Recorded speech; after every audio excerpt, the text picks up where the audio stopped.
marching for years. Sometimes we can't get a dozen people out to a protest, but now we have hundreds of people out. I'm not saying...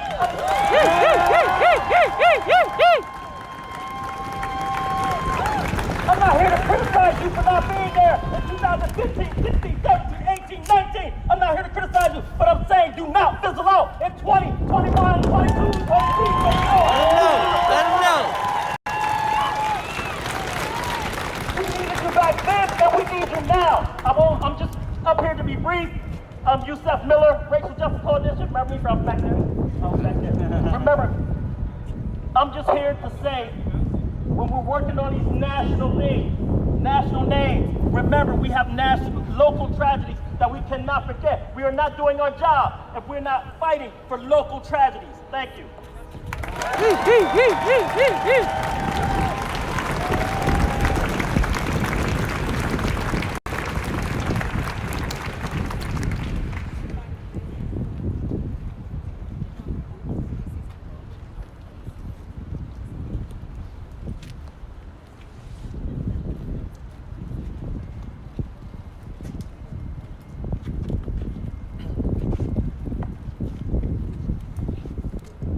All right, you guys, can you hear me? I'm not very good with this, and everybody keeps complaining when I come on. Obviously, when people die, that's a tragedy. So it'll be Tasha first. But the bigger issue is every day, these officers, they can't kill people. They can also come up to you and stop you for no reason and create a reason later. They create criminals every day. Like our PSL speaker mentioned earlier, he was arrested for resisting arrest. That's a civil rights violation. They have to have a reason to stop you. Being arrested for resisting arrest is the definition of a false charge.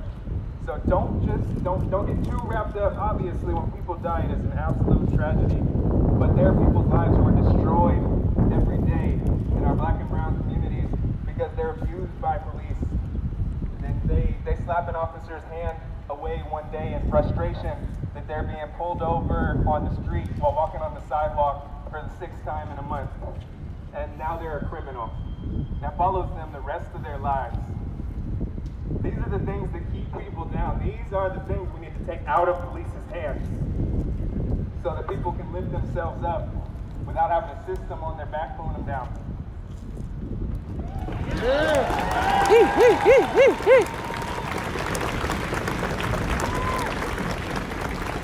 So, looks like you can interview black men on black maleness in the U.S.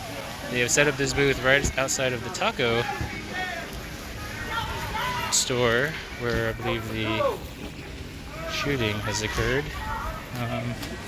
Gunshot at the end of Sean's stream last night. Got used into no free press, censorship. So we can see the blood from the murder. See, I don't know if there's any of that going on here.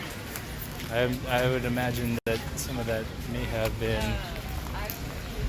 Oh, got. If anybody's seen this guy, 153 billion from you and the community. Huh. So I cannot show you the medic tents, but it doesn't look like there's any medics in there anymore. I mean, I still see like cups and some equipment, but I don't see any medics in there. Somebody said that the medics have decided to leave or something like that. So the medic tent is empty. Just over, no blood inside trap. Yeah, it looks like a street. Sean wouldn't stay out that late. I mean, I think when we cut out the stream last night, I think we saw Sean was done around 1.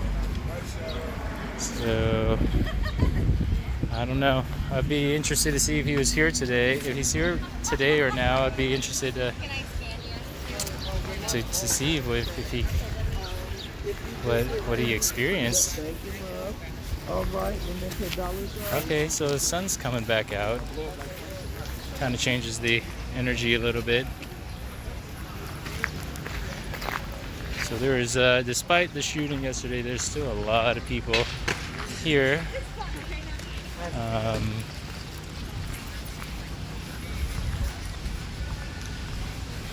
don't think as much as last Saturday, but it is also a little early right now. So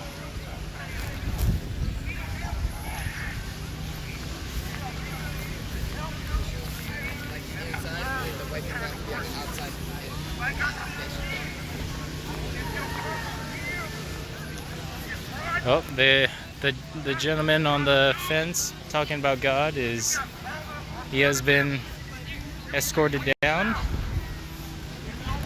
He was labeled as having a mental health crisis here, so I don't know if that was sober preaching or if he was having something.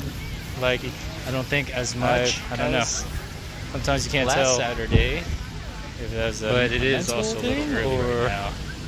If that's like a personality thing.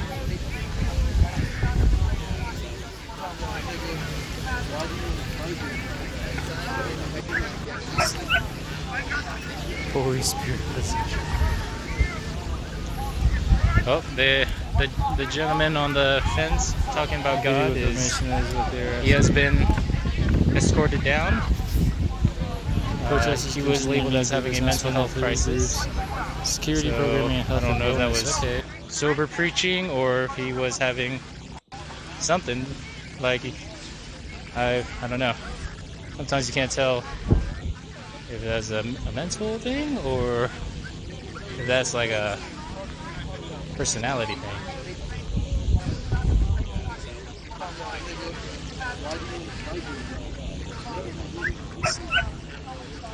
Holy Spirit.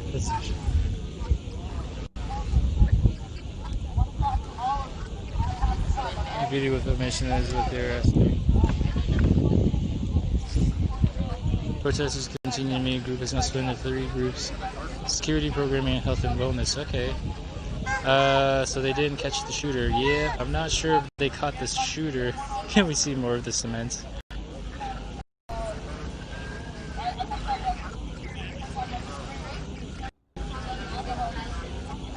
Bezos does own Twitch. Accusing him of mental issues.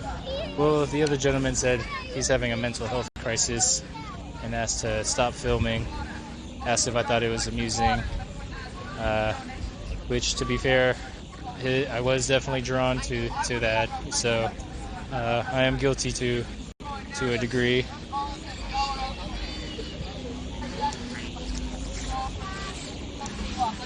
Down to the shooting. So yeah, that sounds like a criticism of what happened last night, which was fair. Though it would be interesting to get more details on who the individual was and why.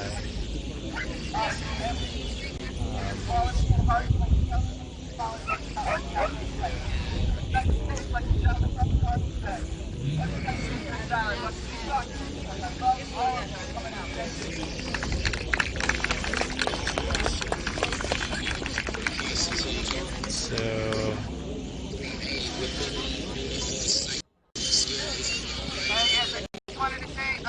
they have not everybody here, not supporters, guilty of murder. organizers, people of color, and everything. Sarah. Thank you for everybody.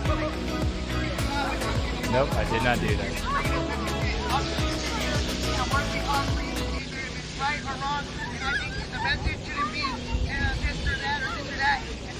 Can you guys hear the guy on the Yeah, Jimmy, I'm okay. megaphone? Globalize, hopefully, and that we're all here together, even if we aren't together, we're still bringing this cause, we're still fighting this cause, and there's nothing wrong with it, it's negative attention, it's not good attention, it's Oh, no film. So this is a no filming area as well. So I guess I will escort my way out. The filming seems to be a little extra tight today, which is fair. I'm not sure if these speeches are meant to be positive. I would imagine you would want to amplify some of this to kind of counteract the Coachella vibes that the mainstream media is going at. That if someone says they are with the perimeter security and you don't have a confidence from them, they are not with us. They are not a part of this. You don't have to keep that air on our We need to listen. they are not with us. So He's commenting on security. I do not know this man in the black leather jacket. He has claimed to be part of this community. He is not. So please be diligent. If someone says they are with security, do not take them at their word. Please keep yourself safe. Okay. Do not take somebody who says they're And we are security's very, word very serious. at face We value. want more black and brown bodies to help de-escalate situations. Please. Oh, you got the gentleman that was preaching earlier now headed into this field. So he is now headed into the speeches.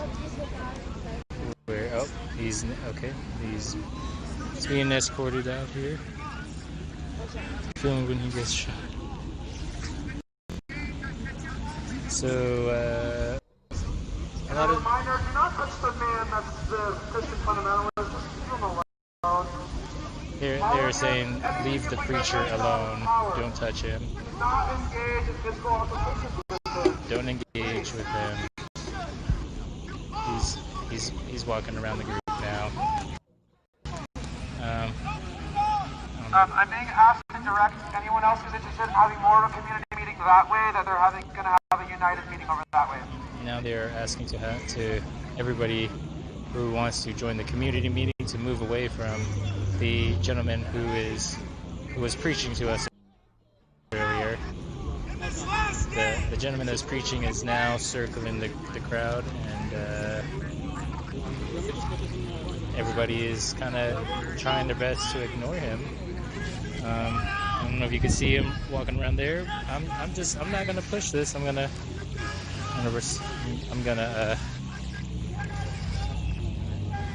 okay.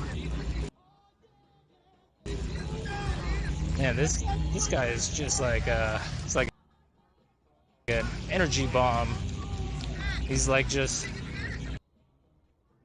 you know, the song "Don't Kill My Vibes." He's kind of out here doing that. Light needs to shine in the darkness. I mean, Shooty, personally, I agree. I would feel that capturing some of this would be important and almost beneficial to show how conflict resolution occurs within CHOP. I feel that they've done an outstanding job of dealing with things. I mean, such as this, where you gotta. It's. I don't know if you can see. You got one guy. He's in the green, who's preaching, and he's now disrupted the entire. He's disrupted the entire community meeting. So, if you understand what the rule means, welcome, Pie Babies. Have alluded to violence, and that will not be. So, yeah, got a huge gathering with the preacher. He is, he's just the preacher that we followed earlier. He kind of thought that he was done when we walked away, but who knew he would still be involved. He would still play a role in disrupting the community assembly that was going down. And we have been asked to not film the community assembly, so I would respect that.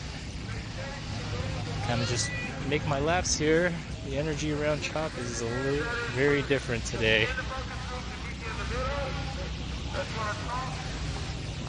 But to be fair, this is the earliest I have been at CHOP, and this also happens to be the day after Juneteenth when the shooting went down.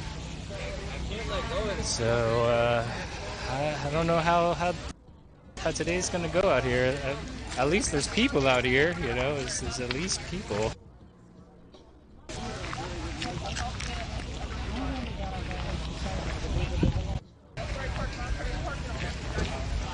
So maybe I'll just do a ceremonial lap around. Oh, don't go on.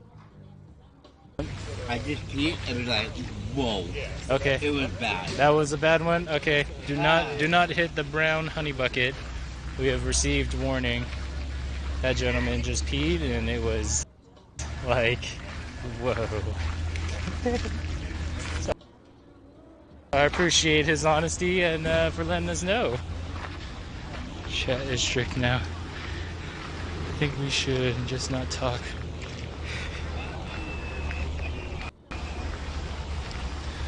Whether it be less people or much more. Yeah, I don't know. When I woke up and read what happened, at first I was like, oh man, this is what the mainstream media is wanting, and it's very unfortunate that it happened the way that it did. So I thought, you know, maybe that will be that'll reduce a lot of the momentum out here in CHOP. At the same time, I don't know. CHOP has, given how limited time and decentralized everything is, they've kind of rolled with everything pretty well. You know, the narrative went from rioting and looting to Coachella. This is the guy who was. So they flipped that in about a week, which kind of shows you how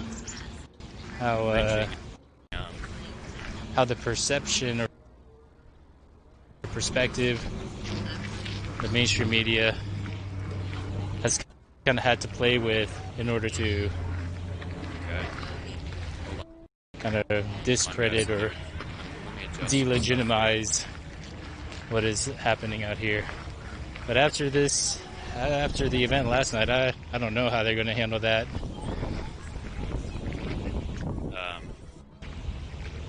Every live feed since day one, no more than some of those who call themselves leaders.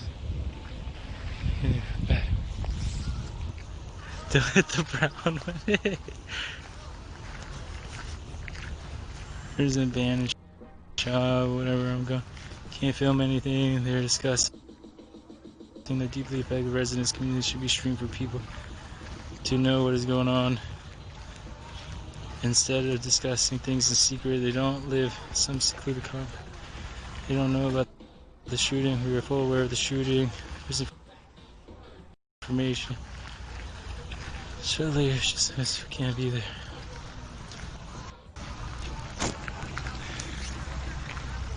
There was not, to the best of my knowledge, there was not a second shooting. Like severe There was or a mental health issue. Looks like they're trying to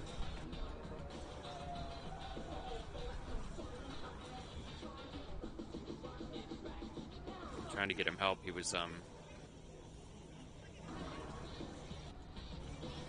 kind of stumbling around the baseball fields here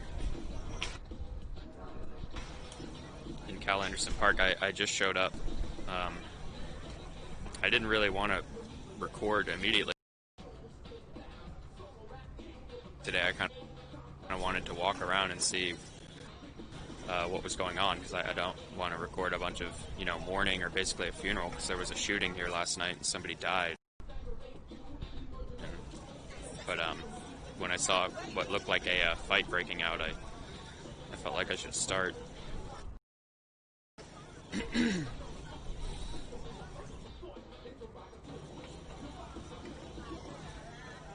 So, yeah, I think I've seen Twitter posts of this same guy. He was like up on on the backstop. He had climbed up onto one of these backstops here. You can see there's the Black Power fist leaning against this one up.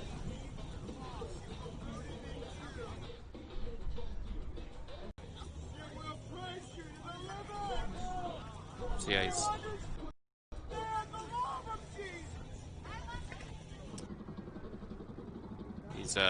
speaking about Jesus and him dying on the cross. So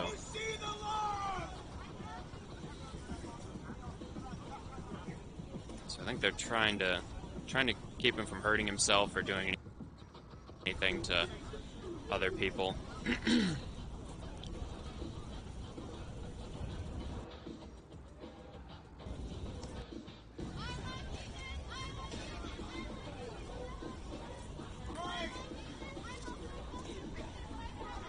Need to get some medics over here to help him out. I see some coming now.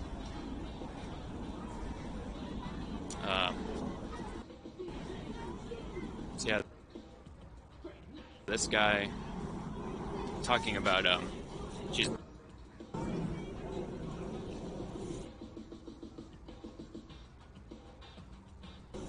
He seems very fatigued or out of it. He's kind of stumbling around.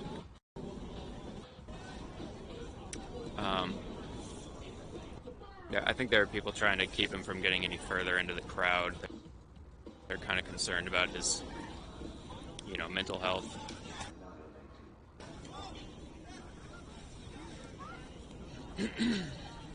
I did see horses around the zone the other day, though, so hopefully someone's gonna come over and doing a pretty good job of keeping him from hurting himself or other people, but it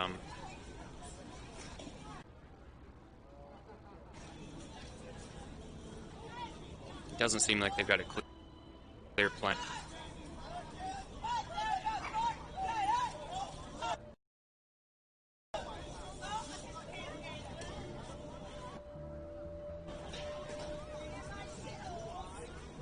So for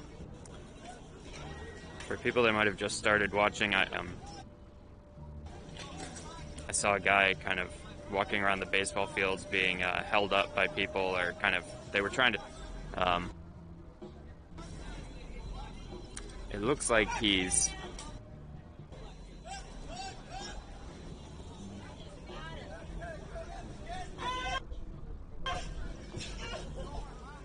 now, and people are trying to help him out. He's in the bright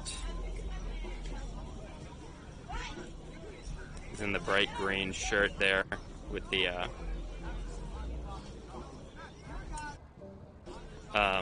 he's not hurting anyone, threatening to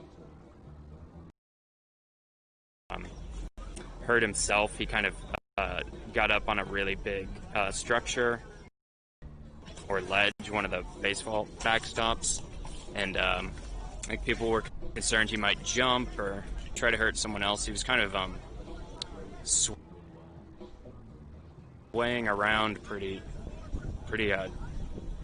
drunkenly and not making a ton of sense with what he was saying. So I think accidentally hurt other people.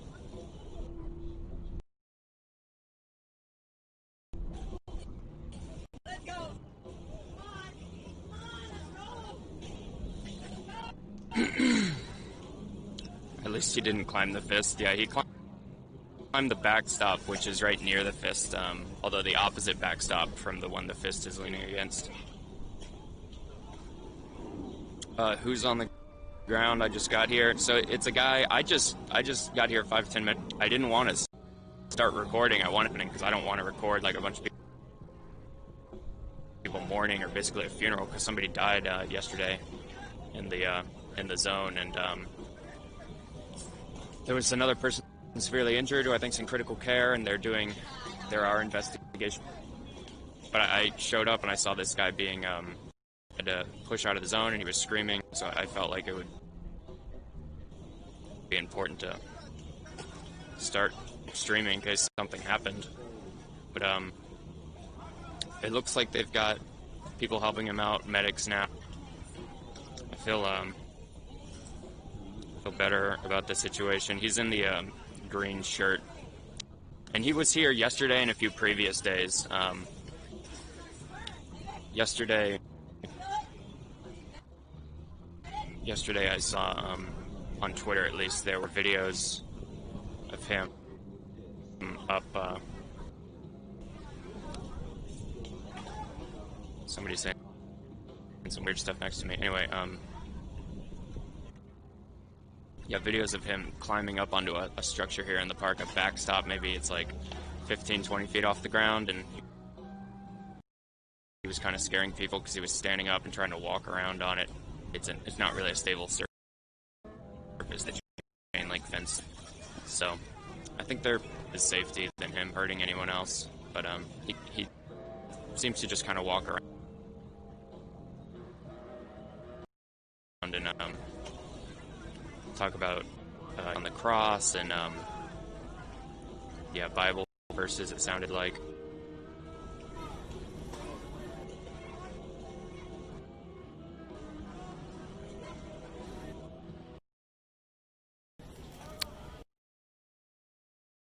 They've laid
Multi-moment.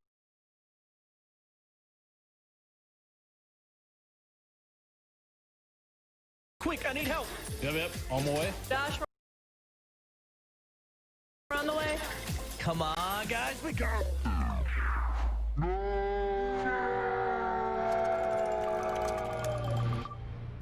Quick, the quicker picker upper. A spill? No biggie. Let's go. That's right, chat. You gotta have bounty at your battle station. My man. Let's get back into this. Cover me, cover me. Guys, I'm still knocked over here. Bounty, the quicker picker upper. Over. There's quite a few people trying to help him out now.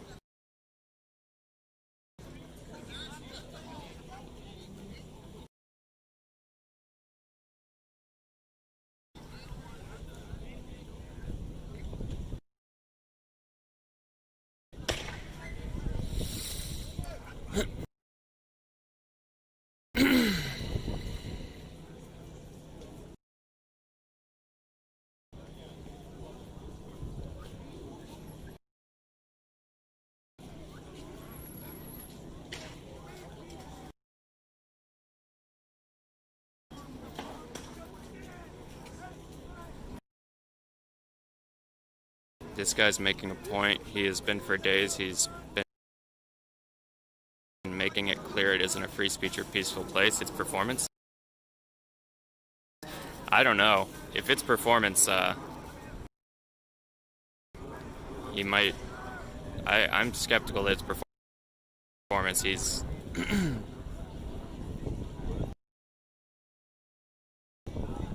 I don't know. It doesn't feel like a performance to me, but...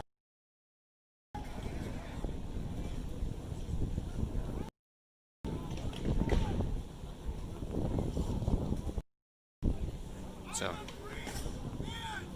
he's screaming, "I'm a free man. I'm not a slave." And there's somebody grabbing his foot. You can see somebody's got a tight hold of his foot. That guy's not letting him walk away. He's trying to get away. They're putting an umbrella over him. I'm not sure exactly what that's for. Maybe they think he's got, I don't know, fatigue from the sun or something, but there is somebody holding his foot, not letting him leave, just kind of wrapped around his foot there, you can see. He's saying somebody else has his arm. He said, "My arm."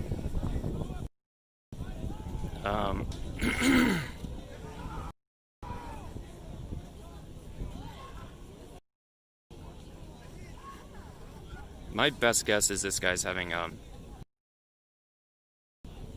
of like a mental health crisis. And doesn't seem like anyone really knows how to deal with it.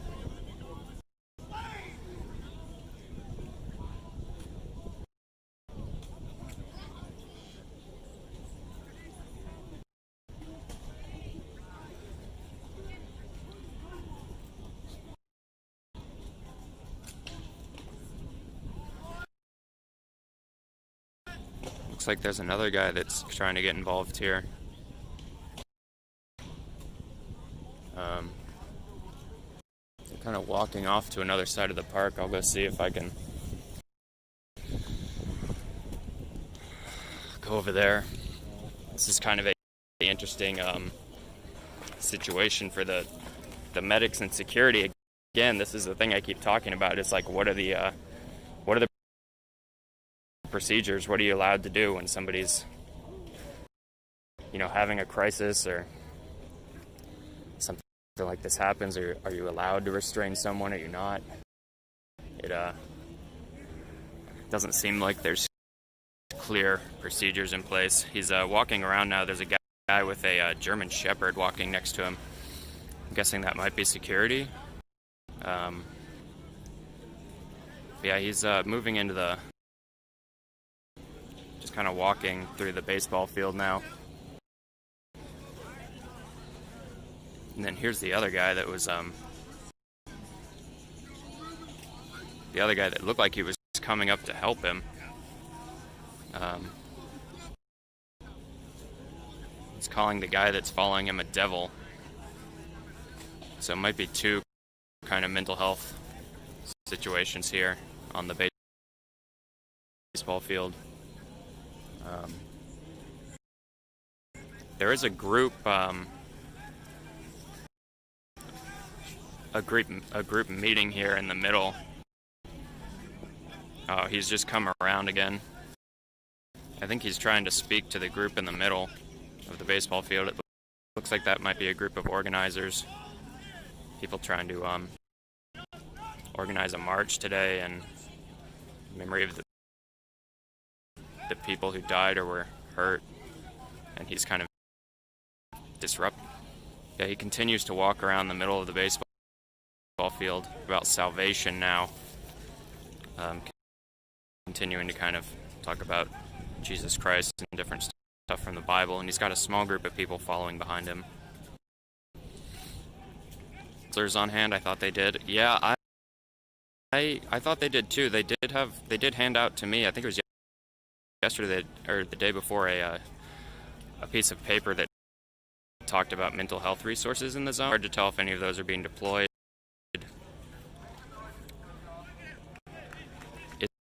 Is that a community meeting? Yeah, I think so. There's a big circle. Maybe I'll kind of put the phone down or point at the ground and walk up and see what they're saying over there.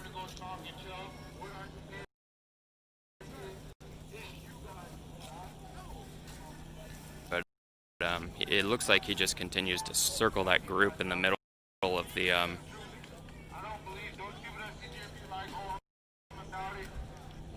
yeah, he just keeps circling that middle group. You can see him there. And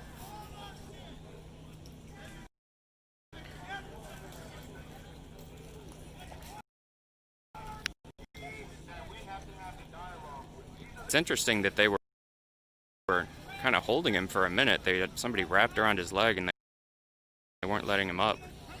And now it looks like they've decided to somebody approaching him now saying, hey,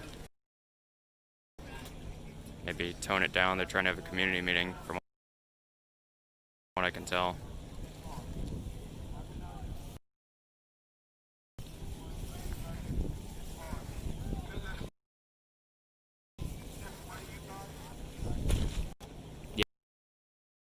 Yeah, he definitely seems very fatigued. He was kind of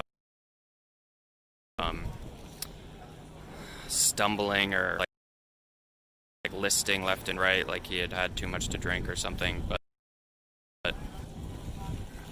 yeah, he just continues to circle this middle group. There is a group in the middle of the baseball field right now. It looks like they're trying to bridge or some sort of community action as a response to the shooting that happened last night. So for those of you guys that missed it, there was a shooting in the zone. It was apparently somebody lost their life, injured. That's the most recent information I saw. Oh, they asked. I won't.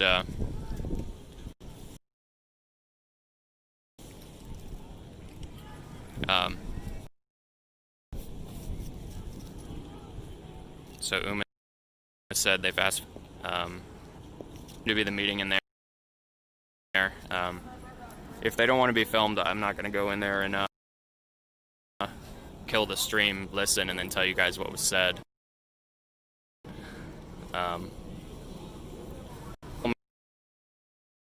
Filming means audio, though, so I wonder if I point you guys at the grass and walk up there if they care. But yeah. You can see this guy continuing to kind of speak his mind about passionate about. I think he's continuing to talk about Jesus and like the Word of God.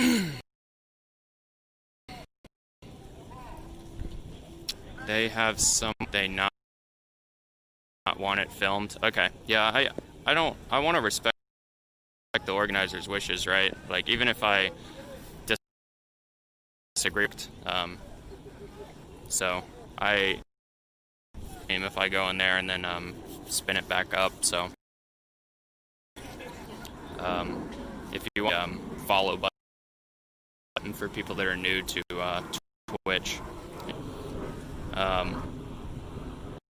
Okay, so it seems like that guy is just continuing to you can see him in the bright green shirt there, continuing to try to get near the community meeting and kind of disrupt it with his. I think people are asking him politely to stop, and him making sure he doesn't hurt himself or anyone else. And the meeting is trying their best to ignore him by starting chants or claps. They were chanting Black Lives Matter earlier, and then people keep getting in between him and the community meeting. You can see that guy stretching his arms out.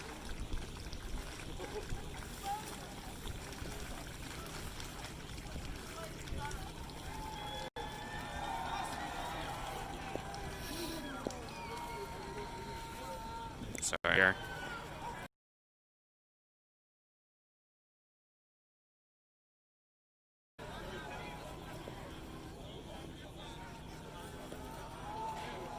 Yeah, people are saying the shooter got away. I haven't heard anything about a shooter being apprehended, but yeah, it looks like people trying to keep this guy away from the community meeting right now.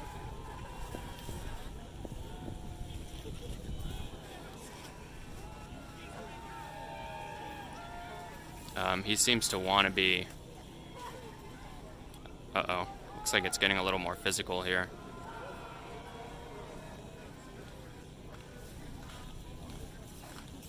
I think they're trying to get him outside as one of the corners.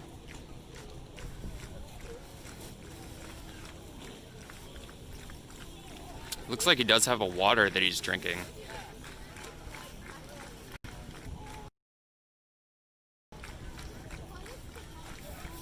So yeah, for people that just tuned in recently, I just got here to the zone, and there was a guy just inside the baseball park here in Cal Anderson Park, just kind of walking around, kind of stumbling. He seems either very tired or to be having a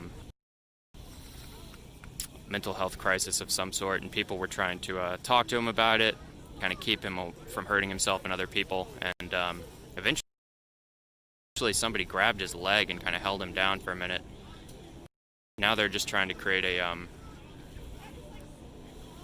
kind of a body shield between him and the larger group here in the middle of the field.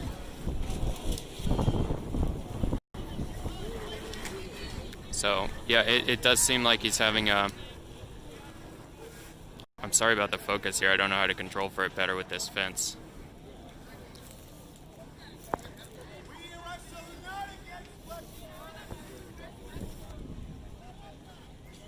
But yeah, he continues to kind of weave around the field. There are people with him. Looks like they gave him a water, so he is hydrating, but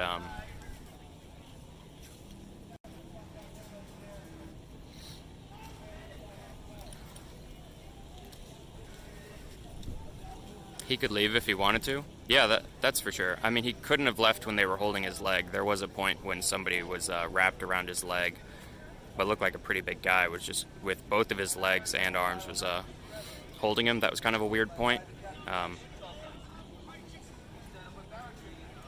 Yeah, they're trying to keep him from getting to the main circle here, where they're kind of having a community meeting, or the organizers are talking about what they want to do today in response to the shooting that happened last night, where somebody died. So I think there's two problems here. One is this guy's kind of having a mental health problem, and they're trying to get him help. And the second one is they want to keep him from disrupting the community meeting in the middle of the field.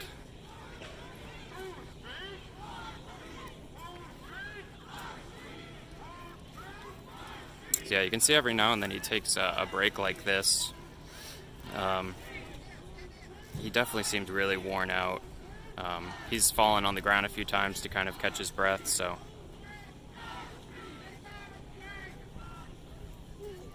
It looks like he does have people that are aware of what's happening, though. Probably some of the medics or security team or the mental health volunteers here, so it seems like they're doing a pretty good job of, not engaging him or...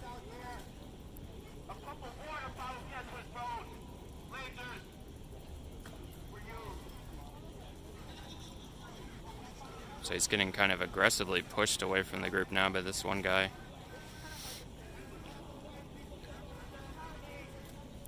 But yeah, see, this is one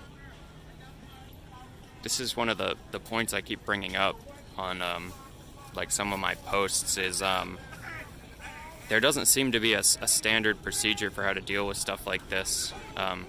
It's just kind of whoever's around on the day kind of just wings it based on the situation or what they're feeling, but I don't get the sense that there's any kind of real policy of how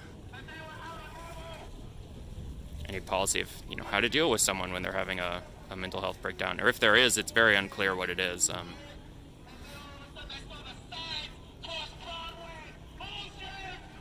Anything new with Clay? I do see his tent still over there. We can walk by and check.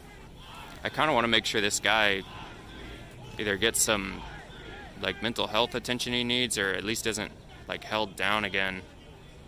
Oh, it looks like he's running up to 11th Avenue now. I don't know where he's going, but he just ran up onto 11th. Seems like some people are following, though, to make sure he's safe. Yeah, he's over on 11th now. I'll kind of zoom out here. I don't see him. I don't see him anymore. Give me a second, guys. I'm going to hook into my power before this dies.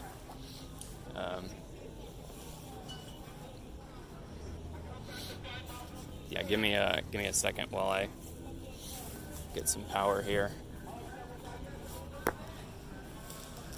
I do see people.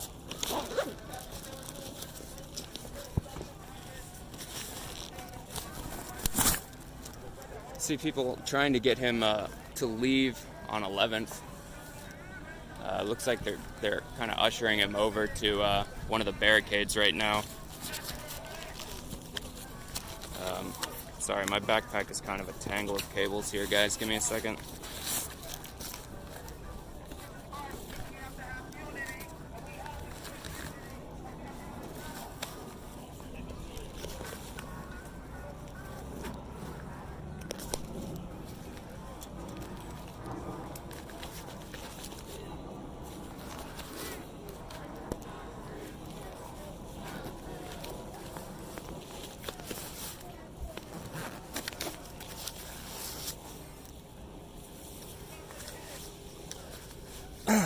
Okay, got my charger now, so we can go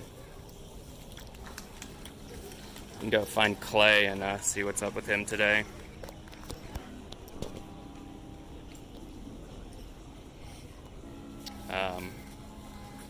So yeah, I'm gonna be very careful with the camera today in terms of who I'm capturing or when, because there was a shooting here last night, so. If you guys are looking at the ground most of the time, that's just me trying to be really cautious, because I think people are very on edge, and I don't really want to test people, because I have been being told pretty often to not capture people's faces, and while I may disagree with that and it's a public space, I don't really want to get into a lot of arguments with people about it, especially only a few hours after someone was murdered here. So if people are like, why is this guy just filming the ground, please let him know in chat that that's the reason.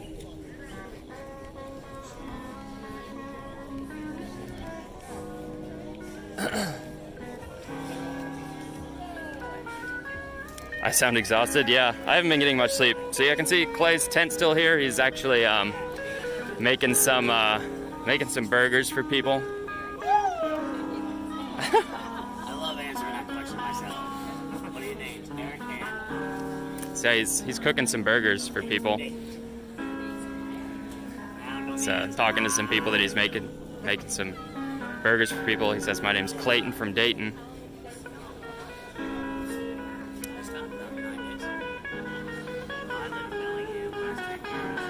So yeah, he's Clayton's still out here, still cooking burgers.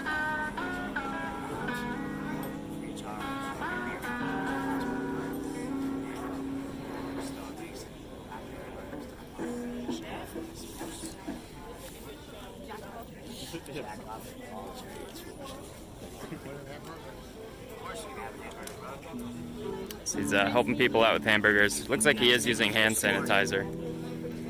Who's the asshole that just stole the whole box of cereal and milk and didn't share with anybody? Turning my back, you're gonna steal from the kitchen, take a whole box of cereal and milk, and not leave any. Man, we need to think about what we're doing out here, y'all. Yeah, I got a... Looks like he's got some ready-to-go food here. He's got a... Tall guy, glasses, father. Got some cinnamon rolls. Got a,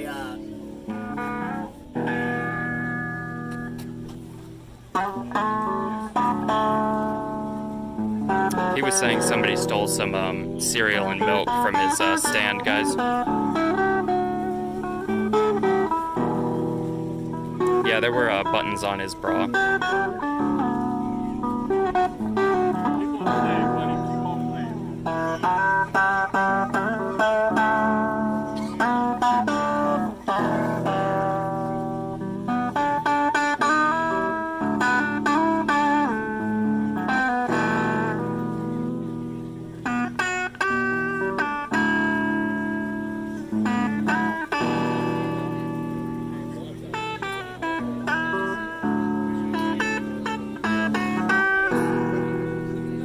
So the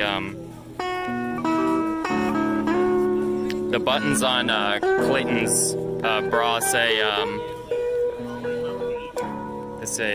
"My Life Matters" and "I am the resistance." I need to borrow $1 from you. No. I am $2,500 into this thing, and I don't have enough money to get home myself. I'm sorry. So he's got a sign out here that says, "Want to help?" 2 days ago, 7 men came out here and beat me to the ground in front of medical. Yeah, we talked, man. I remember now. Yeah. I remember the sticker now. I'm sorry. Yeah, no, it's cool. What's been anything happening recently? Like, Yeah, last night medical came over and said they took a vote, and that I was voted off the block, and that they were going to remove me by force. really? You know what they did last night, medical? They ran when people were shot. Legal ran when people were shot. Those hypocritical fucking cowards are bullies and hypocrites. And I told them this morning, I went and told them, 2 men died. That's what happened. We had drugs take over the street, and 2 men died. Were you here when the shooting happened? Oh yeah. What did you guys see? Oh, I didn't see anything. I saw a couple things. Over there, and then I saw a lot of people running around with guns, poorly communicating, trying to control something that they have no idea how to control. I saw a lot of people trying to do the job of the police that we've asked not to be here. Where are the good cops? Why aren't they out here pointing out the bad cops? Why are we telling people who care about us to go home?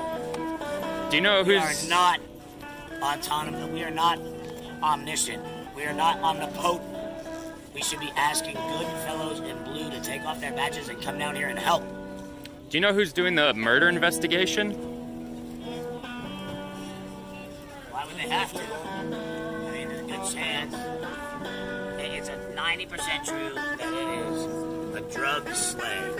And if it's not, then we already know it's the cops. Killing people to put it on us so that they can walk in. But they didn't. They were right there with tear gas to pick up the injured man, and they didn't come in. So that says they were cleaning up our mess. Because we can't control ourselves. And that's what I've been saying for days, is that you cannot threaten and abuse me while you let clear and dark and prostitution and hypocrisy and bigotry and bulliness run around this lot. You cannot do that. That's hypocrisy. What are you filming, brother? So they were... You taking my picture?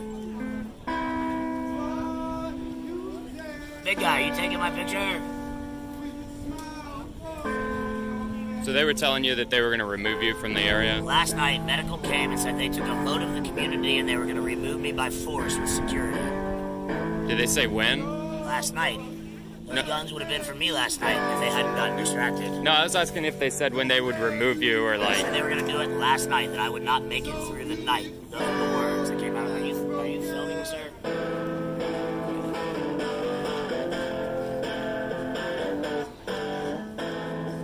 All right, well, thanks for the update, man. You can come back anytime. I always appreciate you being here documenting, because you document true. You're unjaded. All right, so that was a update from the Clayton guy.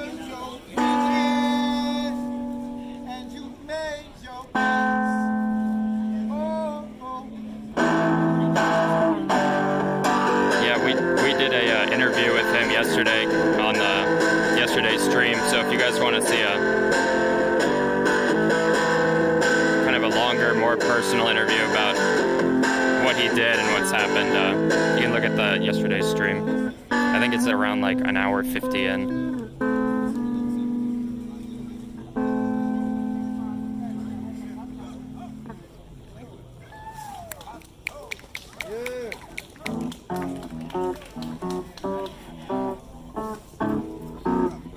I wish I had some cash on me, but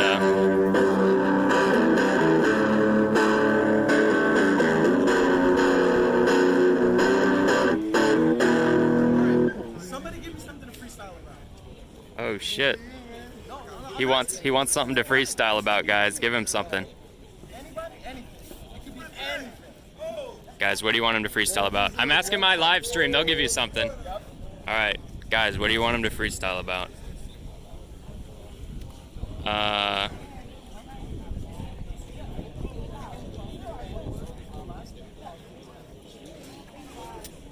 All right, they say,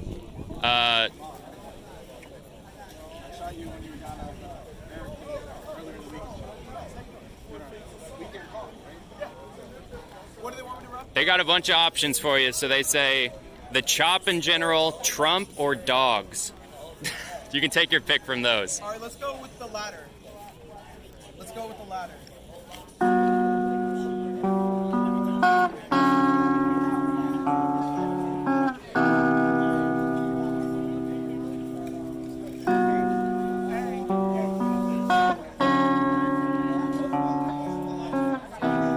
Have you been around lately? The chop is kind of hot, it's kind of crazy.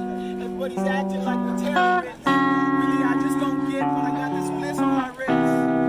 Because honestly, all I've seen is people smoking weed, lots of dogs, a frothing at the bit, people saying and speaking stupid shit. And I can't recollect, but I often forget why it is Trump has such forgetful memory. Like honestly, what can he ever be?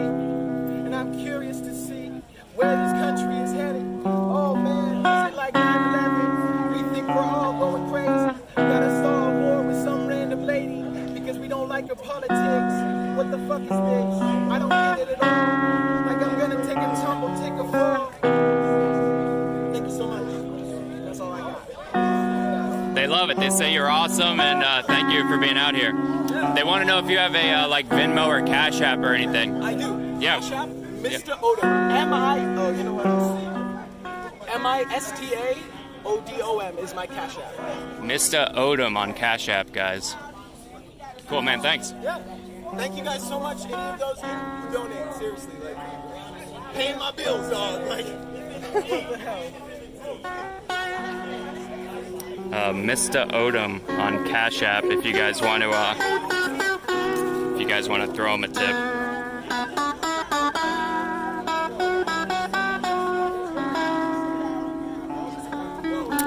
I didn't catch the exact spelling. If somebody did, put it in chat.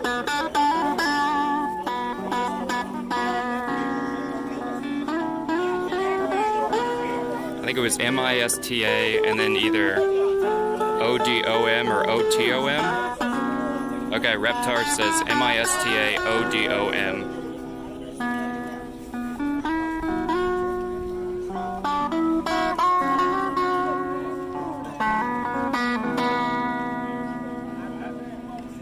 Alright, I think I'm gonna take a break. Alright, man. I appreciate you guys all. Seriously, quit it and get it. Damn, he was really good. So yeah, pretty good number of people out here today. This is the intersection of Pine and 11th. You can see decently crowded streets here around the barricades. These barricades that the Seattle Department of Transportation put in. And then this is looking the other way, kind of towards where the front entrance is, where the shooting happened last night. I'll show you guys where the shooting happened last night. It was just, if you guys were watching last night, it was where those cars had pulled up. And the people were like drinking around the cars and blasting music, and the people were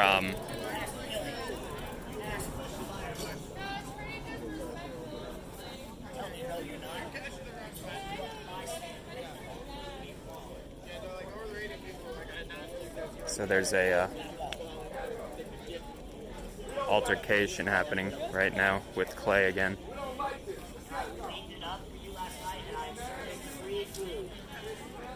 What are you doing besides judging? Judge not. Just gotta go.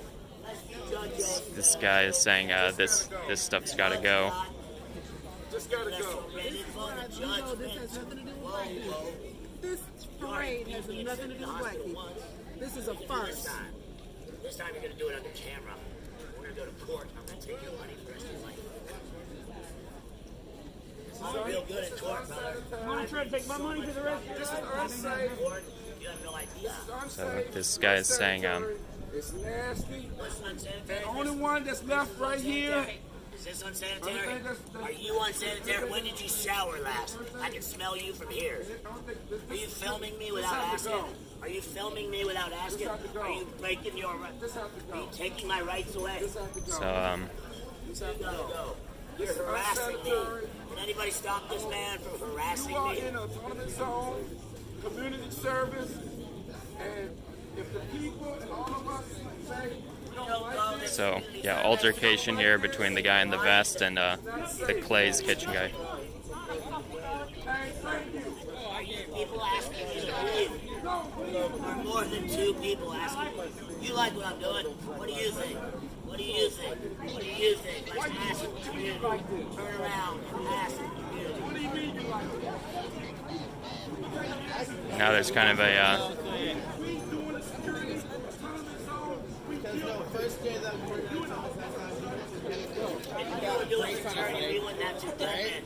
Oh, I can't lie, blah, blah, blah. so stuff kind of popping off here with Clay again.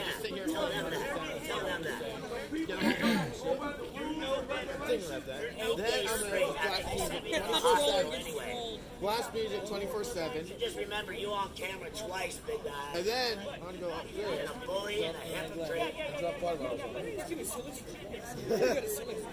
you want. It'd be great if you stayed here with me as sequestered. Silly string me there. But no, throw water bottles down. Autonomous don't. Stop telling everybody what to do.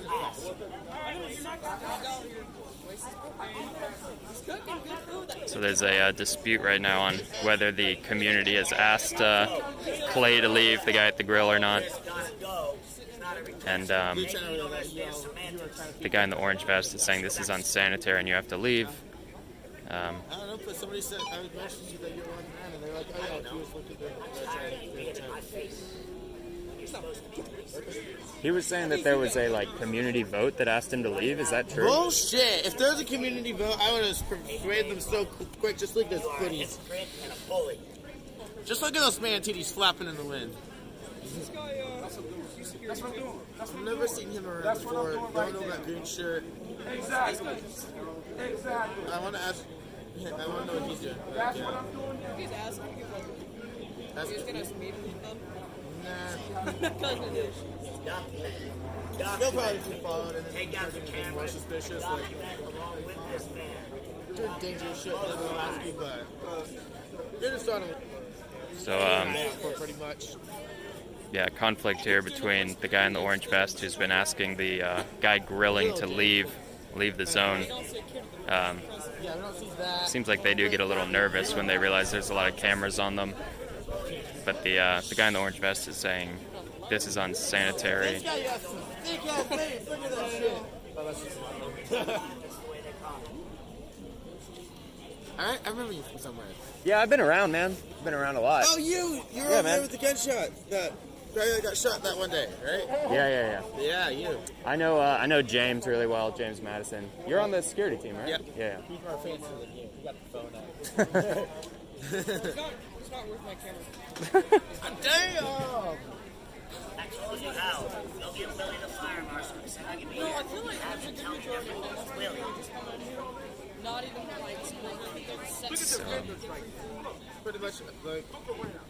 so there's a guy in the orange vest. Looks like he's talking with security now, a member of the security team, with the walkie-talkie about whether he has the right to ask the Clayton guy at the grill to leave. And the guy in the vest does have a pistol on his hip, I just noticed, and it looks like a big bottle of pepper spray in the back of his big bottle of pepper spray in his back pocket. Yo, nasty. It's unsanitary. Yo, unsanitary. Post somebody Go gets ahead sick. and take a shower. Post somebody gets sick. This right here, Full in the autonomous consent zone, kitchen. Nobody got to eat here. this right here, Chop, what we trying to accomplish, we don't want this in here. So eventually, because he going to fight, or he going to put up a hard fight. Oh yeah, oh, he going to fight. So security trying to kind of break things up. You can see right in the guy's left hip there, he does have a pistol on it and what looks like a large bottle of mace or pepper spray. Actually multiple in his back left pocket. I see a larger one and then a smaller one. and then what looks like a stick, an extending stick that you would beat someone with, and then a radio.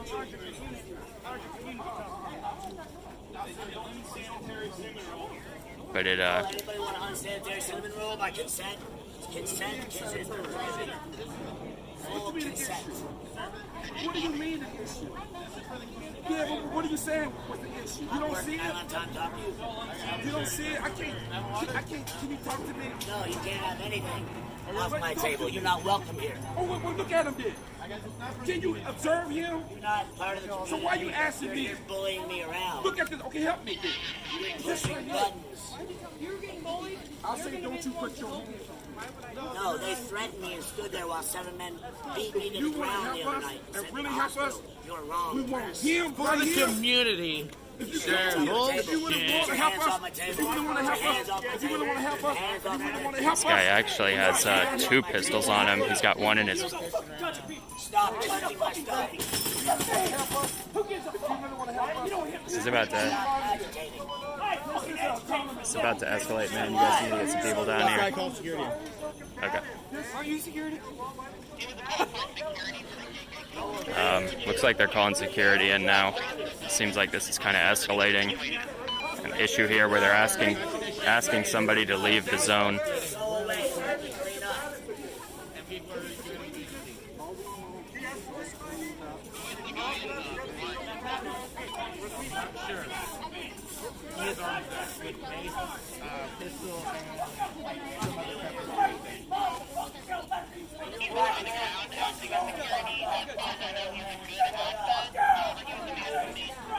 So stuff getting pretty heated. Correction, 2 guns and baton.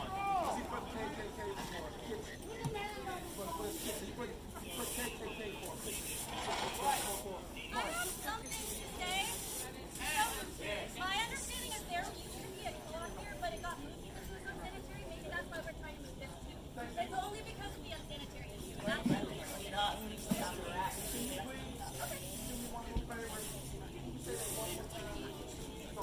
Say that I should have time to clean up. I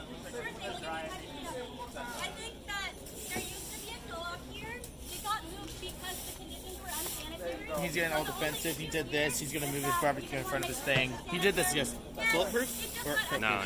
It's just a motorcycle vest. Everyone's kind of tense today, but we're all good.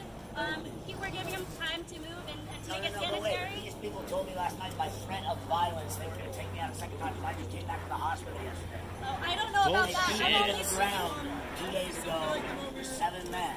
And they threatened me again last night. So why don't you just get out of my face? I just woke up. Give me time to clean up. Go do your job. I was not present, so I was just thinking about And like I said again, and like that gentleman said, we don't want violence. I know you support him. Hold up. I know you support him, but if somebody comes So some people are saying and they eat this, and somebody gets sick. It's a 350-degree unsanitary. You feel what I'm saying? I know you support him. No, we don't play that in here. We're not playing that in People here. on camp stoves everywhere eating. Everybody's got a camp stove eating here. We're all eating by our own risk. We're all here by our own risk. 2 men died last night at their own risk. so. It looks like they've. You are in an autonomous zone. This is occupation territory. Sir, I'm not going to argue with you over there. I can deal with you later. When me and you got to talk, let me deal with you later. That he stole. Me and you. All But this let shit me, is probably I'm stolen. not a Really? doctor. This guy. This guy. whoa, I see what you What's did up, man? there. This guy in the orange vest just said, "You're in the occupied zone. You're autonomous territory. I see who you are. I'll deal with you later." This is the guy who That white cooler. the guy who's got 2 guns on it. So kind of a scary threat there. Yeah, this guy in the orange vest, 2 guns on him and multiple cans of mace, and he trying to get the guy grilling burgers out of here. And he looked at somebody who disagreed with him behind the grill and said, "I'll deal with you later." Said, "I see you and I'll deal with you later." Kind of a Security stood there. He stood there. I have never He touched did. you. He did. Ain't nobody never touched He you. stood there while people beat me. Nobody touched you. I was at work last night. But like Two I nights said ago. again, Bullshit. I'm gonna say this one more time.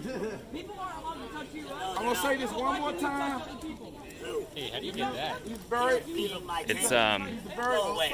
Streamlabs, I think. Yeah, Okay. just a third-party Here's all app. we need to do. Don't eat the food. All right. Got that suggestion there. Don't need to yell at him. Don't need to cuss him out. Don't need to start a fight. Don't eat anything and tell everyone not to eat it. There you go. Another guy back here is kind of antagonizing him, saying, "Come on, let's wrestle." Uh-oh. You just invited me in this fight. Hey, come on! Get out the way! Hey, you invited me! You don't let him do that. Come on, come on, come on. Let him in. That's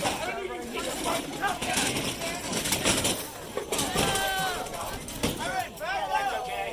That's okay, huh? That's your friend. You're a hypocrite. Hey, oh, wait a minute. Wait a minute. Come on, man. Hey, stop. Hey, All right, well, guy's got his hand on his pistol over here, the guy in the orange vest. That was a very tense moment. Somebody got up in Clay's face.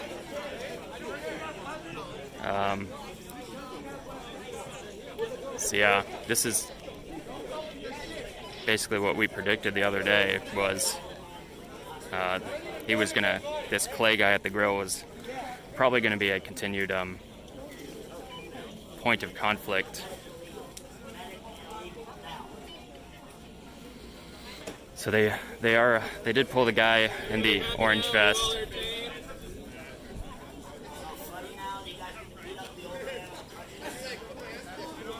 Okay, guys, stop walking. So Medic! Legal! Medic, please, security. Medic! just kind of a scuffle broke out here. I guess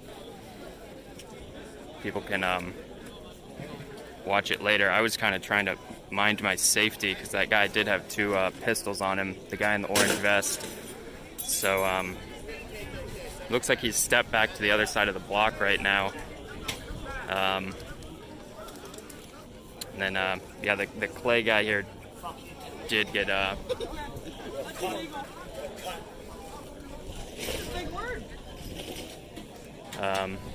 so yeah, his stand kind of got knocked over. Looks like he's fixing it now. People were getting up in his face. And then the guy in the orange vest is still over here with somebody from security by him. He did put his hand on his pistol on his hip when the table started getting so security's talking to him now, trying to calm him down. But that was probably the closest I've come to being involved in a shooting here, because I did see that guy's hand go down to his hip where he had a pistol, and he's got another one on his vest. So he's got two pistols and kind of a extending stick and two cans of what looked like mace or pepper spray in his back pocket. So he was definitely ready for something to happen. You can see more security here, and these camo vests have come up. Looks like he is getting the guy who operates the grill or the station here is getting medical attention or somebody to look at his leg. I see she's got an instant cold pack and a backpack on her.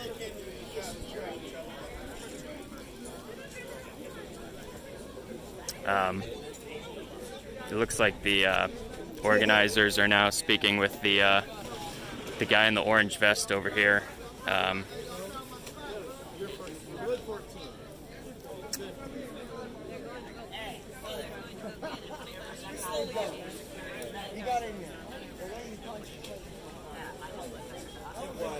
So he did get pushed over. Sorry guys, I can't look at chat right now. I'm just trying to keep my eyes all around me.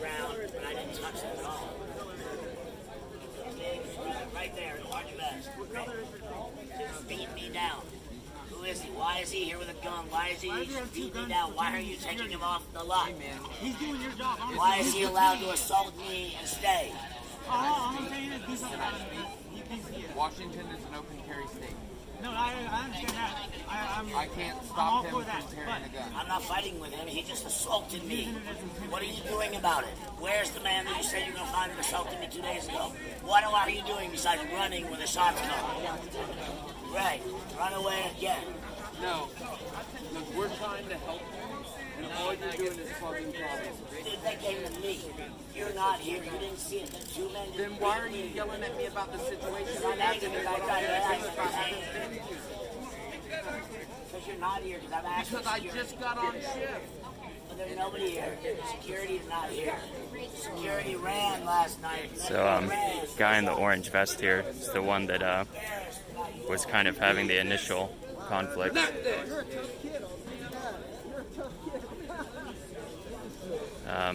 So yeah, the guy in the orange vest seems like a liability. I'll be honest, I think Clay seems like a liability as well. He's kind of a magnet for this sort of conflict. I mean, it's all kind of a mess here. But yeah, the guy with the orange vest did kind of put his hand down towards his hip and reach for one of his pistols. He has 2 pistols on him, along with some mace and walkie-talkies and kind of a extending stick that you would beat someone with. So he was the one I was most concerned about, and when I saw his hand go down for his hip, that really scared me. I kind of took a step back there. But it looks like he is speaking to organizers. He is speaking to organizers and security now, so hopefully they're trying to calm it down. I see Maurice here.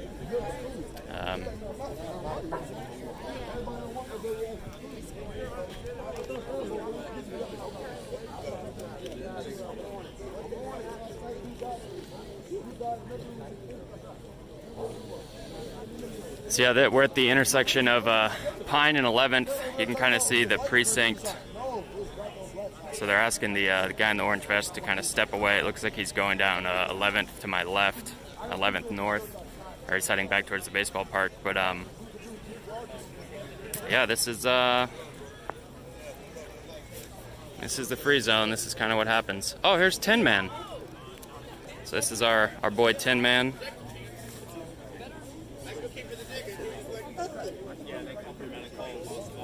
You can see Clay back there getting medical attention on his leg.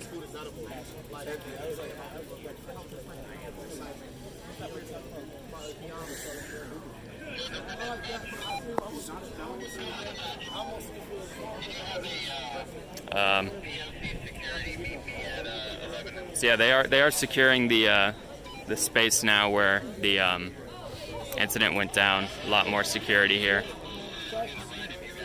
This guy right in front of us with the armor, we've seen quite a few nights on the stream.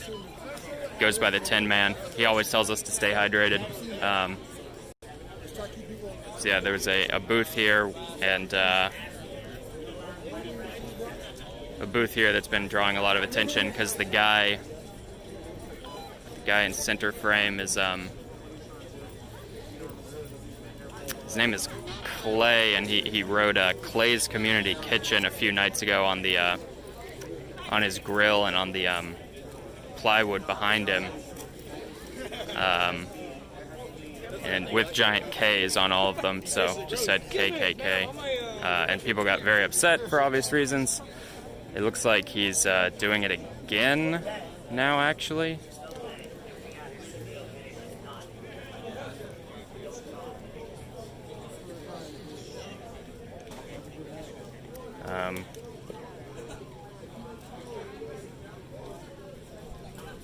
So yeah, this is the type of situation where it seems like they don't really know how to deal with it.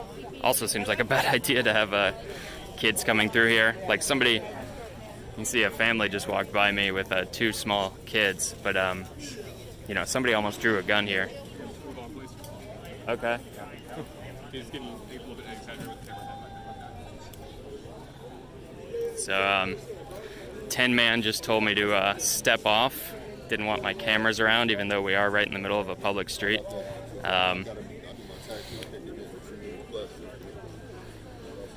So, yeah, kind of, again, I do feel weird, especially in the middle of the street here, being told to move away from what might be a situation that really needs to be documented.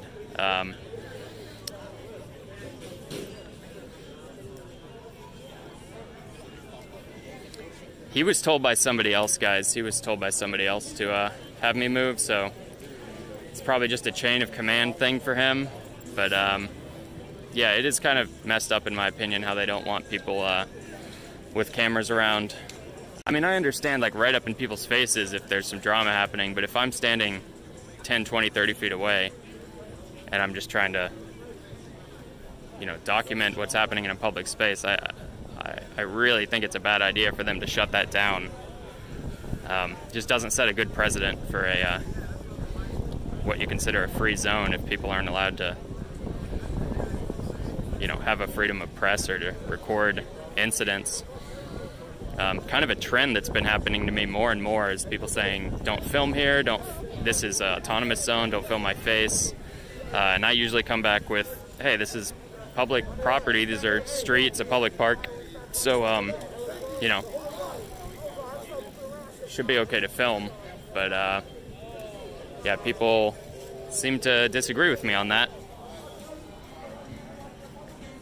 So let's, I'll walk and show you guys where the shooting happened last night. It was just outside these barricades up here on 10th and Pine by the Rancho Bravo Tacos. You can see this place to my left is a Mexican place, and what I heard, and this is all just like Twitter news, so it's all rumor, is someone said there was a car that pulled up and someone got out and shot someone, and then they left, and there was another shooting about 15 or 20 minutes later is what I was hearing. But I don't think anyone has any really good idea of what happened, but it was this intersection right here, right where Piano Guy is. Also, I don't recommend this, guys, like bringing your family out here and taking a photo in front of the You're Now Entering Free Capitol Hill. Not a good idea for an intersection where somebody was murdered last night and where somebody almost drew a pistol, so you're definitely taking risks by coming out here. Here's Piano Guy. He's been on the stream quite a lot.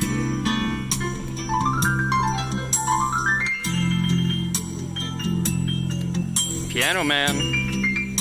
He always calms me down.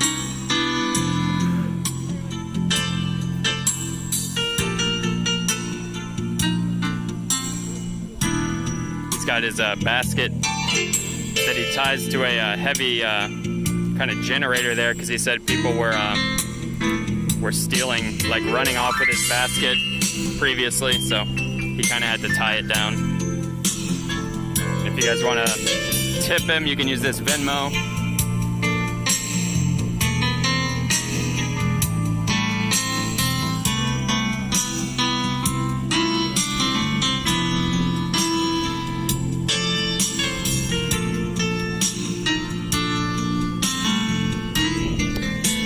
So this is a vigil for the person who was murdered here last night.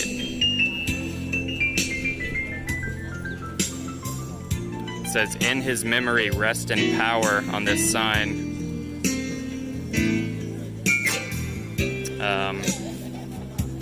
Hard to tell what the spray paint says. I see 2X, RIP, Mob, MOB, some candles and flowers.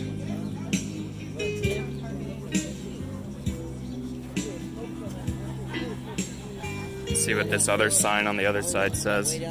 But yeah, this is the intersection where Did you just walk all the way through it? For real? That was so disrespectful. they're identifying him as Lil Renz.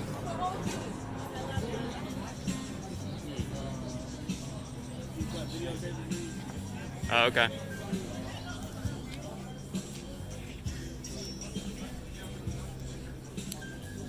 Somebody else just asked me to stop. videotaping. So yeah, this is the zone. I'm gonna walk back through the main barricades here, try to go to the upper intersection and see what's happening. But yeah, there's a little memorial there for the person who was murdered last night. It looks like they're identifying them as Lorenzo. That's new information to me. It sounds like they might have the name of the person now. But yeah, I've only been here for about an hour now, and I've been told multiple times not to film, even though I'm on public Seattle streets, in my opinion. So every day more and more concerned about who's filming or got cameras out. I do see quite a few people walking around with like DSLRs though, like big cameras, and I'm not sure why they're not getting any flack, because those things are like lots of megapixels and you can zoom in, you know, multiple blocks away. I'm on like a shitty live stream, can hardly tell who someone is when I'm right in front of them, and they're concerned about me for some reason. So yeah, to my right I see them still guarding the station that Clay is at. He's still there right by his grill with some organizers near security. Again, I can't really put the camera on them or someone's gonna yell at me, so let's go up the street here towards the East Precinct, the abandoned police department. Maybe it's a little more calm up here.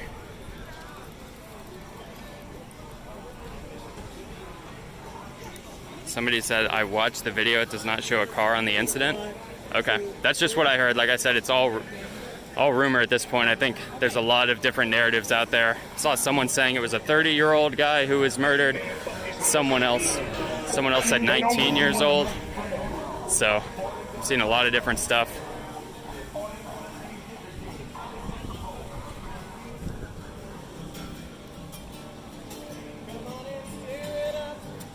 This guy's just playing some acoustic guitar in front of the alleyway here.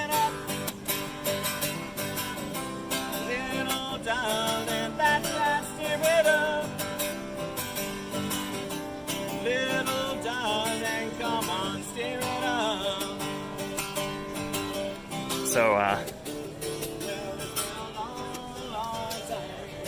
sign says this is a peaceful protest, spelled with pretty cool lettering. But yeah, this is the strange nature of the zone where this guy's singing "Steer It Up" and got a sign saying it's peaceful protest, and then half a block down the street, somebody almost pulled a gun on someone. So, like, you walk 50 feet away and there's like almost an armed conflict happening. You walk another 50 feet, there's a guy playing a guitar.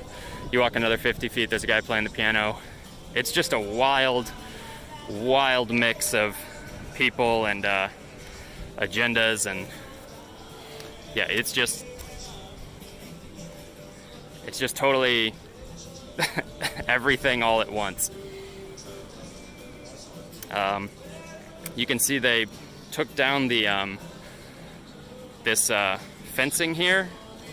This wire fencing used to go across the whole front of the police station, and last night on the stream we saw them removing it, kind of clipping it with giant bolt cutters because it was really sunk into that brick, and they pulled it back. So now people can go right up to the windows and the boards here. And there were some people last night that were saying, hey, we want to break in and occupy the police station, and people were having to hold them back. But yeah, there is kind of exposed glass there to the left of that board, enough for someone to get through, or you could pretty easily pry these boards off. So I think that's an ongoing struggle for the organizers, is to keep people outside, keep people out of the police station that might want to break in. So yeah, I can see it says Seattle People Department, East Precinct. They spray painted over police, and this is the main entrance. And then to the left, there's a giant tarp with spray paint on it that says, "This space is property of the Seattle people." So kind of claiming the police department for the Chaz or the CHOP or the free zone. As far as I've heard, they've been trying to they've been trying to get it turned into a community space. Some people, you know, there's different agendas. Some people want to turn it into a community center. Some people want to occupy it. Some people want to burn it down. But it seems like so far nobody's gotten in.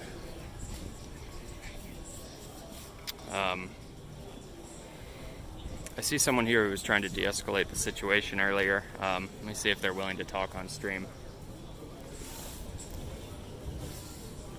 Are you willing to talk about, sorry, I didn't mean to scare you.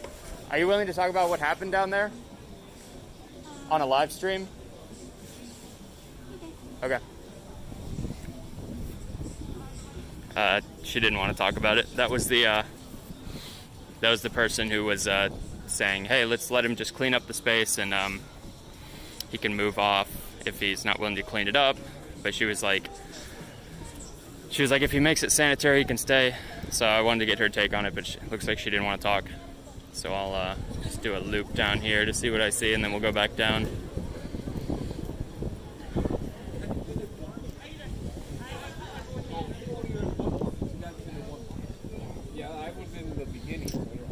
So we're over on 12th Avenue now. There's still some porta potties back here, so if people show up and they want to use the bathrooms, they're right here on 12th Ave, just outside of 12th Ave and Pike. You can see they're by this public storage place here.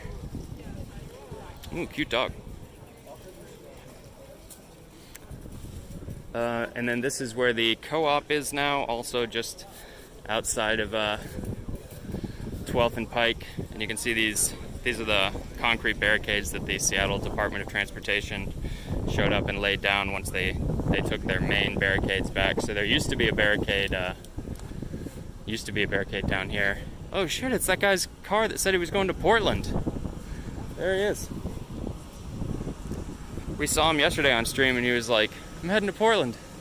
Is he asleep in there?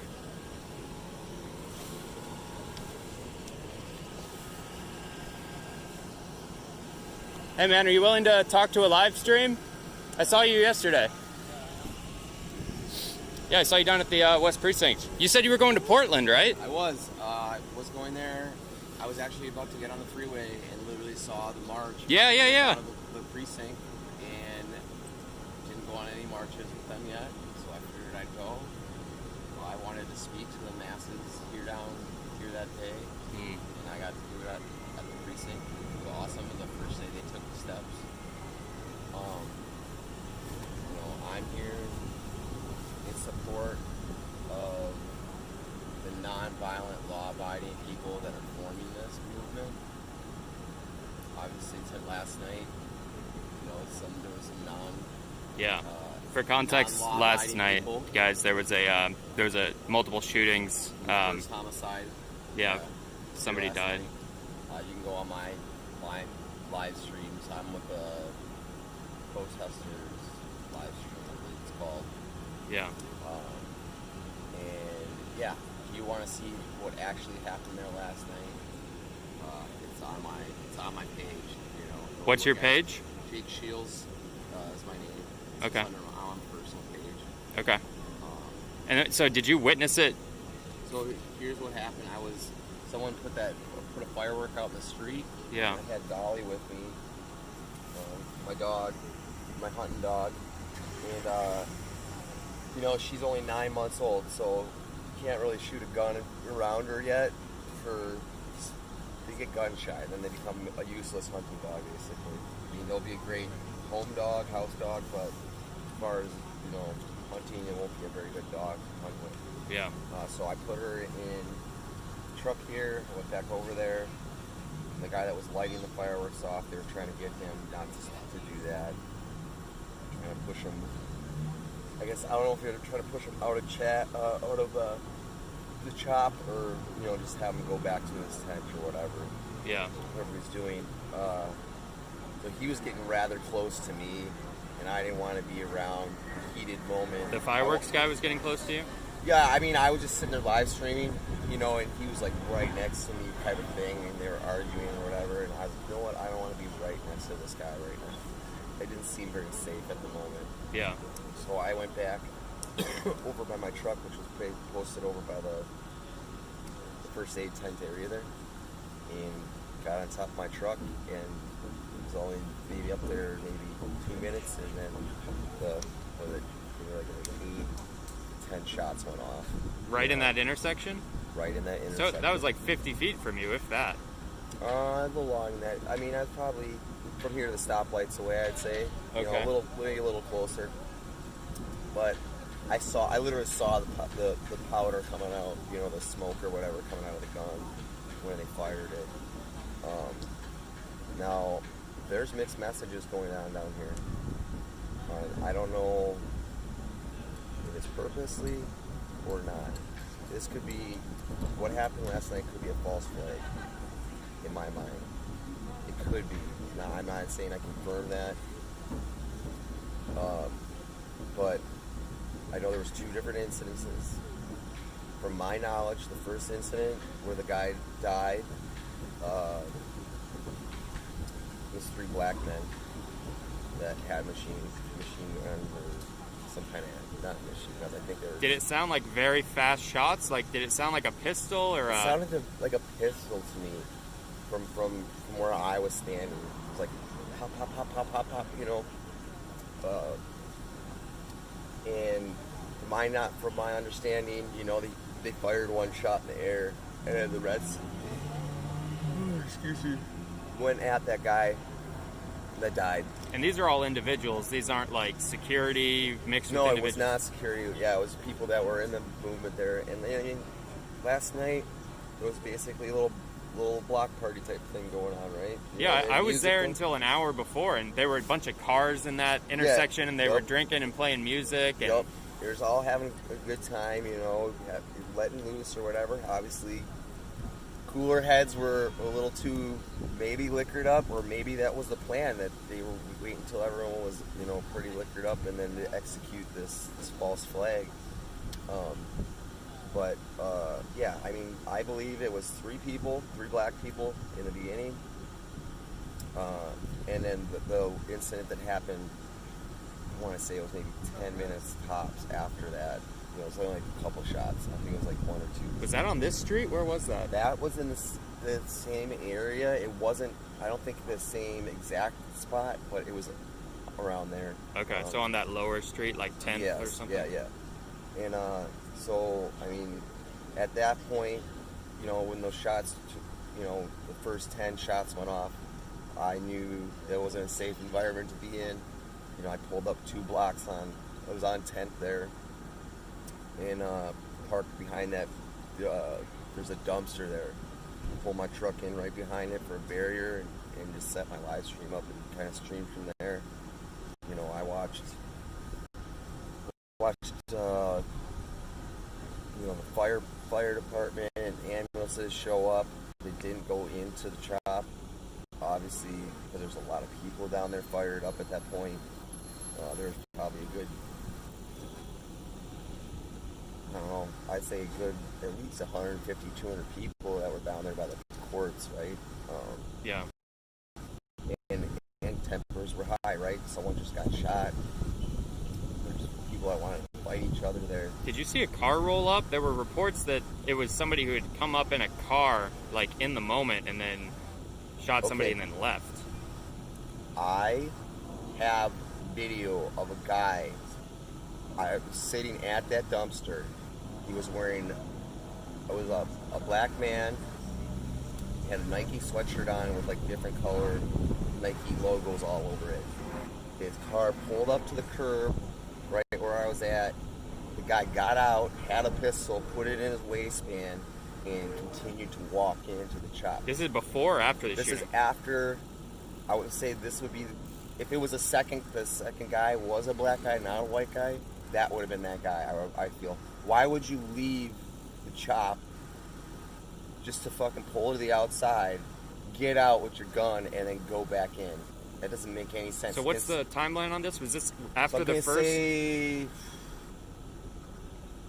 probably like 20 minutes, probably at least after those first shots went off. So 20 minutes after the first shots. I streamed the whole time, so you could break it down chronologically, time-wise, if you went and watched all the streams from last night.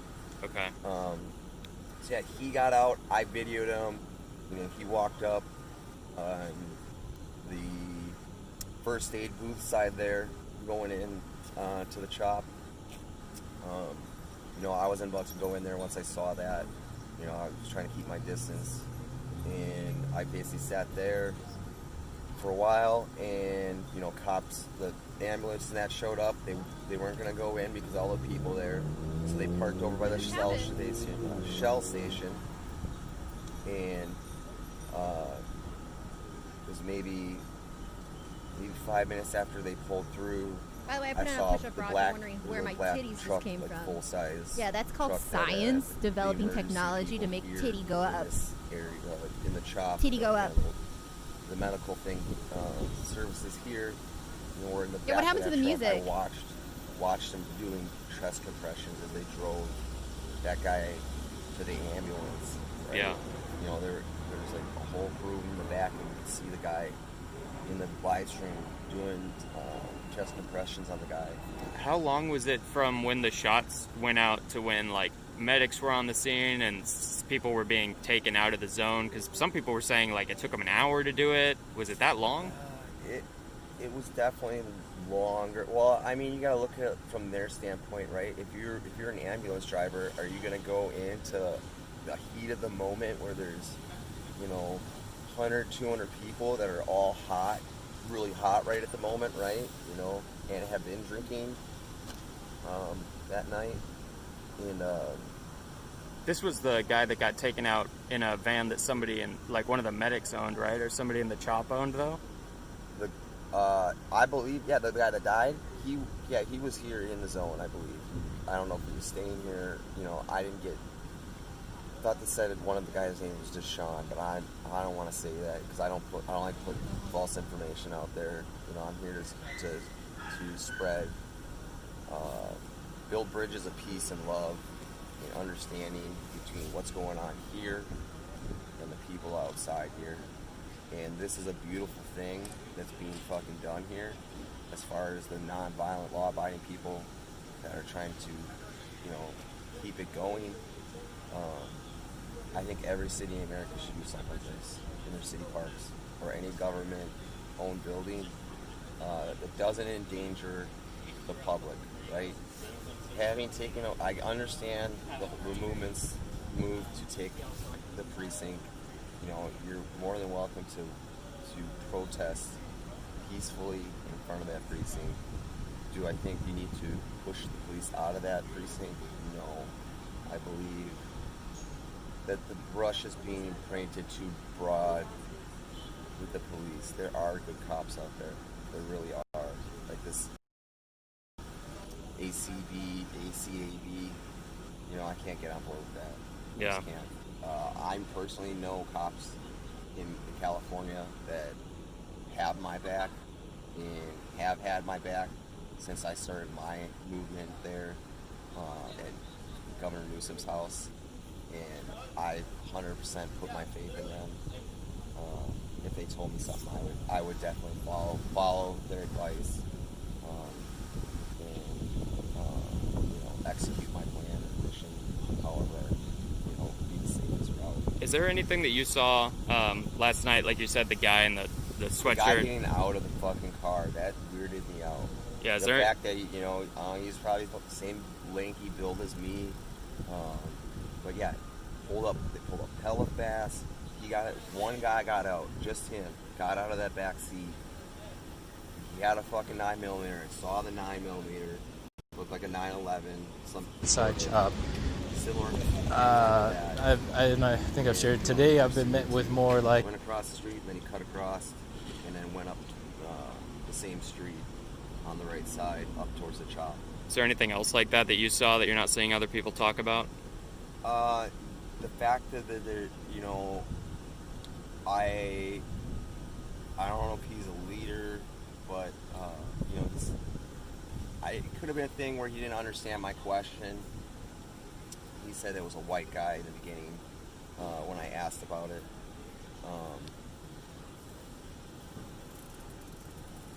Sorry, I'm just watching this guy. Okay. Just keeping OPSEC for my safety. you don't know who's your friend or foe. Yeah. Down here now, right? There's a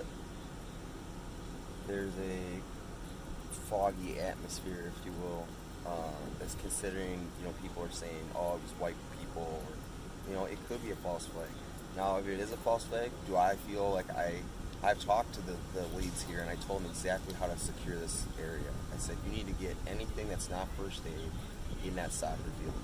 You need to put these barricades in the entrances and have one entrance in, one exit coming out of that soccer field. And you need one security guy for every 10 people that are here. So that means that there's 60 people here, you need, or 600 people here, you need 60 security people. Yeah, I think there's nowhere near those numbers. No, and that's when I told the security right away after it happened. I said, you guys are limited in what you have. I'm a prepper. I have the resources with me. Like, I could literally go in the fucking woods for a good amount of time and survive out there on my own with the knowledge and tools that I have brought with me down here.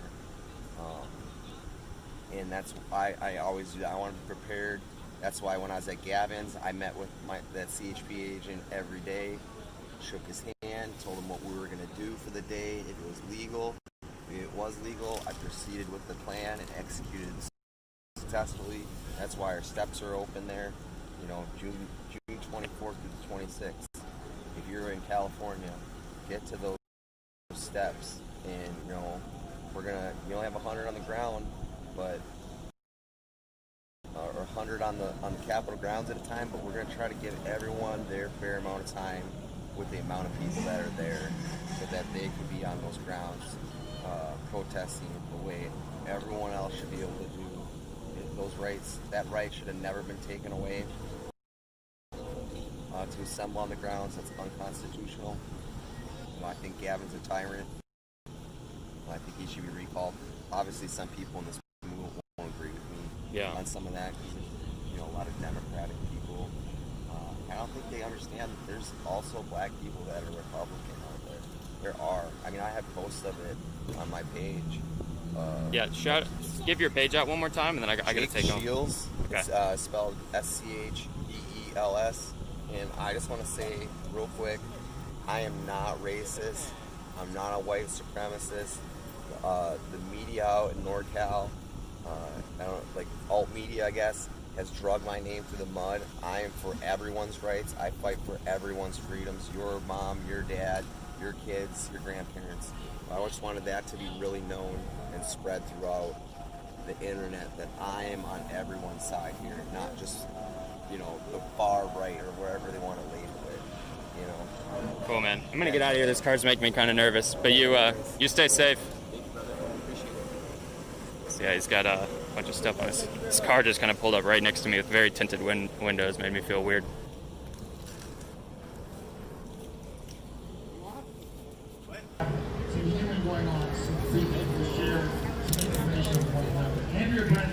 I guess we're not letting people through anymore. Is that right?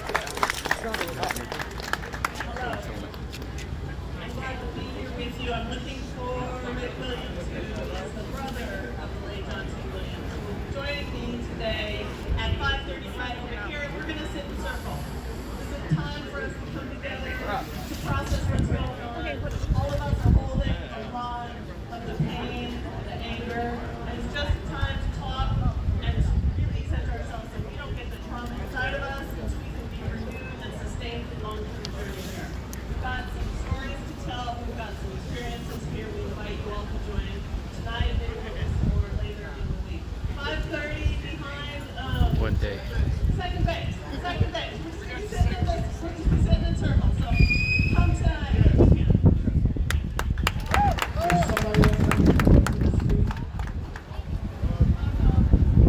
Hey y'all, so this is really good. We're getting together. We're getting on the same page. That is something that has not happened a lot here. It has not happened enough here. It's happened a lot, but there's so many of us that even though it's happened a lot, it has not happened enough.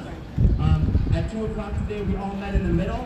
So we're just trying to get as many people get together at the same time, same place, get on the same page. And what was decided, at least for now, what we're going to try is, I think what is decided for now, we're going to try every day at 2 o'clock in the middle. So tomorrow at 2 o'clock, and I believe trying to do every day at 2 o'clock in the middle of the field.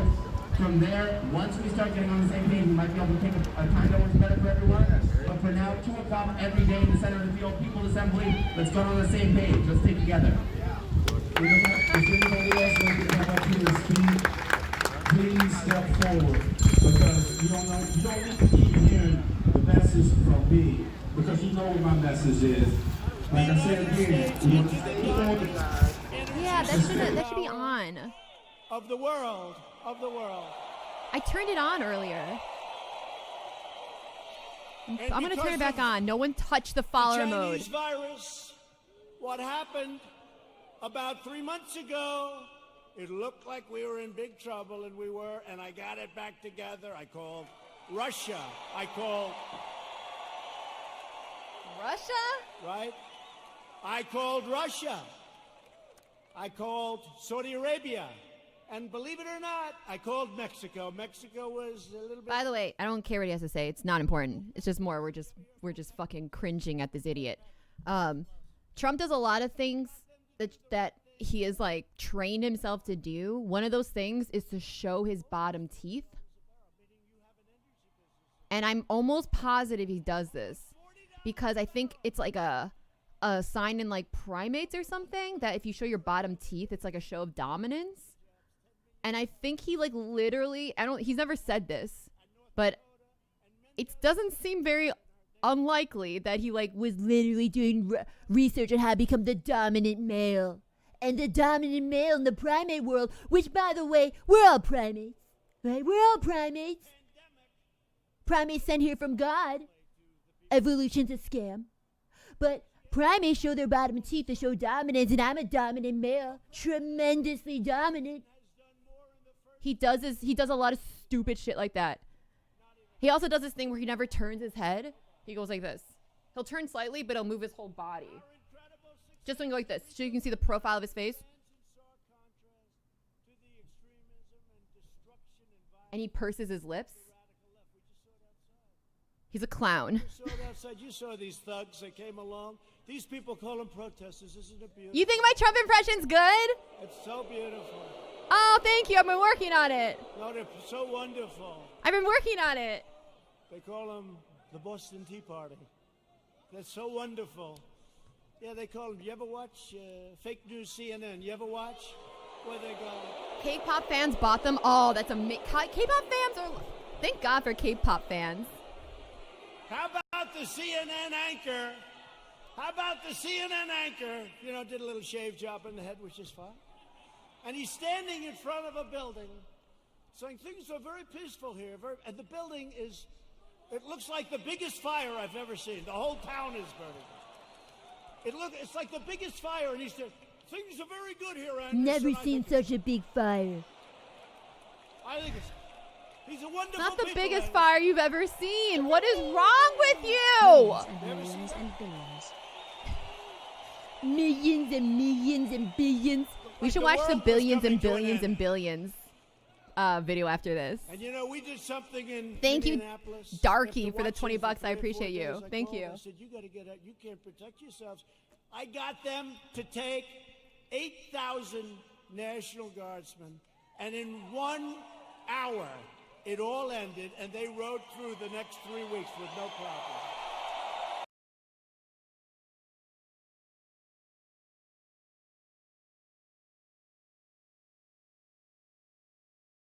Be isolated, that's our main job. But don't worry. Let's do it. No, we want you to talk. Come on. Oh, we got the guitar guy. Hey, everybody, how's it going?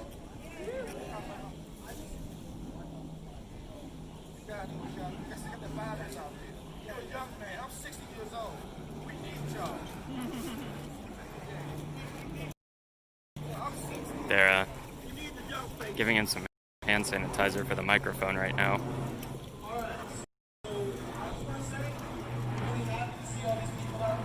Thank you all so much for being part of this movement. It means a lot to me as a black man to see all these people out here trying, you know. So thank you. Give you guys self a round of applause, please.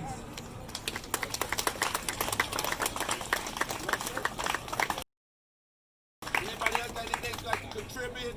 How they can make this song better? That can make this whole atmosphere better for our zone?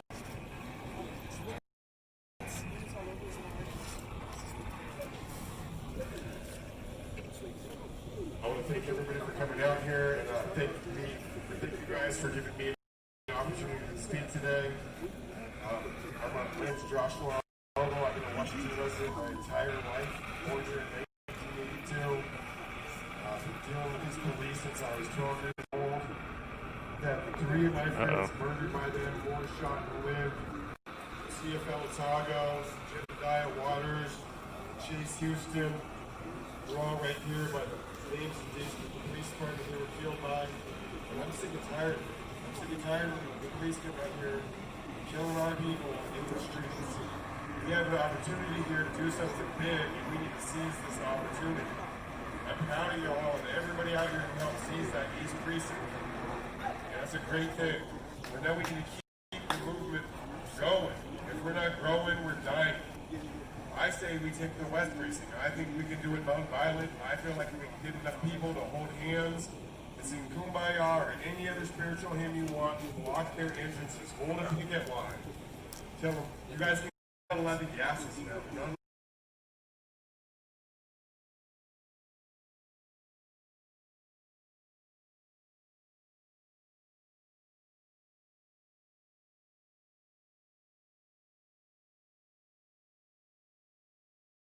You guys know that we have the decolonization conversation cafe. We can have all of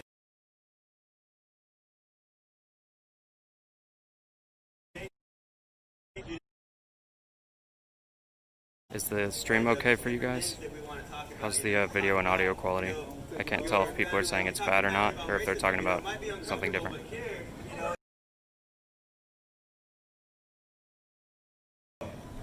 if you can follow us at Decolonize Seattle on Instagram, and that's what I want to say. We're open proceedings. Okay, I'm gonna restart the stream, guys. Hit the follow button; it'll tell you when I come back on, but it should just be a few seconds.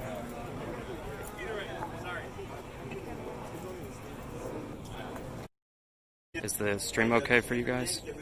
I can't tell if people are saying it's bad or not, or if they're talking about something different. You know, it's a safe space where you guys can talk, and we can all learn and grow.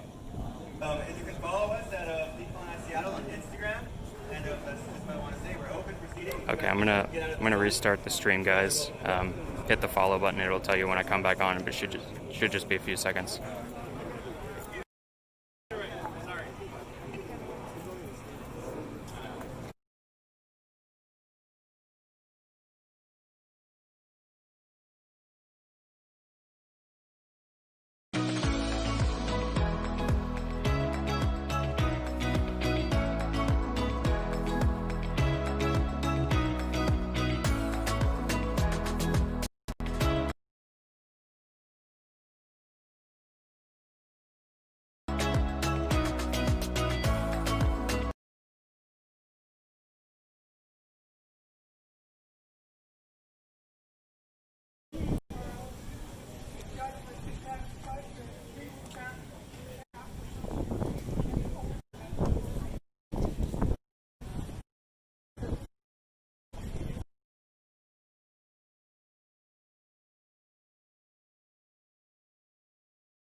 So it looks like we got food back up at this station here.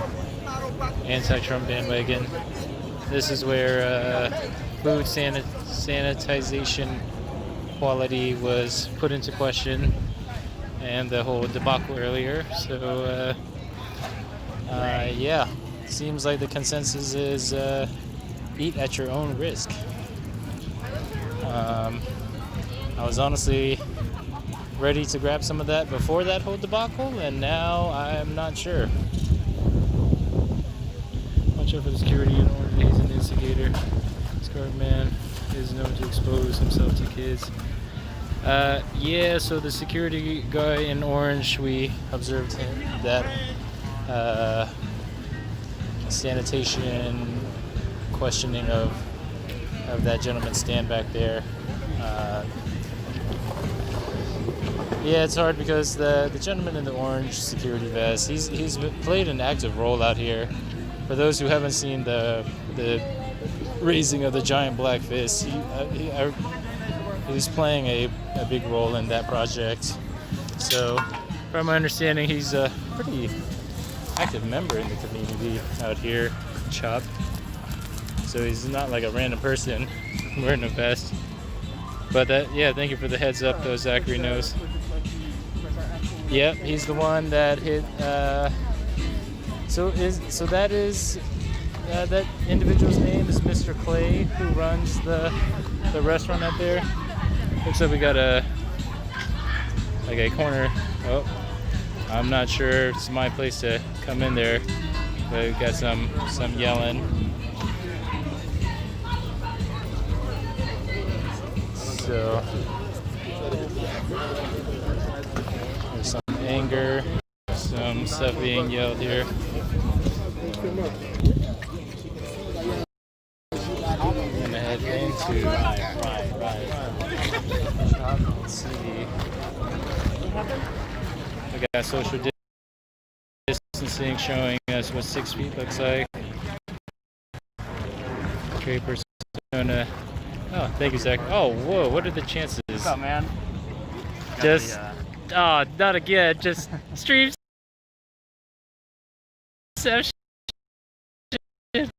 I honestly wasn't following you this time. No, it's a pretty limited space now. So, yo, yeah. How are you feeling about today? I don't know, man. Every time I think it can't get this is kind of a weird thing to do, what we're doing right now, but I'd rather go this than go the field. I don't know, every day it gets a little crazier. Yeah. Yeah, I went home last night and then I stayed up really late. And then I saw on Twitter somebody was like, yeah, somebody was shot and killed, and I was like, God damn it. This is exactly what I was afraid of, right? Because like security is not always 24/7. Sometimes they're somewhere else. People don't know where they are. Response times might not be great. So you cut off at around like 1 last night? yeah, I think it happened like an hour and a half after I left. So yeah, because I feel lucky. That's when I cut off as well yesterday. Yeah, let's go sit down. Okay. It's been intense out here. Yeah. And all right, let's just sit somewhere around here.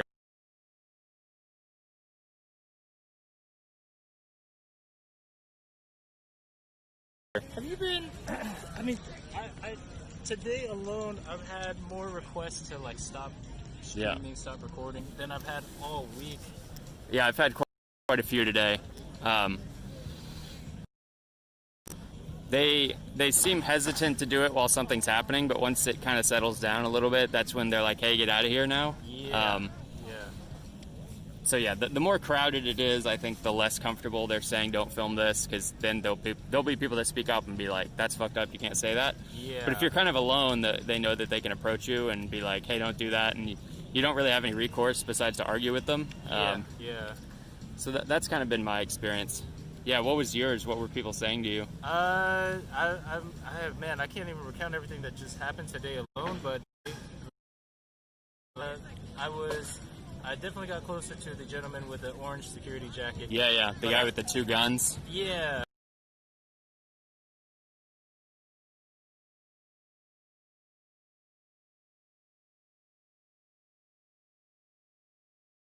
But then, when we caught that whole, like, I mean, my phone was down. I wasn't going to try to get his face. I wasn't even like, I mean, my phone was down. I wasn't going to try to get his face or anything. Yeah. But I had like 2 or 3 people one kind of Yeah, physically creating a physical barrier between myself and Clay, and was just like, hey, don't stream this. And earlier we had, I don't know if you saw, there was the person on the I saw the guy in the bright green shirt who seemed like he was having maybe a mental health crisis, or he was like kind of stumbling around. You mean that guy? He was maybe a mental health crisis. Yeah. Like kind of stumbling around. Right, yeah, same guy. He was. Zachary knows reminded us of the preacher guy, and one person came up and said, "Hey, you think this is funny right now?" And I said, "No, I don't." I think reflecting back, I was definitely very drawn to that display. When they asked that, I felt kind of conflicted. Like, on one end, I wasn't sure if that gentleman had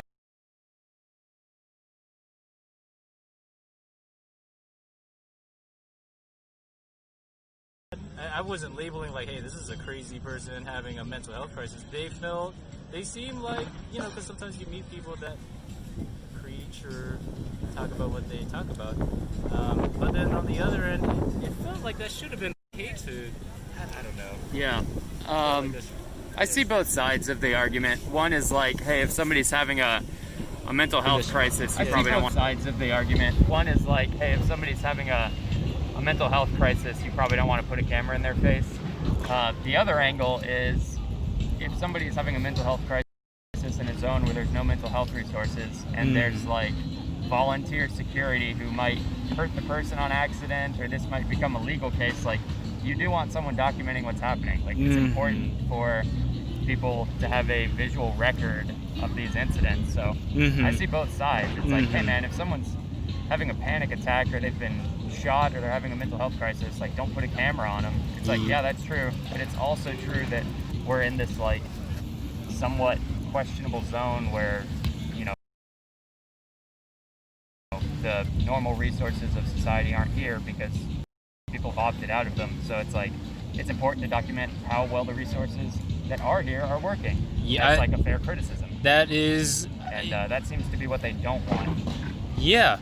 See, that's like that point that you shared right there. I feel I agree a lot, because there was an incident where we saw the support on Chop, reacting very beautifully well, and was able to capture that and show, like, hey, they're on it, and they definitely have this under control. I feel like with an incident such as the preacher person, to show like, hey, there is support for cases like this, and here's and to be able to show in stream, like, this is how Chop is handling this, instead of just kind of now for viewers, but also for future, is kind of like this, like, well, what did they do about it? And as we saw, this was the third incident of being asked to not film. Was after we left the preacher gentleman, we walked into the middle of the field where there was a people assembly, and I guess I was streaming the people assembly, and then one of the persons on the microphone came up to me and said, "Hey, don't film this," and then funny enough, the preacher person came in and broke the people assembly anyways. But for me, I feel like when there are productive conversations such as the people assembly, that type of coverage would almost counteract the Coachella dialogue right now. If they don't want people filming the like serious discussions that are happening in the attempts at true organization, like, all anyone's gonna know of is the incidents, right? Like, yeah. So I don't know, it feels weird to say,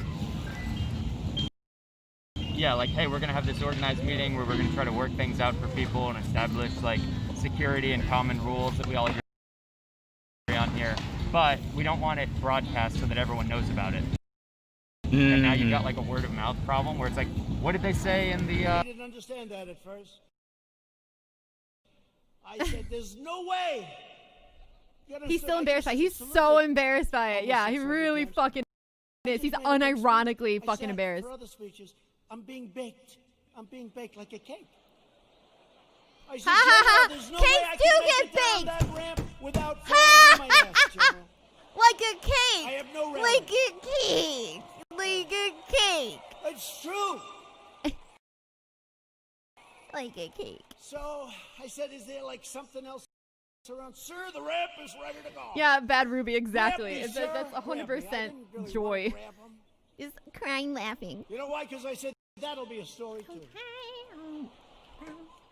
So now I have a choice. I can stay up there for another There's couple of zero hours and substance wait in till this I'm rescued. stupid story. He's just making excuses. His story is I'm so relatable. So now it's not embarrassing anymore. Also, it's basically him just trying to fill up time, just being so obnoxious with every fucking detail and being so relatable. With the fake news one. And then so what if I slipped or If I almost did? fall, This is a beautiful display of white male fragility. It really fucking I is. fall, Like a cake. Like a I cake. remember when Drink? President Okay, Ford I didn't fell hear out of it. the plane, you remember? I remember when another president, nice man, threw up in Japan, and they did slow motion replays.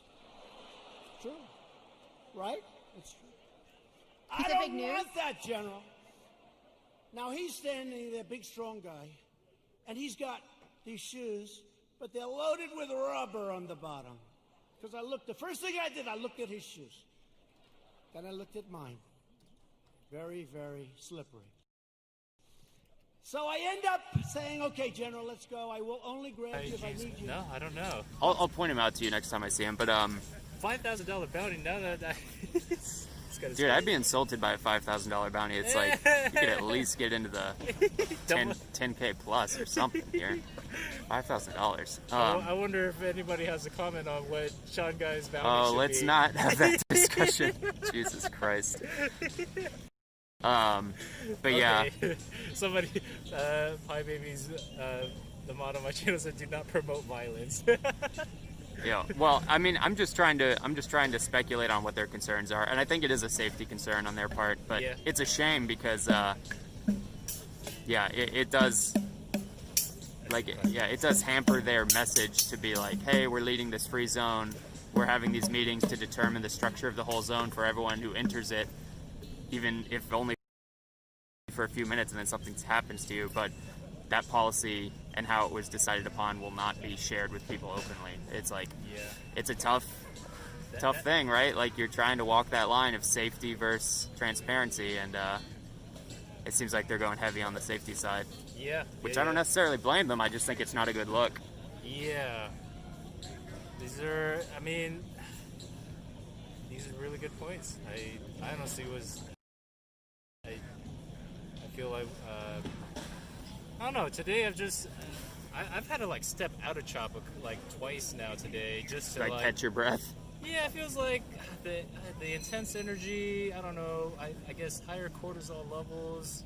It's just It's kind of like I need a breather, you know. Let me just look at some art pieces or something. Dude, I go to like the Piano Man and I try to like just listen to the music for a minute. The guy who was playing the guitar, like I try to get my moments of there's nobody here with their hand on a gun for a minute, so that I can go back in and try to like document those moments, because it's important for people to see what's happening here, right? Like this is a giant social experiment. Like it's happening, as far as I know, at this scale, one place in the world right now, which is here. So like all these people that want to promote like these ideologies of like, let's try these open communities where people volunteer their skills as like medics or whatever, and there's there's all these people that want to promote that sort of stuff. Like I don't know whether you'd call it anarchy or like You referred it to Amsterdam last night. Yeah, so. I mean it's like Amsterdam from The Wire. If people are familiar with The Wire, somebody in my chat said that, and they're right. But yeah, there's all these people that are like, hey, these open societies or these anarchist societies without police or leadership, these can really work. And I think it's important to document, like, hey, we tried it, or it happened for multiple weeks in Seattle, and here's what it looked like. So anyone that's like, don't document what it looked like, is kind of like trying to ruin data in a science experiment. It's like, this is very rare that this will happen. It's like maybe once in a lifetime event that something like this happens. So for people to say like, hey, don't film what's happening here, I feel like they're ruining what is kind of like science or data collection or documentation on what trying this out really looks like.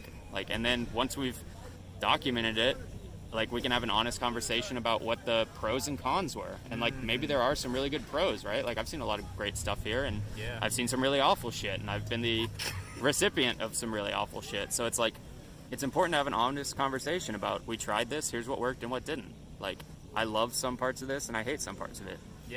But people saying like, just document the good parts, that's bad science, that's bad documentation. Like, you're going to ruin the whole experiment, and then everyone's going to discredit it because there's going to be all this footage out there of people saying, don't film this. And everyone's going to be like, it wasn't a good experiment, you guys didn't really try it because you suppressed what was actually happening, so now you've ruined any credibility the movement had. So yeah, I think open documentation is important. It seems like almost everyone I talk to here disagrees with me on that.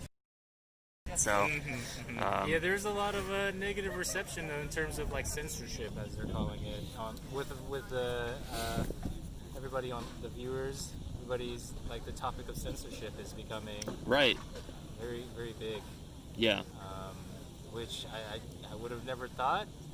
Yeah, people in my chat have talked about censorship. They've been like, hey man, I got banned from your chat, and they DM me somewhere else, and I'm like, well, listen, you probably either promoted violence. I had some people in my chat that were like, I'm going to show up and kill all those people. And it's like, listen, dude, you can't say that. And they're like, I have freedom of speech, though. And it's like, listen, this is like a private service where a private individual is streaming it, and like, they get to choose what the rules are for their chat and for their channel. So like, I'm not advocating that anything goes in my chat. So I don't feel like a hypocrite when we ban people that say that shit. But from most of the organizers here, I've heard them advocate like, hey, this is totally free zone. People can do whatever they want as long as they're not hurting people. So to have that coincide with a media policy of, you know, don't film people, don't film bad incidents, feels, hypocritical, or not a great policy in the long run for them. Do you feel your stream strategy is going to change today? I'm definitely pointing my camera more at the ground because I don't want to get into conflicts with people. Like, there's that guy in the orange vest had 2 guns, one on his chest, one on his hip. He put his hand down on his hip when the fight started. Like, he put his hand on his pistol, like ready to draw it.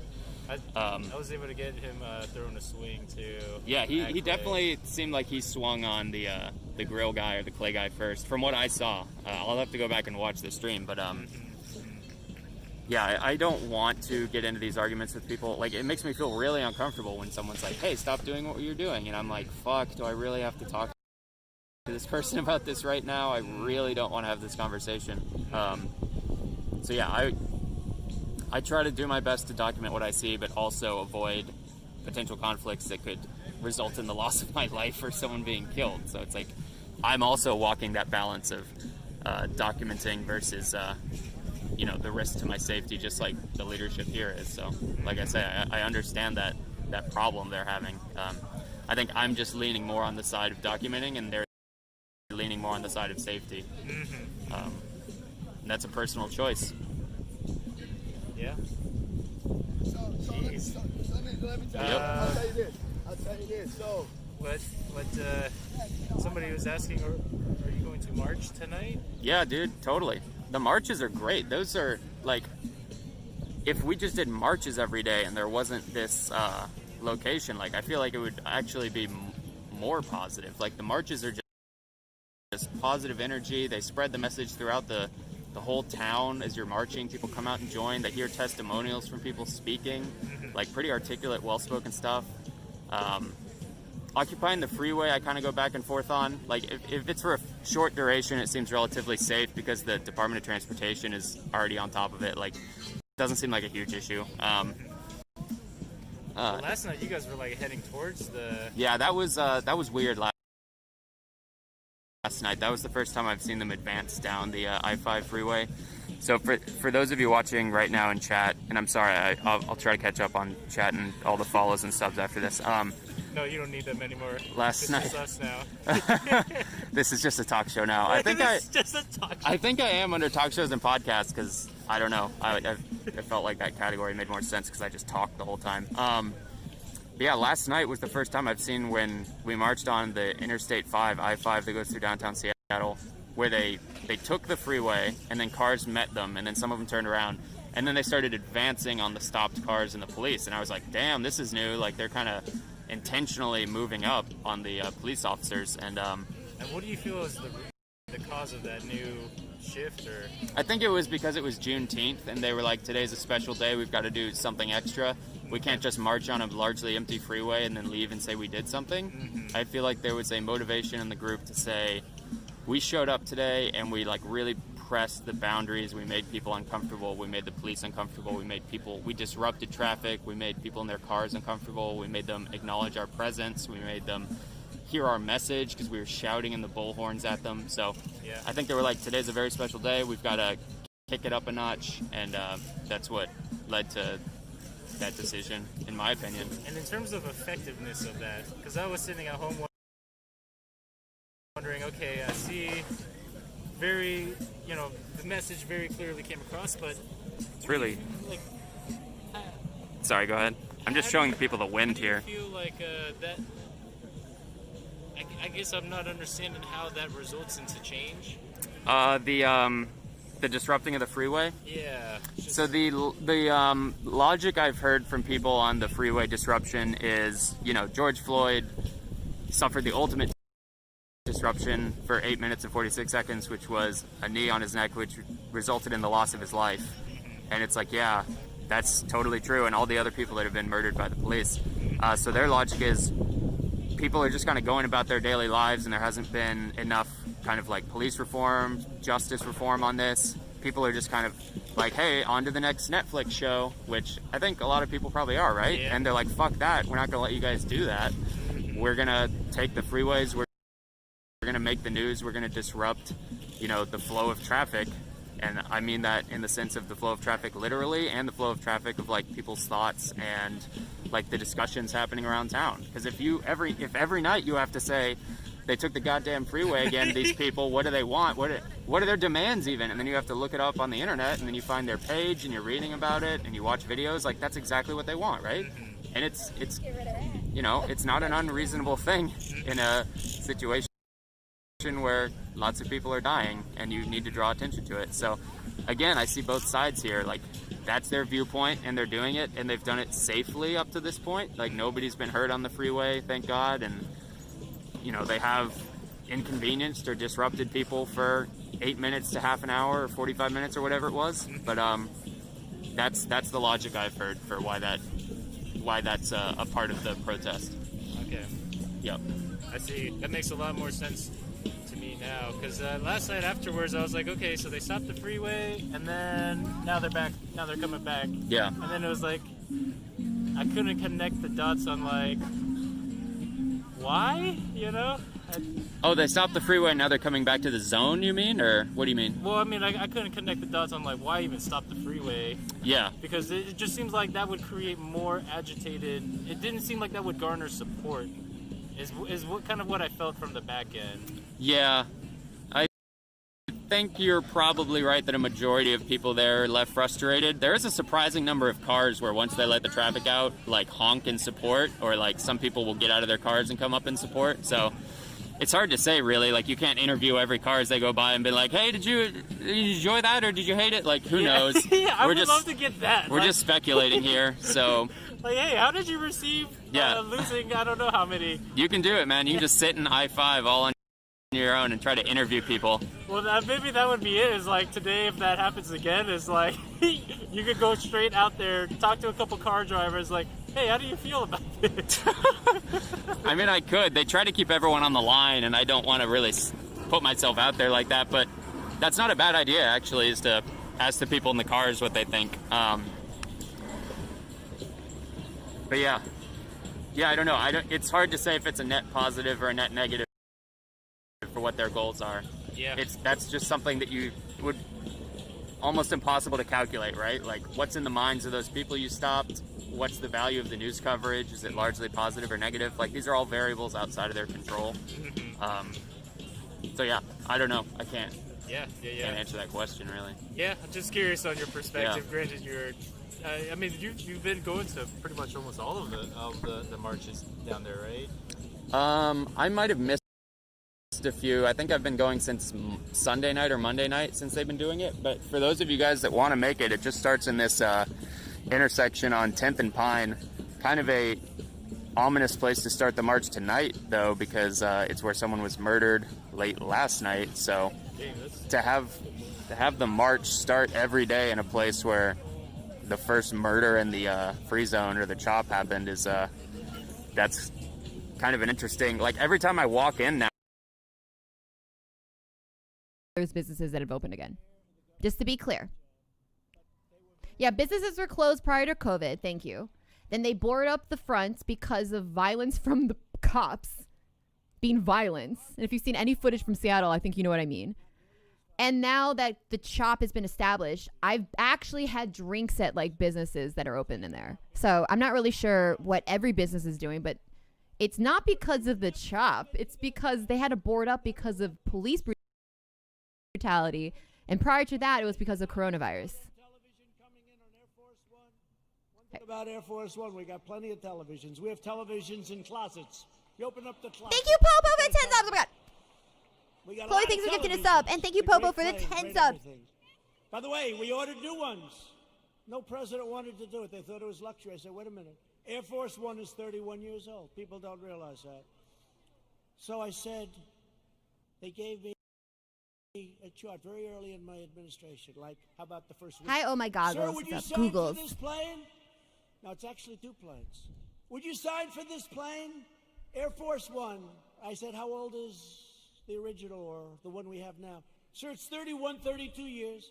And I'd see people coming in from foreign lands that can't compete with us. Rich countries, but they can't compete with you. And they have a brand new, beautiful 747-800. 747. And I said, wait a minute. That country has new, and we have a 31 year, so somebody had to do it. So the deal was made, and it was made for a lot of money. I think it was $5.7 or $5.6 billion. Now, in all fairness, it's 2 planes, and there's a lot of stuff in those planes. I won't talk to you about it. So I told Boeing, the head of Boeing, they said, sir, please, would like to get started on the planes. I said, I do too, but I'm not paying $5.6 billion. And I'm not paying $4.6 billion. I said it There's has so to many have drinks a 3 happening. Just on the front of it. everyone drink your water, but if you drink too much Yes, I water, have a lot stop of money, it. I don't too. want you to But overhydrate. it is a rather complex situation. They said, no way. No way. This was before Boeing had problems, by the way. But Boeing. Remember, chat, this is a guy that still has any fans at all. Imagine what kind of an insane, like, fanatic you have to be to even find this guy to be, like, cool. That was terrible. But So the he doesn't greatest- I need to think make his before that stories was the actually make greatest airline in the sense. world. It made up a quarter. He just needs to one fucking, quarter like, of a point. It was one company. It was an unbelievable machine. And then they made a plane, and they did some foolish things. And Is this like the douche that has to buy a new Ferrari because his douche neighbor bought one? But you know Weird. what? They're coming back. We're ready to help them if they need it. But they're coming back, and they're Kind of, coming yeah. back. Trump is absolutely that guy. But this was the Boeing before that, and they were riding high, and like I was before this thing came in. But we're still riding high because you know Note what? the, On like, the November lower 3rd, teeth. We're gonna win. We're gonna win. Dejected, that's cute.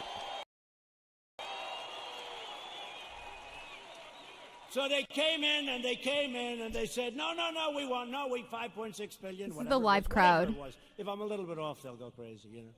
Whatever. But it was a lot. 5.6 billion. Nope. little- gotta it's like have a few three. seconds Gotta off, I have a suppose. 3. Call me up. Nope. Cancel the contract.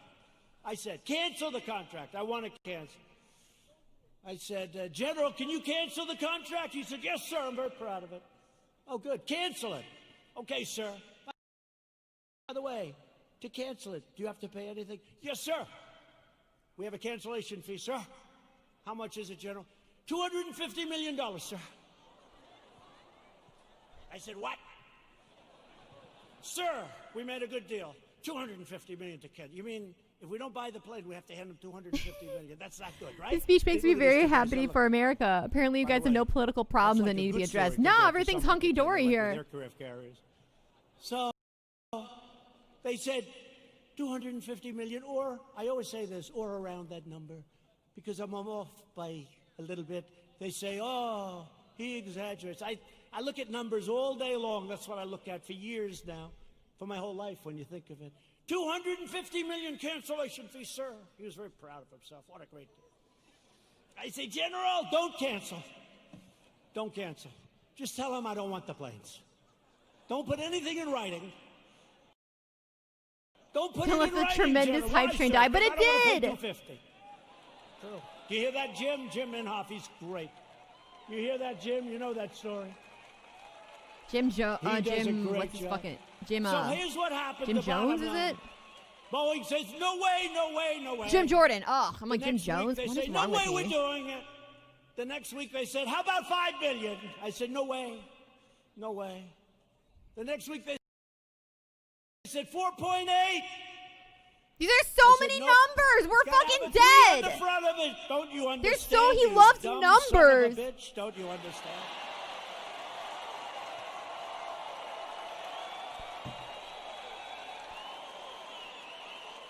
I turned out to be right. You know, turned out to be right. Nobody gets that. No, gotta have a 3. Obligatory Next swear. He's so day. cool. He's so cool. He Back. swears. 4.5 is our best offer. Nope, I'm not doing it. I'm not doing it. Come back when you're ready. A month goes by, another month, they never heard about it. They never heard from me. They thought I was serious. I was. And they came back at $4 billion. That's a lot of money. But I saved like $1.6 billion or $1.7 billion.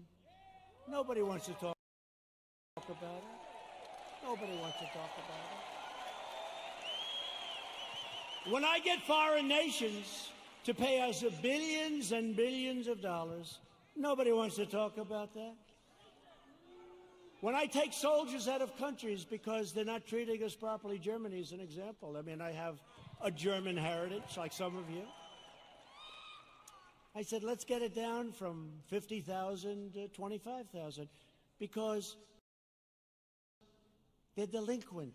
For many years, they're delinquent. They haven't been paying what they're supposed to be paying. They're paying 1% instead of 2%, and 2% is a very low number.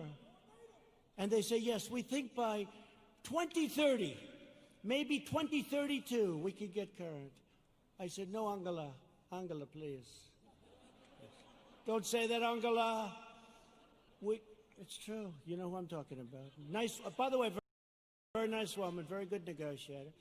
I said, Angela, that's a long time. This was in 2019. She said 2032. I said, no, Angela, that's not working. But I said, what about, because now they want to get current, but I said, well, what about the last 25 years, all the money you owe us? Everybody forgot about that. They forget about all the money that wasn't paid. I said, what about the $1 trillion that you really owe? So we're negotiating, let's see. But in the meantime, we're reducing our troops. Remember this. Remember this. We're supposed to protect Germany from Russia. But Germany is paying Russia billions of dollars for energy coming from a pipeline, brand new pipeline. So they pay the country we're supposed to protect them from. They pay billions of dollars to that country. We're supposed to protect them. Excuse me, how does that work? How does that work?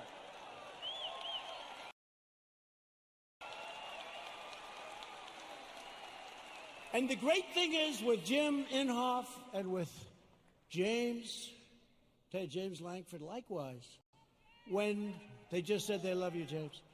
When they hear it, they get it. A lot of people don't get it. They get it.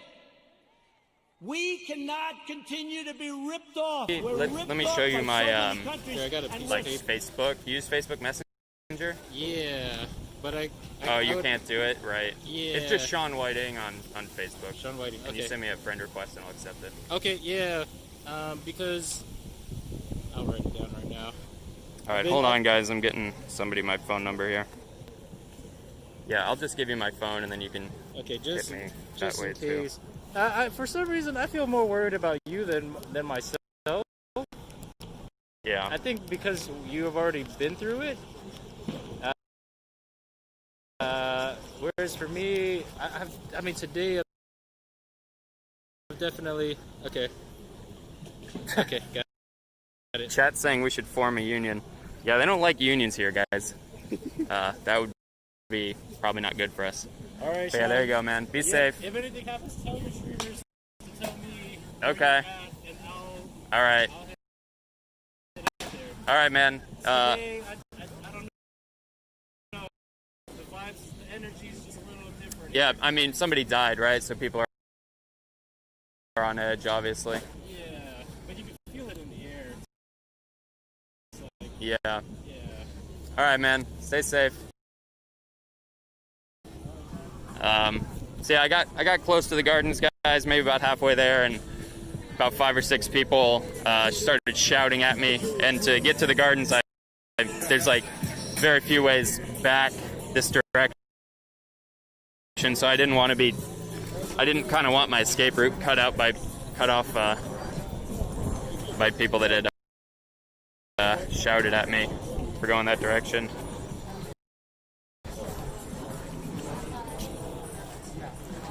I'm gonna sit here for a second and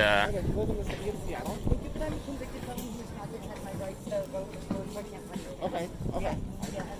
actually there's kind of an intense discussion there, so you can see more people posing.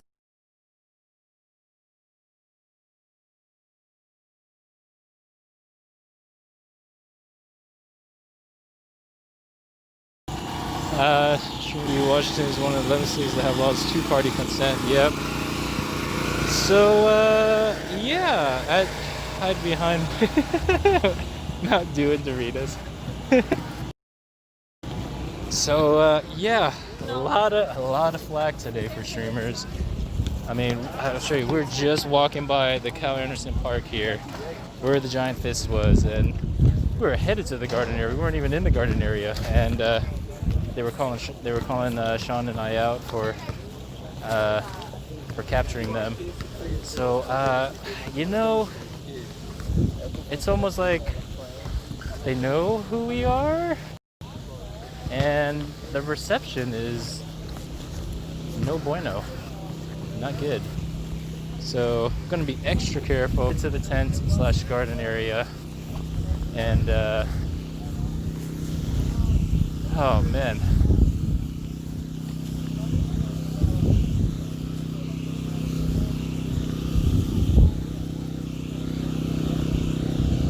I am,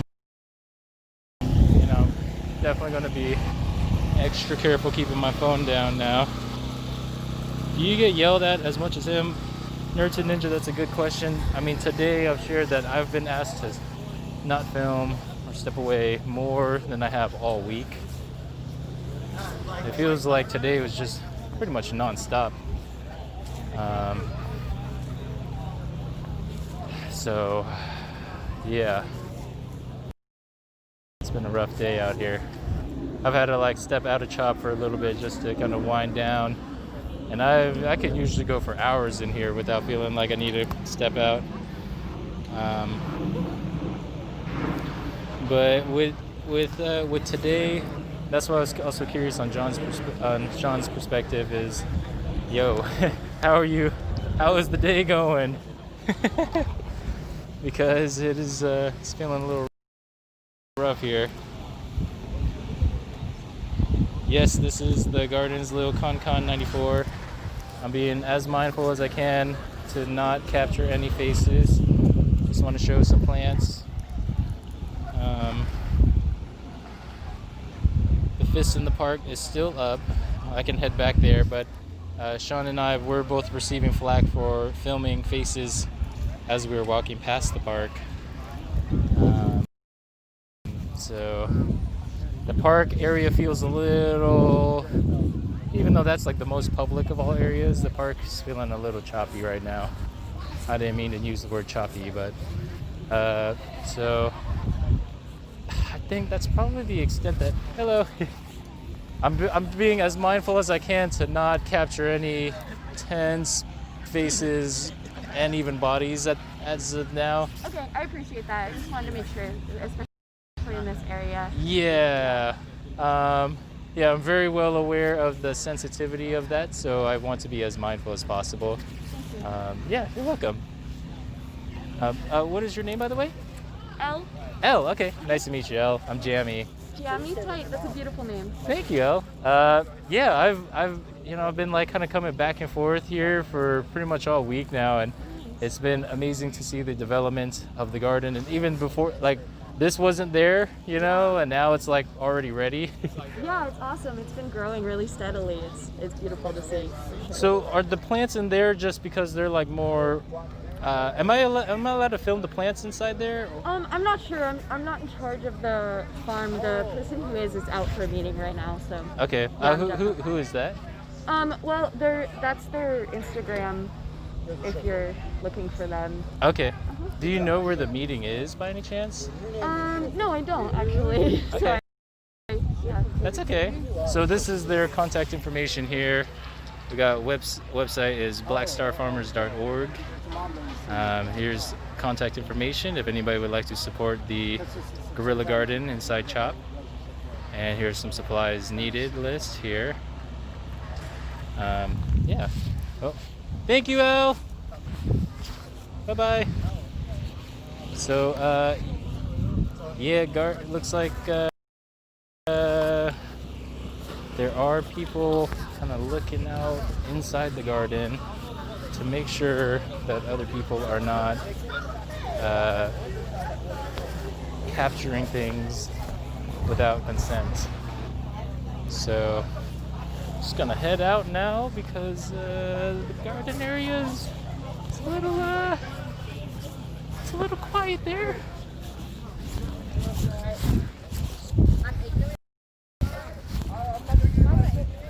So,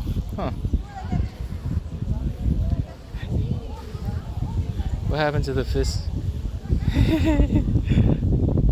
So, no, Clay is still in the spot. Clay was there when we walked by. He looked like he was still there. So, you see Sean Guy again. Pass along, he needs to check his mods. I don't think he would be okay with what's being blocked. Subaru left his moderator in Sean's chat. I can't at the moment. I really want to see the tent set up. Capture a freaking plant on film. It's because they grow weed. No, they are definitely not growing any weed out here. Yeah, we were able to get a cool tour of the garden before things heated up in the garden area. The garden area was definitely more the camera area. The camera area was, or the garden area was definitely more, I don't know, open and inviting earlier in the week. So I just walked past like 3 gentlemen that just kind of overheard them talking about maybe fucking somebody up. Sounds like somebody with a camera too. Either I'm paranoid or did any of you guys pick that up? Yeah.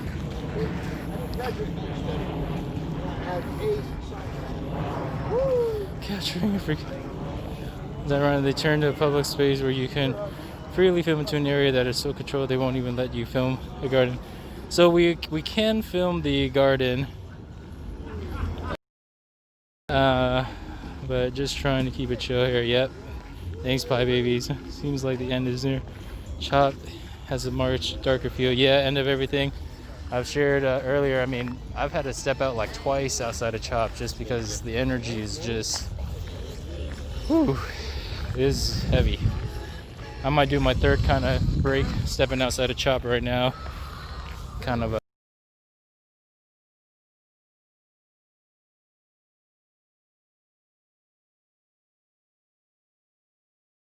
So if that's what happened, it's no big deal. We'll It was come back. Park and Rec who said they were going to do that, or It's Seattle Public Utilities. and they said they had heard that, or like They basically, it was a threat. They told us, better get out. They're putting already signs on cars that are parked around here that they're going to get towed. I'm like, towed? Well, that means you better, someone with a gun and a bat just come and yeah. I got to imagine if they're going to do that, they're going to do it like late night or early morning. That seems to be the time to do it because you're going to have way less people involved, right? It's going to be. That's true. So they're not going to do it midday on a Saturday. That's a shit show, and there'll be media around. So if you guys are looking out, I'd say, like, I saw that they did this in Portland. People were occupying the like governor's house or something. They came in at like 4:35 in the morning because that's like you're low energy, you're groggy, or you've woken up and you're just going to kind of run away from danger. Like that's what's going to happen, I think. Well, thanks So, for the heads up. it is our favorite season. Yeah. Ashes hunting season. You want me to go with you? What is this? Did somebody bring this in? This is our paintball gun. Yeah, UV paintballs. Oh, you're marking them. Yeah, our 4 friends over there in the white t-shirts. Yeah. They're known problem solvers. Also, I see you found Trumpet Guy. I did. He's telling me about last He's night. the live streamer who was out talking to me He's that the first real night. journalist. Yeah, he's the only one who's been out here every fucking day. We appreciate it. So, I mean, again, so maybe if we get good intel, it would be really good if you're able to document some of that, Yeah. My problem is I don't know where to stay here at night. Like I don't have a tent or whatever. Come on now. Okay. We got a place for you, brother. Okay, where you'll have to show me your tent. You want to come back right now? Yeah, you can show me. See, the thing is, there's a guy in there who like grabbed me the other day, and Oh no, we gotta squash that right now. We're gonna try, man. We're gonna figure that out. Yeah. Yeah, I tried to go over there actually just a few minutes ago. Like on the far north end? No, this is by the gardens. No, see, we moved out of the gardens. Okay, That's okay. because of stuff like that. Yeah. I was the first tent in the garden. Yeah. And the whole point was to get that set up and then make living space. So that's Yeah. what we're doing now. The living space, we're gonna have semi-permanent stuff, yurts. We already have a chicken Oh coop. shit, you're making a We're yurt? goats. I saw Oh, the yeah. coop. I didn't see the chickens. For the long haul, Okay. We're gonna live right. So yeah, come to the village, man. It's a whole different vibe. The people who are staying in the garden still are the ones who are not quite on the bandwagon. Yeah, That's yeah. okay. We're not cops. We're not sweeping them out, right? We're just making a better opportunity for them, and they'll eventually get over there. Okay. Yeah, please, you're welcome, man. We got some good food over there. Okay, right yeah, now. take me over there. Let me talk to James real quick and I'll see. be right here. Okay, I'll be right back. So it looks like the security team, or James here, is monitoring. Said there's some guys here outside the East Precinct with that they're watching. He says they might be instigators of some sort, and he has a paintball gun.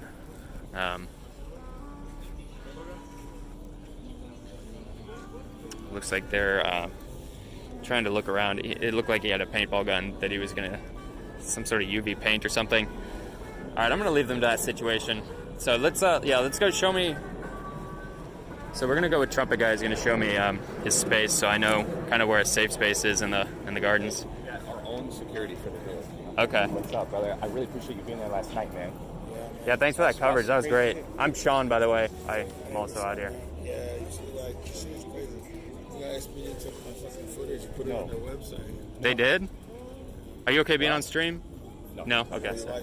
Yeah. Okay. Yeah, no, it's fine. Let me just finish my sentence and come on straight. So it's just been brought to my attention by KUOW. A reporter from KUOW came up to me and said that the footage that I filmed last night is on the SPD website. I haven't been to the website. I haven't seen it myself. And my issue isn't even so much of SPD per se, but it was like, my issue was like, so many people across the country and really internationally called me. Everybody wanted the footage and everything. Yeah. And, kind of like with Pink Umbrella, it was a small media company. And so with Pink Umbrella, we're like, man, take it, do whatever you want. And with this, we're getting ready to release everything. And, to find out that this young man here is 19 years old, my son's 19, you know what I'm saying? And, my son was so impacted by the murder of Connor Dawson Holland. That was the young man who attended Rainier Beach High School. He was at the UW. He got killed out in front of his home. That was my son's good friend. And on that footage, the reason why I'm just like, man, it's there on Facebook, it's there on YouTube. You know what I'm saying? If people want to watch it. But the reason why I didn't want to release the footage, I can hear crying I'm saying? When they're trying to transport this young man to the hospital and everything else. I don't mind. People go there to Facebook if you want to see the footage. I'm glad I don't have the footage of the actual incident. Or go to our YouTube page.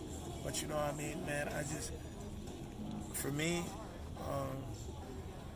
it's what prepared me, you know, for when you see that, man, it's a loss of humanity. Anytime somebody just dies like that, and you see the family and friends and perfect strangers and everybody else, man, and it was a lot of emotion of the moment, and I'm not even like totally okay with the process with it. And so that's why it's like, man, I mean, I could tell you it's at least 30, 40 requests. It's like, man, can we put this in our evening news? We want to do a package. We want to, lead into whatever with this and that. And I'm just like, man, and that's why maybe, like call me a citizen journalist. Because every once in a while, the citizen needs to come to the surface. And the humanity needs to come to the surface. This is video footage of people just mourning in real time about something, a traumatic experience. So, you know what I'm saying? And so to hear that it's out there, you know what I'm saying, on the other people's websites without my permission and things like that. You know, so like I said, it's not necessarily even that it's the SPD. It could be, some other whatever news source or anybody. It just so happens to be them. But it's like, there's a reason why I was like, man, I'm good. You know what I'm saying? So, there's a lot of people in my chat saying that they really respect what you're doing and being out here, so a lot of appreciation. And I'm just sorry, just trying to tell the story, man, as we see it. You know what I'm saying? I mean, clearly you see it can take a toll, you know? I mean, and we keep telling the same story. Black man dying. So, I need to get back. All right, man. Thank you, man. Yeah. My brother. Hey, what's up? Let me see.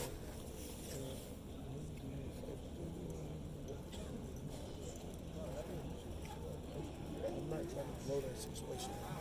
Keep me there. Don't be on there like, you see what I'm saying? Yeah. Just give me my privacy. Okay. Stream is a stream. What I'm saying, you feel me? Yeah. You mean with the retweet? Yeah. No. I mean, like, you see what I'm saying? Like, your stream is a stream. Yeah. That's all I'm saying. You Okay. feel me? Yeah. A little confused about that last part, but I'm hearing he just doesn't want flips out. Okay. And quoting him he kind of feels that the live. Right? Yeah. I don't think I watching. quoted him though. No, he's not saying you ever have. Oh, okay. He was like, that's why I asked. Okay. With respect to this, he was glad to see what he did. Sure. I thought it felt like he was referencing some incident, and I was like, what? I don't think I. Okay. Okay, guys. So we're walking back to the what are you calling that side away from the gardens? The village. Okay, so we're walking with a trumpet guy to the village. He's gonna kind of show me a safe spot where he's at. I know my stream's been very affectionate and loving with who we call the Coconut Wizard now. So he's the wizard, and he uses the coconut oil in his beard. So we were like, he's the Coconut Wizard. Totally, he loves. Yeah, he was. I mean, I don't think he'd ever been on a live stream in his life. Yeah. But, he's a very important member of our tribe. He's got such a powerful, positive force to him. He was second tent in the garden, right? So Marcus Wizard and I, it was Marcus's vision. He rode out on a bike. We know the story with the. No, I don't know if I've heard the origin story. Oh yeah, so Marcus, Black Star Farmer, right? He was from Columbia City. He was pressing out there, and when he heard that the precinct was evacuated, he was like, "Well, I wonder if I could do some guerrilla gardening." Yeah. So he rode on his bike with one shovel across his handlebars from Columbia City, and shows up and started digging a hole. I can show you where the first hole is. Okay. And but no, we're gonna walk around to the village. And yeah, that's around the gardens is where I had a guy get really excited at me, and he grabbed me, and I didn't know what to do. Well, and so that's to be fair, that's exactly what I'm talking about. Is that So we did it with the express purpose of helping him get the gardens together. I did a little Insta, hey, let's get some stuff out here. People started showing up. It grew. And so I was the first guy to camp overnight. I camp overnight, and of course, the city comes in the morning. They're like, what the fuck you doing? They start tearing our shit up. I said, call the cops. Yeah. And I just played the game, and that day I got as many people as I could in there, homeless, whoever. Yeah. And then it became a tent city, and then it was like, oh, you do need the cops to sweep this. You can't, and so but the cops aren't coming, and so that's how we played the game to get the garden to survive. Yeah. So then it became this tension as the garden grew and the camp grew, because the intention was never for it to be permanent living space. Right. But there needs to be respect for the people living there, because they are the ones who allowed the garden to even exist. Yeah. So it was initially a defense mechanism to keep the Parks and Rec from tearing the gardens up. That's it. Yeah. And then it just naturally evolved into well, now this is a permanent kind of settlement now in the park. Yes. And so that now, again, because we're not cops and we don't sweep, well, what's the anarchic, free, voluntary way to deal with people in the situation? You provide them a better option. Yeah. So that's what we're building over here. It's going to be much better. All are at the village, which makes me kind of nervous about going to it. Well, come see it for yourself. Okay. It's going to be okay. Yeah.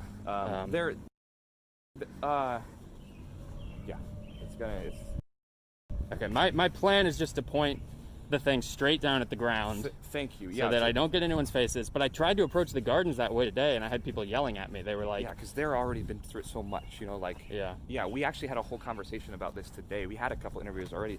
You're being invited in, right? That's very different. Right. But yeah, we'll keep separate from. You'll just see, man. Okay.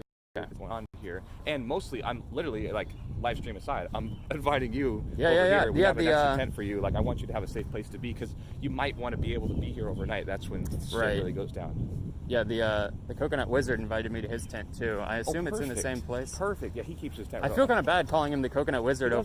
Is he okay with that? We call him Wiz. Yeah. Wiz? Okay. Yeah, Wizard, cool. whatever. James is his name. But... All right, I'm gonna switch it back, guys, to looking down at the ground now. We're walking into the village. This is one of our main security guys. He does a great job. We call him Relentless. This is our plumber. The plumber? Yeah.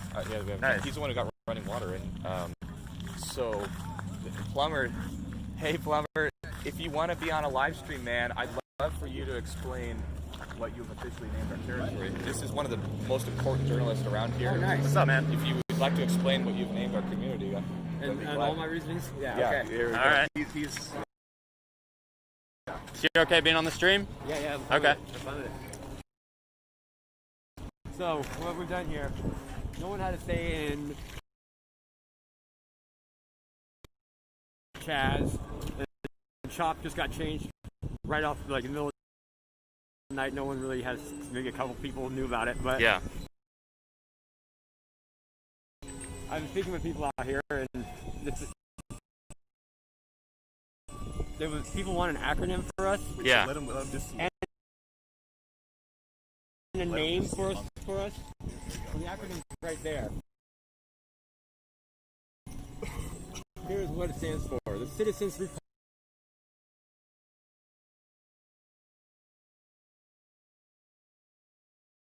Republic of Capitol Hill. Okay. Crotch. So now it's the whole point. Living in the crotch. That's okay. It's kind of our way of trolling. Yeah. Making them say crotch on national TV. Please do, because it's just, we want. The chat is loving this. Good, yeah, dude, crotch. It's all about the crotch. Guys, long live the crotch. Yeah. We all like it. That's awesome. It's Republic of Capitol Hill. So guys, it's now, and then this section that we're in of the village, the farm is over there. Yeah. I've officially been volunteering with security, but I do go around the borders myself. And yeah, I've been all over doing all sorts of stuff. Cool. Awesome, man. If you don't mind, Victor, he's a friend of mine from. Yeah. Hey. Yeah. Remember, our community needs a place to stay tonight. There is Okay. zero homelessness. Yeah. People to know. Are you okay being on a stream, or do you want me to not show your face? Yeah. Okay. We take care of everybody. So he said, "Hey, I don't, where's safe around here?" I said, "We got a safe place." Yeah, I've heard that people have been donating tents. Is that right? We could use more always, but yeah, every night I'm scrambling to see everyone's housed. But that's one of my main jobs, and I'm glad to do it. Okay. Oh, sorry, it's just yeah. You see that? It was just the Just tripped over a little tent thing here. All right, good to go. This oak tree, good to go, man. This oak tree was planted right before we showed up. Totally, unplanned and coordinated, but it's gonna be. Oh, this will be cool. So this will be a giant oak tree right here. Yep. It's gonna go with us. Up on this mound here in the village, there's a only about 2 or 3 feet high. Check in with these guys. Yeah. I'll point at the ground until now. Kind of up on the hill here in the village. We just kind of came in from this corner down this direction. So we basically went around the gardens and came in from this guy is kind of going around asking people if they want to be on camera or not. It seems like some people are cool with it, some people aren't. So he's kind of scrambling to see who wants to talk.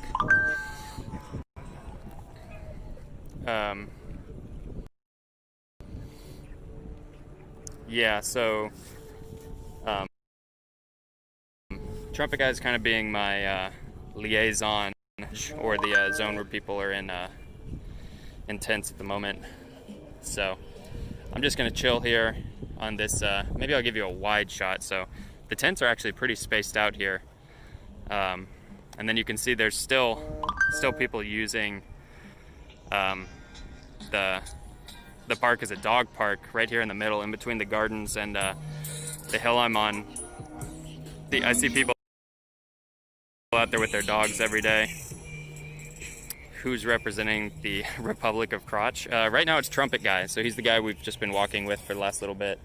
Yeah, we're up on this hill. They've planted a oak tree, or I think he said it might have been here before that. So up on this kind of grassy hill. So this is perfect. Like this is kind of the public space of the village. Yeah. With those guys, that's my tent right there. That green one.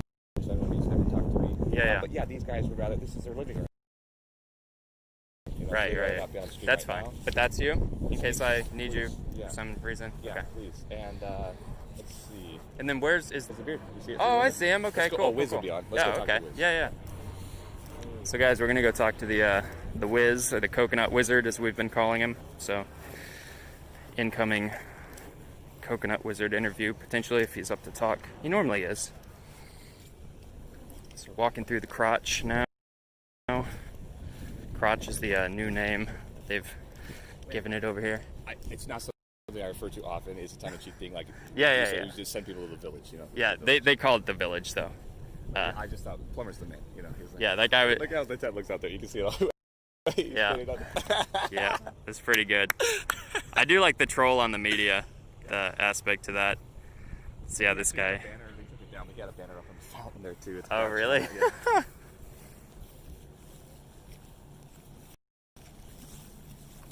This is some wind damage today. This is actually. Oh, wow. Yeah, it was so windy earlier. I don't want to interrupt him, so I'll let you ask.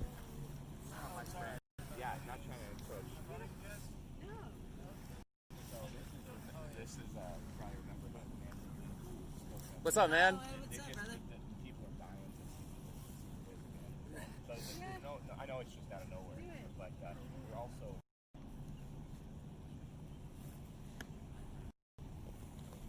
So they're talking to the Coconut Wizard now, seeing if he wants to be on. I'm in the village, so the far side of Capitol Hill, where they've got tents over here. Yeah, we've been talking to people. You can see there's just a few tents here. They're actually pretty spaced out. I don't want to try to film anybody or identify who lives in them, so I'm gonna mostly keep you guys pointed at the grass until people agree to talk to us.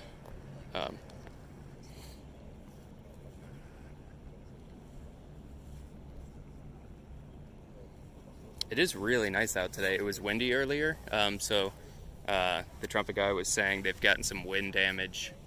Gotten some wind damage to some of the tents here. I see them kind of like leaning to the side or something. But we are here in the village, which is where some people camp out overnight. I'm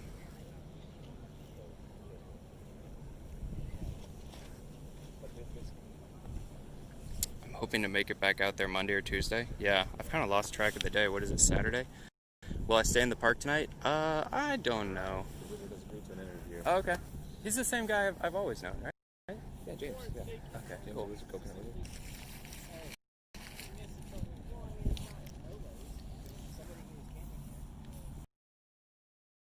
What's up, man? What's up, brother? How's it going? Good, how are you? Good. Are you a hugger, a bumper? We can bump. Yeah. Oh, dude, I love those Do you fucking want one? mics. Yes. Yeah, have one. Oh, fuck. Really? Yeah, okay. yeah, I'll grab Guys, the fucking Coconut Wizard like 'em. coming. I love Mike's Hard, dude. I get made fun of for it. But, yeah, this shit's delicious. It's sweet and... Yeah, surprisingly, a lot of people think it tastes like medicine, like cough medicine. I can understand that, but cheers. Thanks. Cheers. Having some drinks in the park with, people call you the Wiz. That's kind of. But Nice. I heard, I've also heard it's Coconut Wizard. Mm-hmm. Yeah. Cool. Have you been maintaining the beard? Have you been getting the oil in it? I did. I haven't gotten any oil, but I did wash it. Okay. Get it nice and That's something that actually a lot of people have been asking me about. They're like, hey, from the people camping out, where do they go to shower or clean? Like, is there a solution for that? Or Well, we have homes. Yeah. So, I won't say any names, but some of the people in the camp live within a few blocks, and I live not far. Yeah. So we were kind of on a rotation where. Oh, okay. About every 2 or 3 days. Yeah. A few people head out and shower and. Yeah. Get some inside time. Nice. Yeah. That's cool. So we actually have quite a. My place is not as close. It's not walking distance. Yeah. So we've been using some of the other places that we can just walk to. Okay. Cool. What other kind of like misconceptions or concerns have you seen people having about the tents out here that you would potentially want to speak to? I guess the real thing is that people feel like the movement has got sidetracked. Yeah. And some have even used the word hijacked. Yeah. Which isn't the case. Like it becoming like a festival type thing? Is that what they mean? Well, so I guess they're kind of upset because we all came here because Black Lives Matter. Mm-hmm. But we're also realizing there's there's indigenous groups here. There's lots of lives here so I mean, embracing everyone. Yeah. And I think I don't know why, but I feel like they think their limelight is being stolen or something. Okay. Like maybe it should be. Like the message is being diluted as it expands to incorporate more people. Yeah. Okay. Which is, I would think that I don't know. My brain says that's a good thing, right? Yeah. It's more efficient. Like it just because we don't want to go through each one, right? Like, yeah. I mean, are we going to have to do blacks and then Muslims and then Jews and then gays? Like that'll take forever. Like we've been doing this one for 200 years, right? Yeah. That's an interesting point. Okay. Yeah. It's definitely true that there's a lot of narratives out there about what's happening. There's like the garden group. Like there's all these kind of different groups with different goals within the like the CHOP, right? So there's a group that's like, hey, we lead marches out of here. This is a rallying point for discussions and debate, and then like taking that message to the local government. There's another group that's like, this is our territory now, fuck the local government, let's never deal with them, let's occupy the police station, let us in there, like stop blocking us. There's another group that's like, hey, we're just here for the gardens and the tents. And like, so like mind, like if you had to break it down into like, well, I think there's some people that want this, some people want that, because it's all getting mixed up in the mainstream media, right? And people don't know what's true and what's false. So like from your perspective, what does it look like? So it's actually kind of sad because we started off as one group. Yeah. And it's fractioned into a whole bunch of different groups. Once the CIA labeled us officially a revolution and gave us a name, and once Wikipedia called us anarchists, fundamentalists, anti-government groups, that caused a lot of division. Mm-hmm. And then in those divisions came other divisions. So I really feel like the media gave us the bait for division, and we fucking took it hook, line, and sinker. And that night I was honestly like I was wondering if I wanted to stay here anymore. Like it was seriously heartbreaking to see the division and people arguing, and but I decided to stay. I mean, movements within movements is not a bad thing. Yeah. But another misconception of what people don't realize is there's a lot of hate groups seated all through here. I've had contact with them. And And that's what the media is reporting on. Like, they're reporting on very small incidents. I mean, if you look at, the crime rate outside of here, I would imagine it's probably much higher. Like, I think we probably have a low crime rate here, but they don't focus on that. They take little things and distort them and twist them, and present them, and it really seems like a hopeless battle. Like, I don't know how we win that.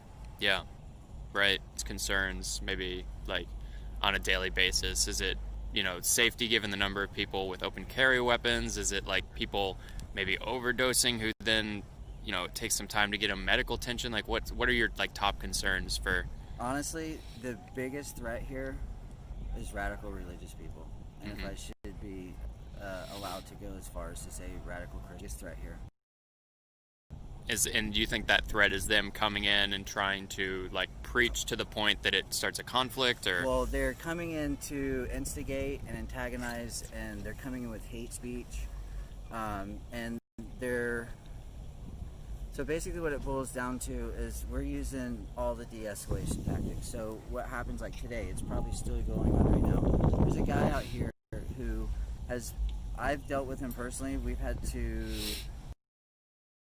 lock arms. The guy in the break up today. I was like, oh no, because I saw. That's the fourth time I've dealt with him personally. I saw footage of him. He was like up on the like back of the batting, like the backstop, and people were like, "Please come down. You're gonna hurt yourself." And I don't get close to him because with my camera because I don't want to involve myself in the situation. But from a distance, I'm kind of like, hey, it seems like he's kind of having a mental health crisis and he needs some help. I don't know. I thought my first thought was mental health, but after dealing with him 4 different times and having some communication, he's extremely cognitive. Okay. Like he responds. Yeah. He'll like if you say things like because he's a religious fanatical, so he's constantly preaching. So, and I know a little bit about the Bible. I grew up in that environment too. So, I would say things like, where's the love? If you're here, Jesus didn't come and do these types of, and he would respond with cognitive. Okay. So So people are getting skeptical about what his real motives are at this point, maybe. I think he's really just trying. There was a point where he was trying to smash his head into the ground, and then people were screaming, "He wants to be a martyr! He wants to be a martyr!" Yeah. Because he had said something. So after he started, like people were all around him. Yeah. Like putting their hands under his head, like making sure that he couldn't. Yeah. Like smash his own head. And, yeah, I've seen a lot of people kind of seems like trying to prevent him from hurting himself or accidentally other people. Yeah. Is there any more info what group he's with or anything like that, or is he just an individual? He's just an individual. Like I said, that was the 3rd time that I've dealt with him in the 2 weeks that I've been here. Yeah. And he's always alone, and he's always extremely aggressive, and everyone has the right to freedom of speech, and we've given him that. But he's allowed to scream his hate speech. Like, we don't have to listen to him or agree with him or anything. But when people start when it becomes like they're in danger. Yeah. I mean, we are our own police out here. Like we have to protect each other. Yeah. So, yeah, there were a lot of people around filming. You can't do that. You're beating him. Let him go. And no, that's not what. How can you stand here and watch this? Yeah. But it's just, and those were also people that were screaming Bible verses. I mean, I work security up there in that same exact spot several nights a week. I usually try to do like Fridays and Saturdays. Oh, you do a security shift? Yeah, I do. Okay. And it's really intense, and those are the folks that cause the most problems. Yeah. Okay. Like for you, when you're like working there, is it pretty well coordinated? Is it kind of a volunteer basis? Do they give you a radio? Like people are kind of curious what that looks like, right? Yeah, it's really well coordinated. There's circles within circles within circles, and people have radios. There's people with eyes everywhere. People who seem to be a threat, they just get confronted and, hey, how you doing? What's up? And a lot of them are brandishing weapons, obviously open, and so we just put a couple of people that I don't know. I call them babysitters. Like that's what we do a lot is babysit folks, and so they just kind of follow them at a safe distance, and everyone's on walkie-talkies. They're keeping eyes on him. Yeah. As long as he doesn't hurt anybody Yeah. or appear to be, a danger, then we just kind of follow them and let them do their thing. Okay. Is there a central like space for security or like a tent where people should go if they have an issue? Or they? Yeah, the Bravo Rancho Okay. Bravo. Okay, so with where the medics The are, medics it's are, kind of the yeah. same thing. Okay, cool. Do you know what the reaction has been from the community after the shooting last night? I saw that there was a community meeting, but they didn't want it to be filmed, and I haven't heard from anyone what the outcome of that was. Do you know what? Yeah, it was actually really good. People had lots of emotions. People were pissed. People were angry. People were screaming. Once we kind of got our bearings, and the leader of security came in and grabbed the megaphone. Is that James Madison or who? No, was? I don't know who she is. She's fucking amazing. Though. It's this little black girl. It's like she had to stand up on a milk crate because she was so giant. Fucking powerful, dude. Like she came in there and laid it down, and she just talked about things like we are now all security. Like we all are accountable. Okay. Just different protocols to keep ourselves safe. There's no more through traffic. Yeah, I saw that they put the barriers up. Is that because the person? Uh-oh. No, they're playing. Are you sure? Hey. Trumpet! Trumpet! Yeah. They're gonna break up a fight happening over here. That's enough. That's enough. It looked like. They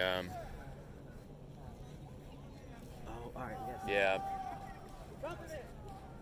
There's a dispute happening right now. I think the guy they asked to leave.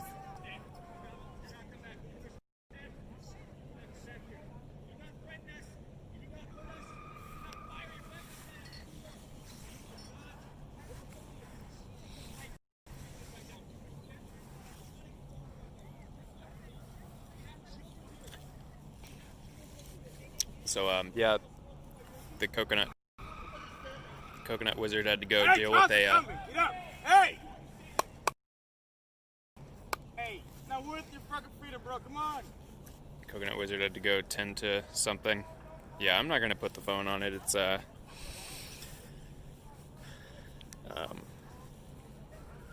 Trumpet guy had an altercation with someone he asked to leave, who seemed like he started threatening people. Everybody seems to be okay.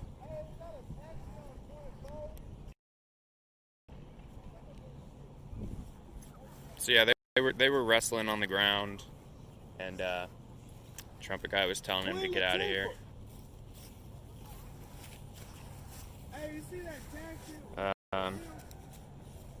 Yeah, so Trumpet guy was definitely kind of wrestling with that guy, telling him to not come back. I don't know what I missed the start of the altercation because I was talking to Coconut Wizard. But yeah, since I am in kind of their space right now, I don't want to film anything that's outside of what they've. Hey, why is it?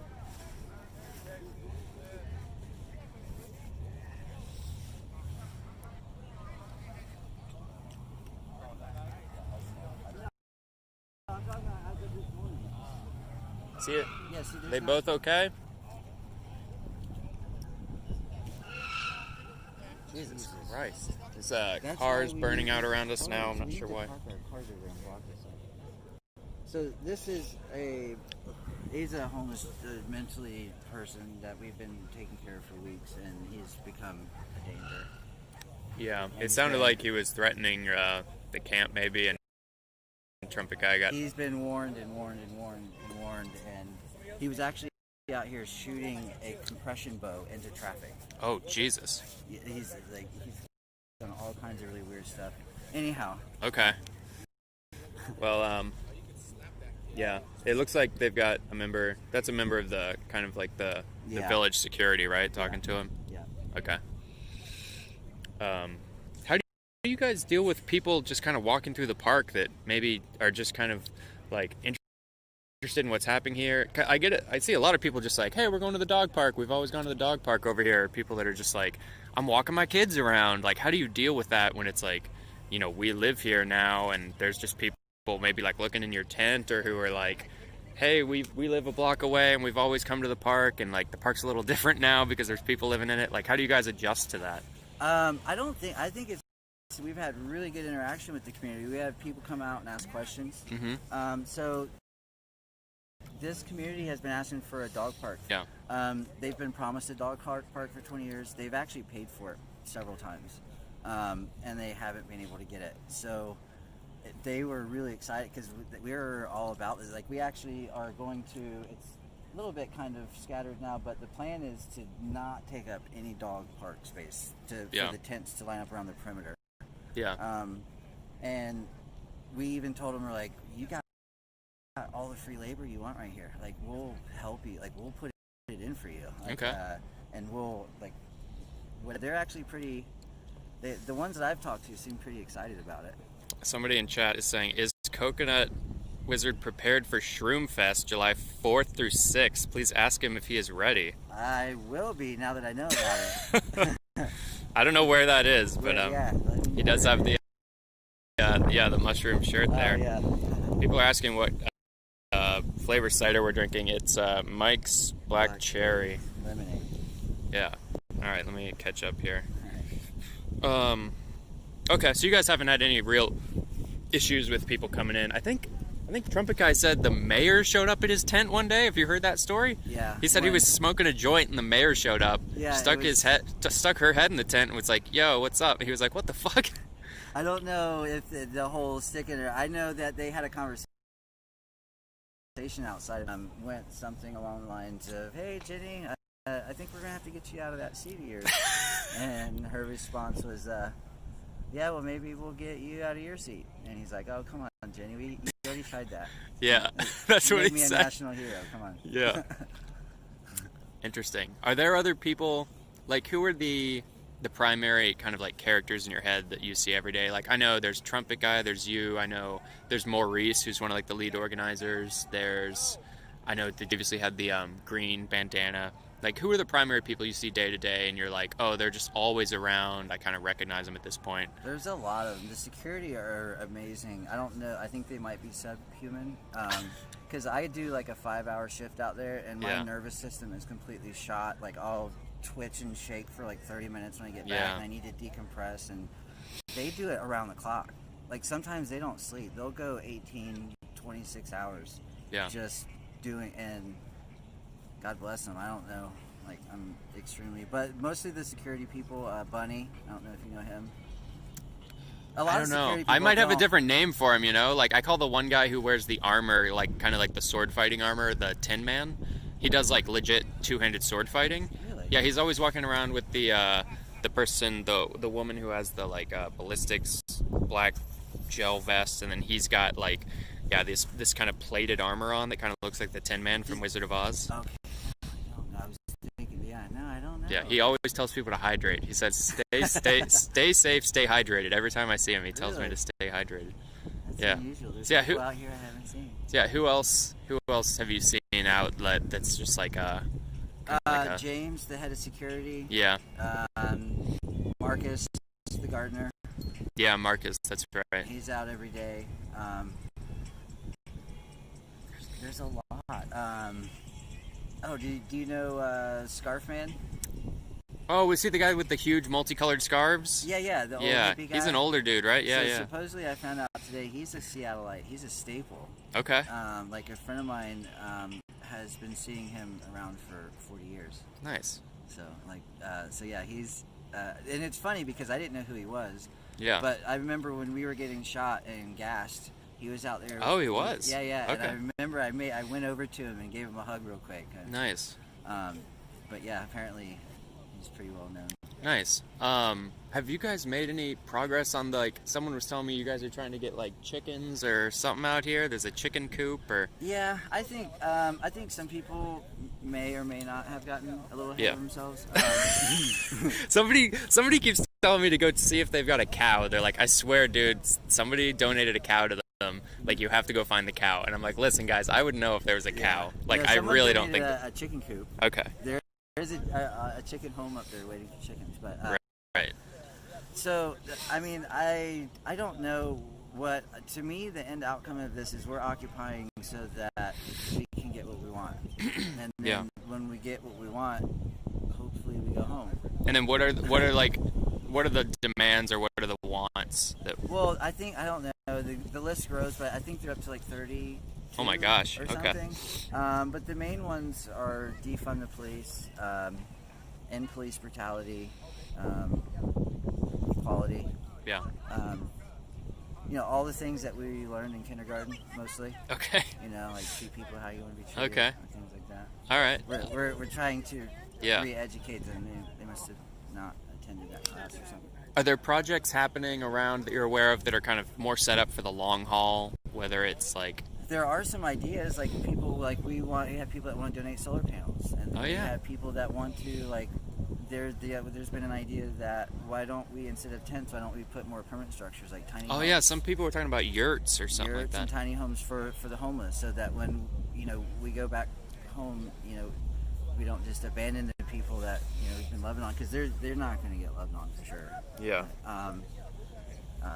If it's up to the state.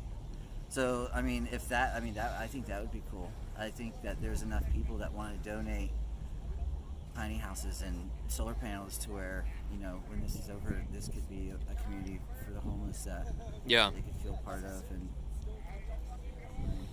be a part of the community again. Yeah. So Trumpet guy was saying he was saying that they had heard from either was it like Parks and Rec or the Department of Transportation that they were going to try to do a sweep soon. Did you hear that? I did. So what's the rumor there? What's being... Supposedly the city got the green light to get rid of us. Okay. Whatever means necessary. Do they have a timeline on that? Like, are they trying to do it like this weekend? So I heard that it could be a bluff.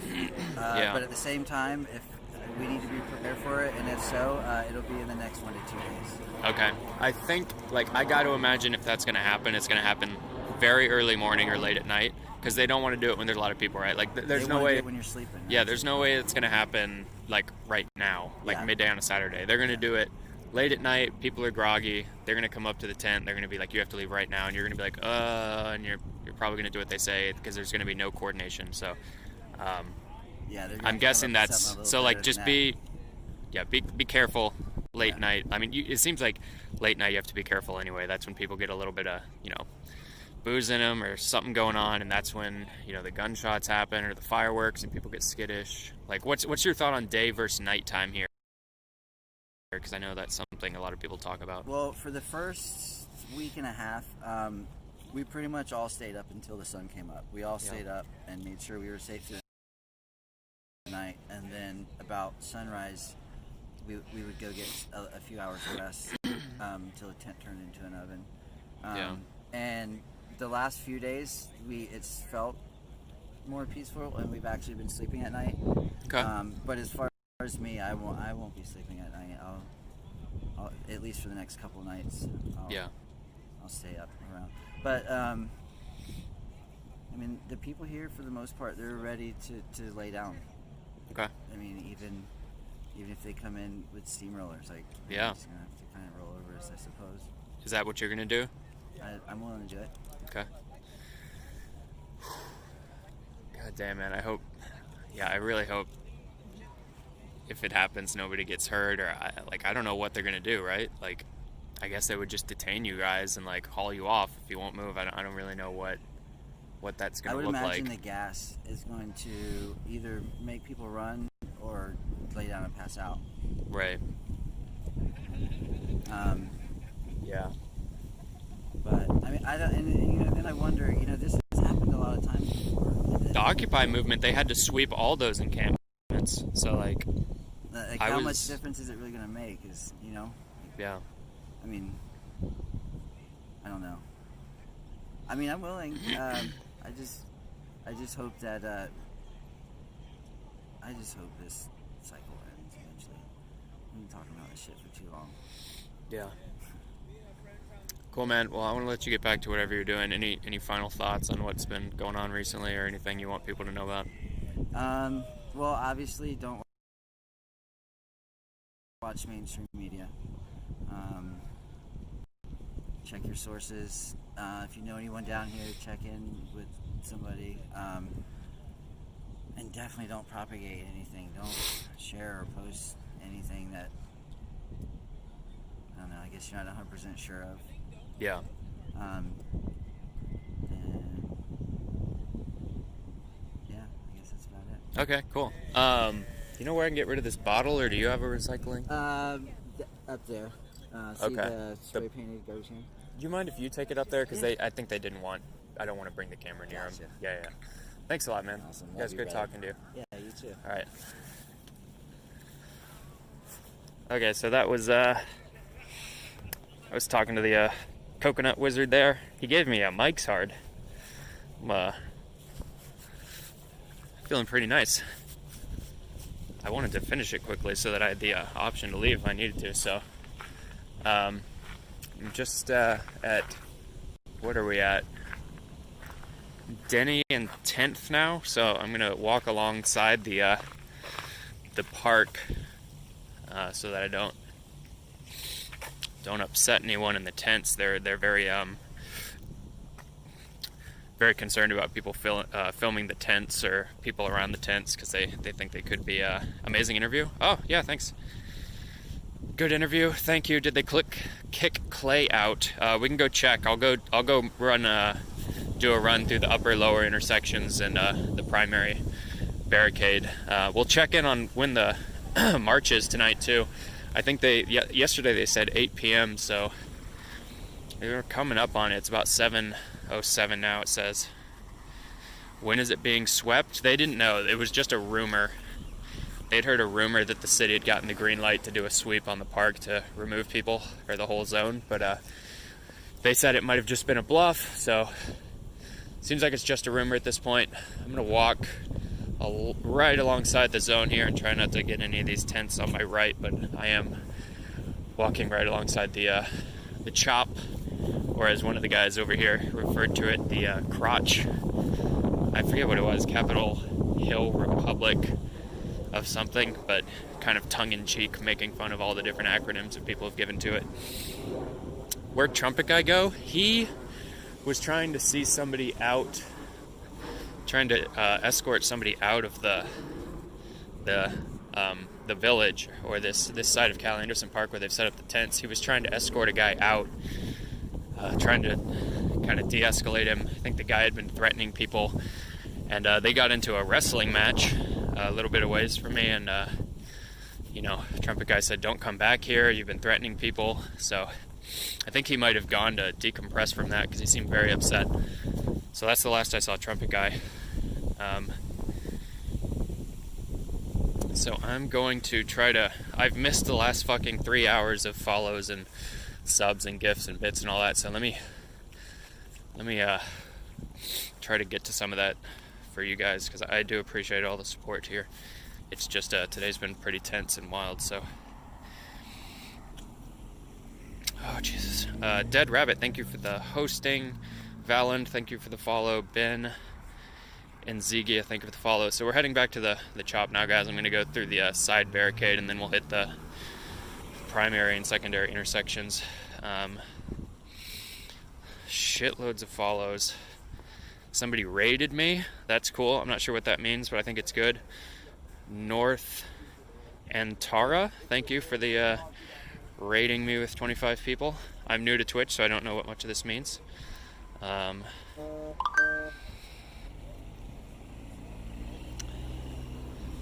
Okay, I just got a direct message from someone saying 8 p.m. at 10th and Pine is when the march heads out, so we'll definitely hit that up. That's the march that goes down to the Occupy the West Precinct and it's kind of a stop in traffic here. The protesters, fucking police did absolutely nothing. They were a block away. We went up. A truck drove into this person on a bike, went up to the police, and the police said, well, is there a victim? It did absolutely nothing about it. Absolutely $5. Thank you, thank you. Yeah, this guy's not good.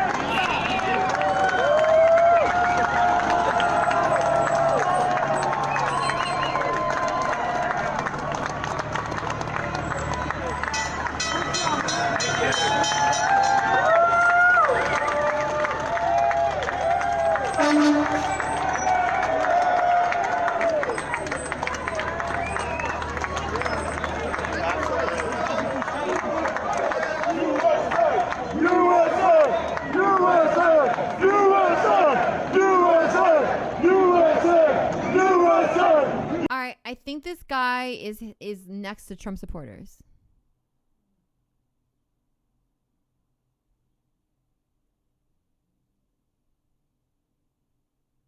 Yeah, he went to the maggot side. I think he did. Yeah. I could totally infiltrate that shit. I am the Chud infiltrator. That's my fucking superpower, chat. If you didn't know. Look at my glasses. No prescription.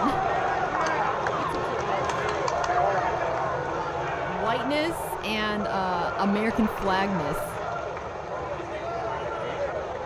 Thank you, Terry. Yeah, if you guys want to explain the situation, what it means to actually defund the police. I see that there's a number of people that are commenting because they don't fully understand what that means. But yeah, police should be here in terms of securing the street, stopping vehicles from coming when they know that there's protests on both sides with thousands of people out here now. That is an easy way to, A, de-escalate and make it a much safer place. But what police are doing, essentially, is allowing people to kind of get all riled up, get into a fight, and then they can come in and start shooting everyone with tear gas. I've been in these situations before. This is what happens every single time. All the races, I would see.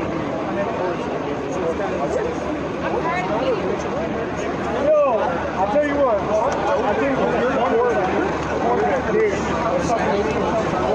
It was just all through the whole area. It started for like 2 seconds, all of a sudden, all of a sudden, I was like, oh my God.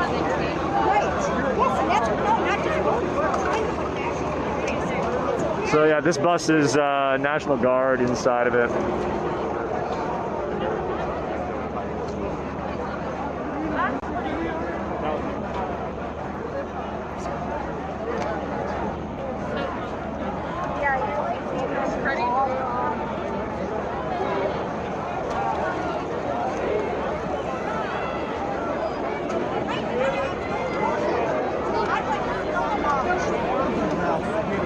I'd like to see, I was a fan of Roosevelt.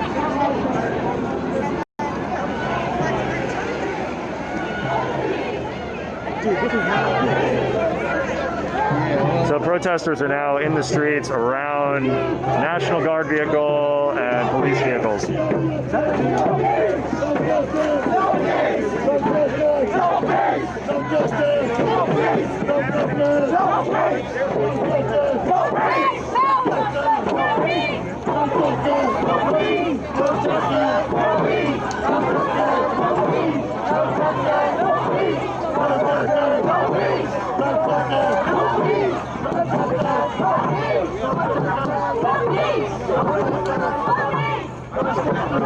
So I'm actually going to take a step back because I want to take my mask off and drink some water because my mouth is really dry.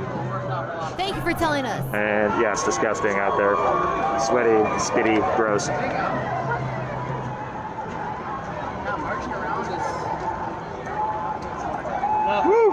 What day it was, what time it was, and Excuse me, do you mind just like throwing my my water tube into my hand? Thank you very much.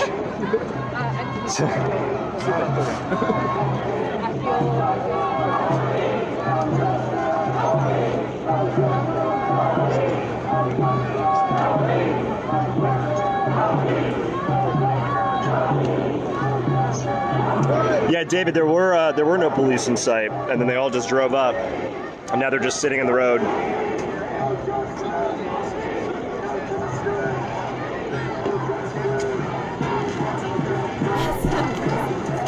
No, people are not at this moment beating on a National Guard vehicle. It's just they're on one side. Man to heaven. Okay. Or I will take him to hell, wherever he wants to go. Just be careful, man. I got a grappling hook, and when I go, he goes. All right, just be careful. If I go,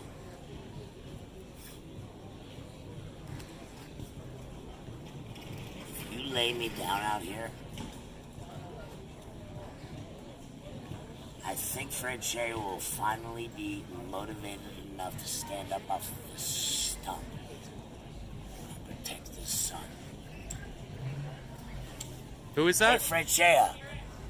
Hey, Dad. When are you gonna come out here with your guns and protect your son? Speaking the word of the truth. This is your father you're talking to? Get on a plane, Fred. Get on a plane, Fred. I need your help. I need your gun.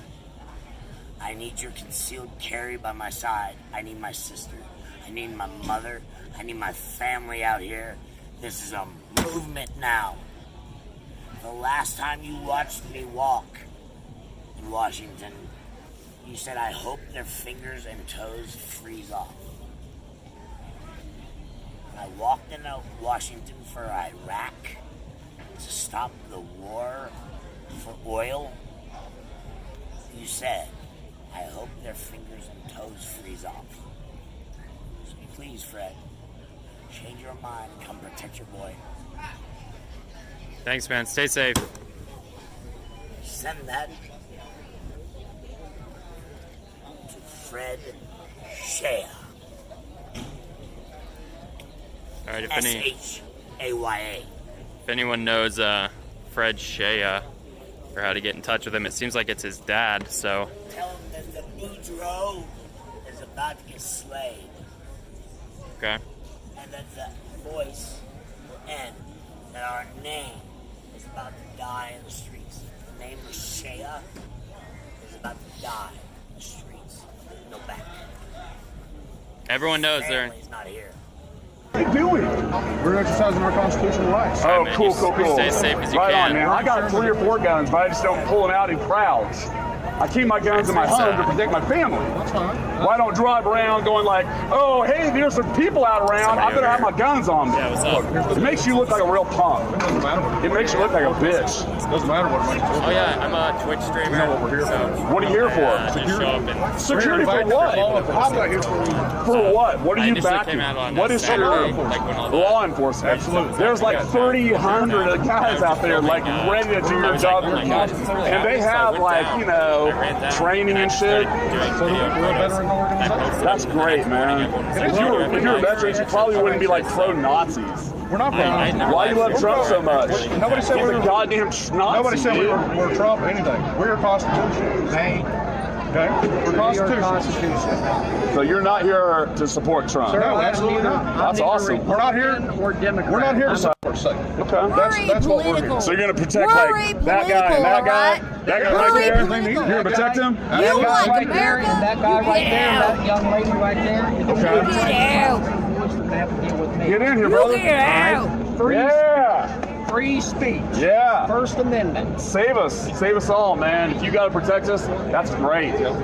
But when you walk around with the guns, a lot of times what we see is people who want to stop all the protesting. That's not our intention. Is there some way you can like, you know, make like a poster or a fucking, I don't know, some way to like talk to these people? Because you're looking menacing. Yeah, well, we're bikers. A lot of these guys we're talking about profiling and so on and so forth. We get profiled as well being bikers. Sure. You know, so we're for everybody's rights. Okay. We got a right to a peaceful assembly. We got a right to stand here. What is not peaceful about So this shit, if somebody's trying to hurt you, I'm going to intervene. Okay. If somebody's trying to hurt anybody, Republican, Democrat, it doesn't matter. So when someone says Black Lives Matter, what do you think of that? I think all lives matter except for terrorists. Okay. I fought for my country. I fought against terrorism. So when a black person runs away and they're shot in the back, does that make you feel like that's wrong? Yeah, absolutely. That's wrong. Yeah, absolutely. Okay, man. Well, you're on my side. I'm with you. Yeah. We don't. We're not here for problems, okay? We support legitimate law enforcement. A lot of these people see you walking around with guns and jackets. Yeah, absolutely. And they think you're a threat. Absolutely. So if you walk around and let them know that you're not here to be a racist or a Nazi or a fucking asshole, you came up talking. You came up talking. Okay. So do you think everybody out here is going to receive me going up to them? I think a lot of people are scared of you, man. Well, absolutely. But I mean, we're a little nervous as well. Absolutely, my dick is So, hard. you know, conversation is a great thing, but I'm not just going to go approach everybody in your organization to let them know what we're about. But we're constitutional. It might help in some way. You can let people know we're not here to shoot you. We're not here to intimidate you. We're not here to shoot anybody. That would be great for my If you're people saying to you're know not that. part of something, asshole.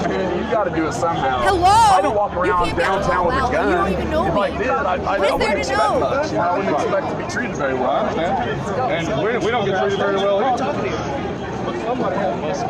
What's going on? Looks like we got some shit going down.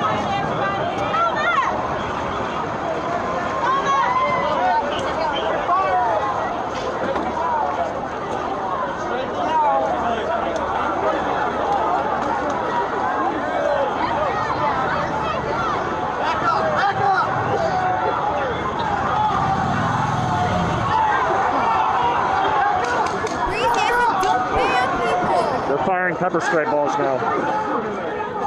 I gotta get my mask out. Police have started firing pepper spray.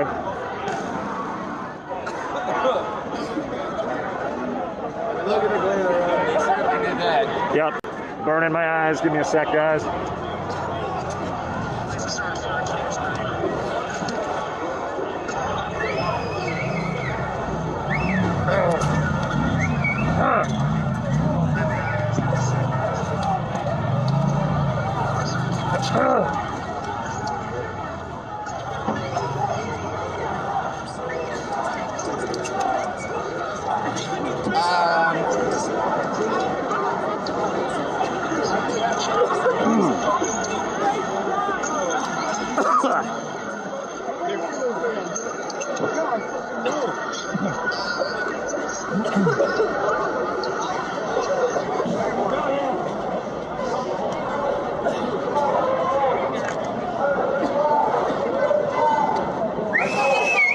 Good now.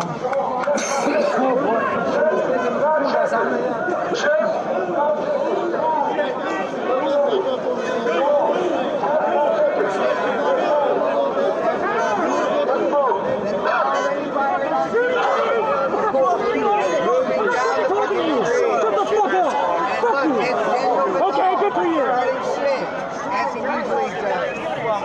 This guy's a fucking asshole. Yeah, He's on my Snapchat and why did they start firing?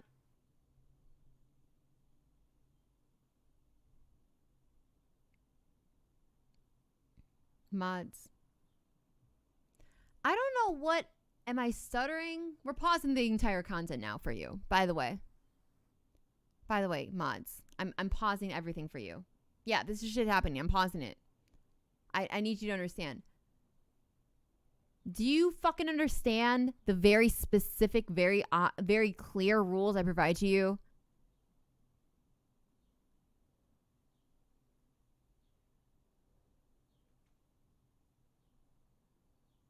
Yeah, Lauren, I ban Trump supporters. If you're a Trump supporter, tell me. Can I grab him? I know him. Ever heard of the First Amendment? Hey, I know him. Can I get him out of the way?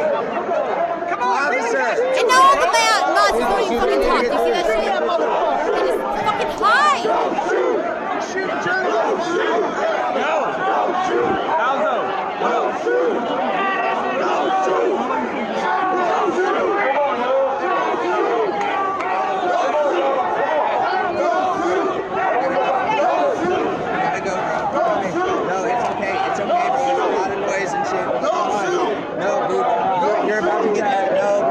Tear gas, bro. Like, bro, like, get the fuck back. No, get back, bro.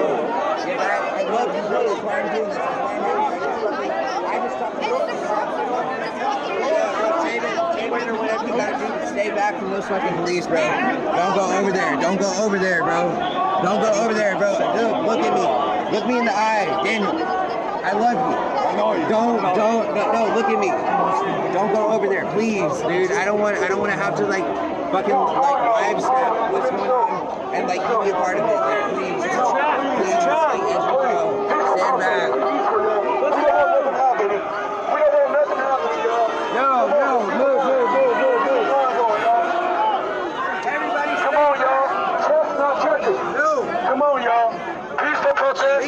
There's Jack Tostovic, who's obviously on the outside edges, because he can't come in. He's a pussy. Come on. Let's go, guys. Come on, let's go. I don't want you to That's right. They're not about to make it seem like we was the angry protest. Nah, come on. Chestnut checkers. We love you guys. We love you guys.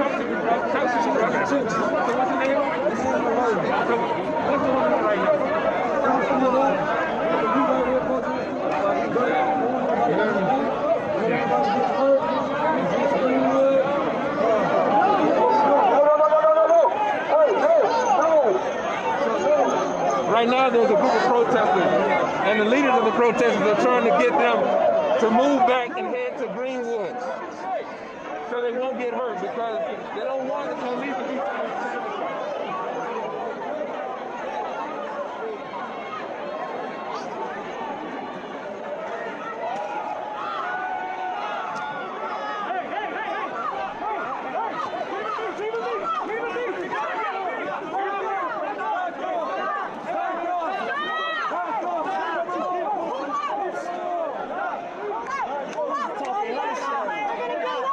Mods, when I talk to you, I need you to say you are listening. This is like literal fucking basic social interaction shit. Like you should have learned it when you grew up in a society at all. At all.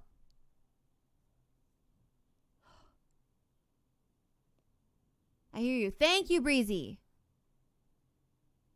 Holy motherfucker. That's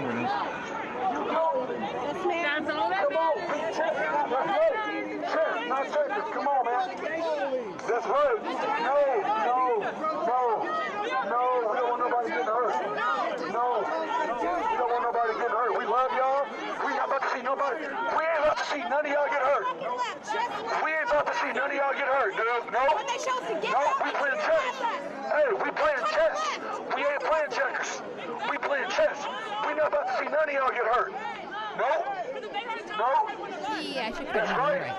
That's right. Let's do this, actually. That's right. No. I don't know how to do it. Facebook Android Primo official? We're standing. We ain't about to see none of y'all get hurt, though. That's right. This is chess, not checkers. Don't use your emotion, use your brain. You understand? We got work to do. Use your brain, not your emotion. Logically, that's right. That's right. Come on. Let's head to Greenwood. Listen, if enough of us head, let's go. Come on. Let's head. Come on, let's head. Thanks for the reminder. We're going to move to Greenwood, which is the site of the 1921 Black Wall Street Massacre. And as you guys heard, leaders of the protest group are essentially saying, be peaceful. Yes, precisely. Every racist temper tantrum proves the movement. Yes, absolutely. Police and other protesters are here to instigate. It sounds like more,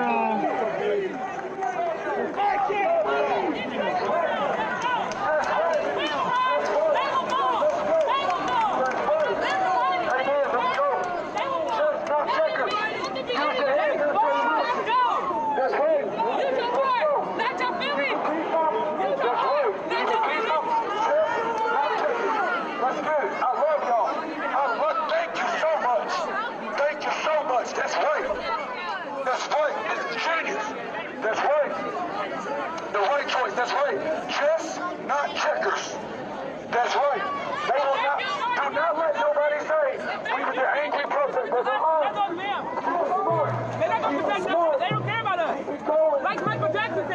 That's right. Let's stay together and move. That's right. Come on. Let's head it this way. Black lives matter. Let's vote. Let's head it. Be smart. Be smart. What's your name? I'm the man that will watch the show.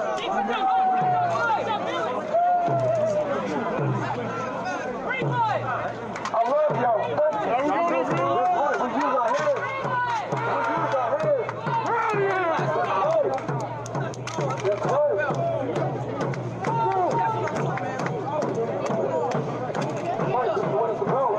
Can you explain your shirt for people that might not know what Greenwood is? Greenwood is a neighborhood in northeast corner of downtown Tulsa, formerly known as Black Wall Street. Well, it's known. It's home to one of the worst instances of racial violence ever in American history. Why are we interviewing a fucking white dude? Why are we interviewing a white dude? Who cares? So that's where we're going now. That's where we're going right now. Who cares? All right, thank you. Who cares? Shut up, fucking whitey. Who cares? Because he was wearing this shirt. I'm sure you couldn't find a fucking black person in the crowd. So for those of you guys just tuning in, my name is Andrew Kimmel. I am not wearing my mask right now because I just had this on, needed to take it off. Protesters had gathered outside the BOK Center.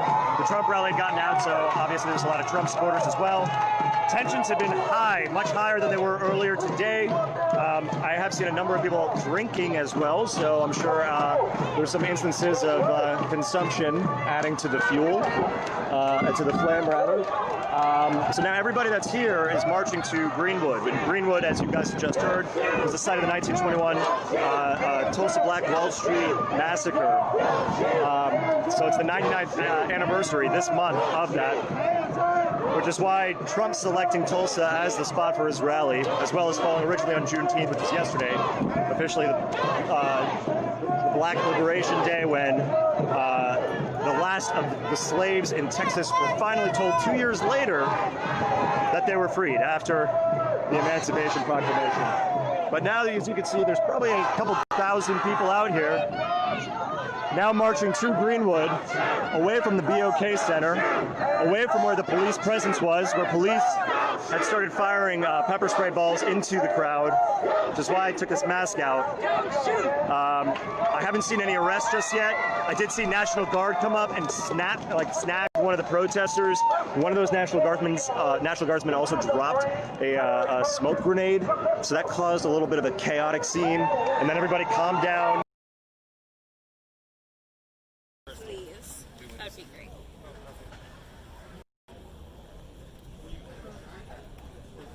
No. Next time, we're gonna have you like stand like closer to the camera so that we can get it. Okay, awesome.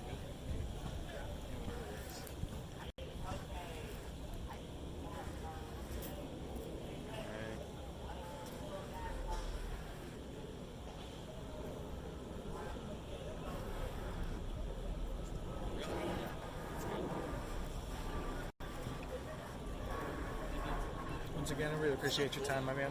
Yeah, no problem. So I put my Twitch. That's the place I'm streaming right under my name. Would you like some hand sanitizer? Oh yeah, hit me. Thank you. Yeah, no problem. Yeah, give me a Film a second. documentary about it. Might as well take all the precautions. Yeah. Thanks, guys. Have a good rest of your day. Yeah. Good luck with the streaming. Thank you. So there's the. So if people want to watch this when it comes out, where should they go? We go. So you go to Thespian Studios on YouTube. Okay. It's right here on the hat, my man. Oh, yeah. All right. It'll also be all over on Facebook and Twitter and stuff Okay. like that. COVID 2020 film. That's the tag for it. Nice. Yeah, and we'll hit you up so like. Okay. If people don't get it, you can send the link out too. So. Cool. All right, you guys. man. Have a good time. Yeah. Be safe. Yeah, you too. Good luck, man. That was cool. Seemed like a indie documentary group there.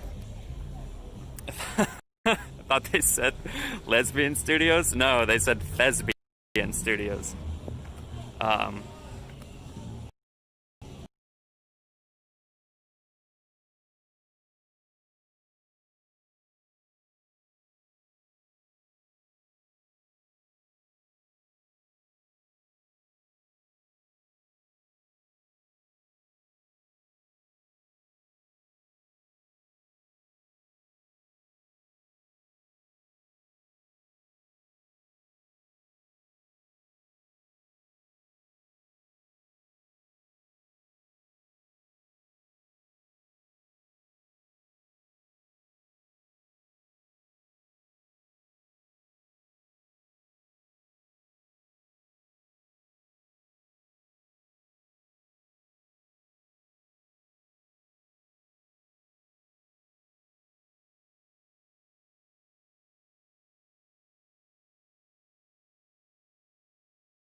a line for them. Thank you very much. He almost hit the girl on the bike.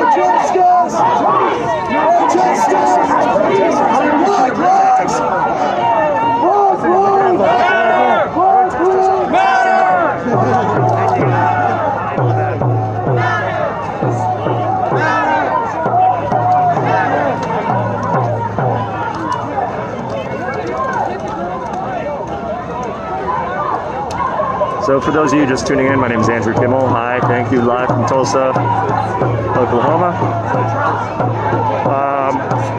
I'm currently with a number of Black Lives Matter as well as anti-Trump protesters who essentially were starting outside of the BOK Center where Trump has finished his rally. And Trump supporters have been coming out.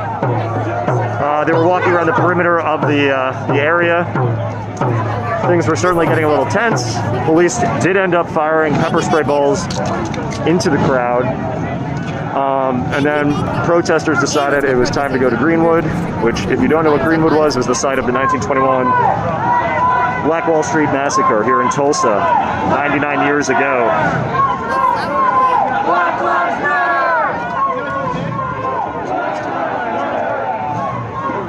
So anyway, that's we're heading towards Greenwood right now.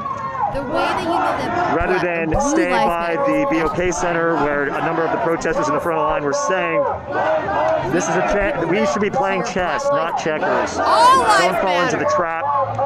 They want people to have these confrontations. So that's when protesters decided to go to Greenwood. And that's where we're going now. So please share this, comment, do whatever you can. Thank you. Don't shoot! Don't shoot! Don't shoot! Don't shoot! Don't shoot!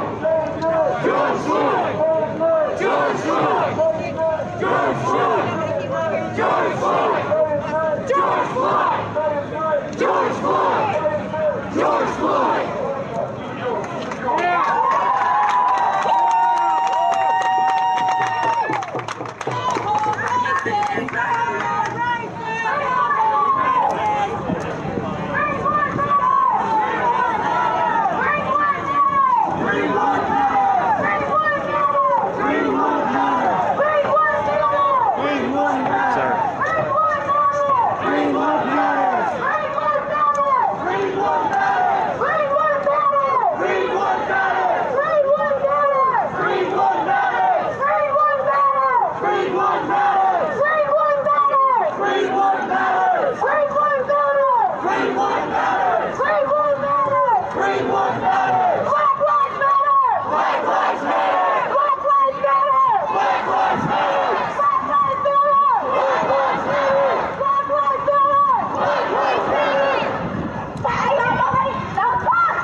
So now you got hotel guests here shouting down at the protesters.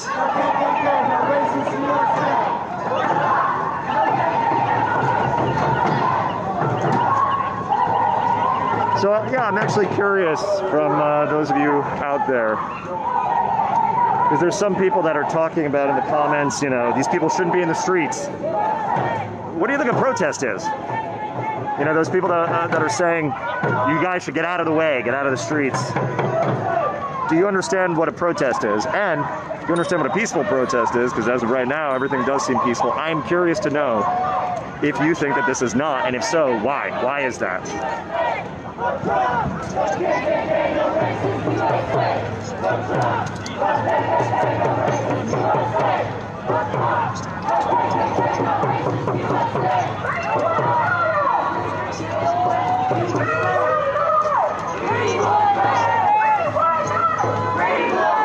guys, we are almost there.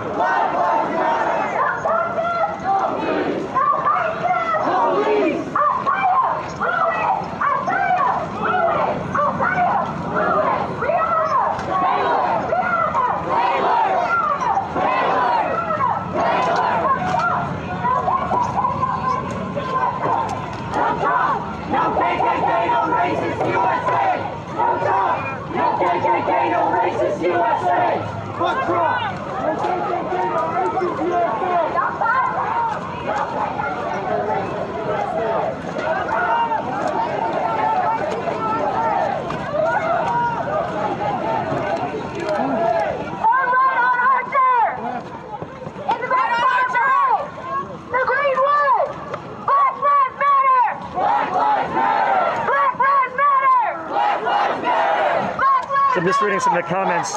People aren't protesting Greenwood. It's a symbolic place to be.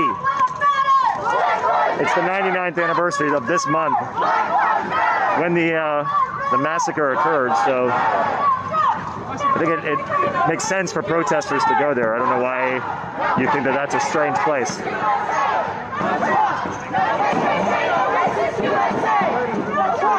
No KKK, no racist USA! No Trump! No KKK, no racist USA! No Trump!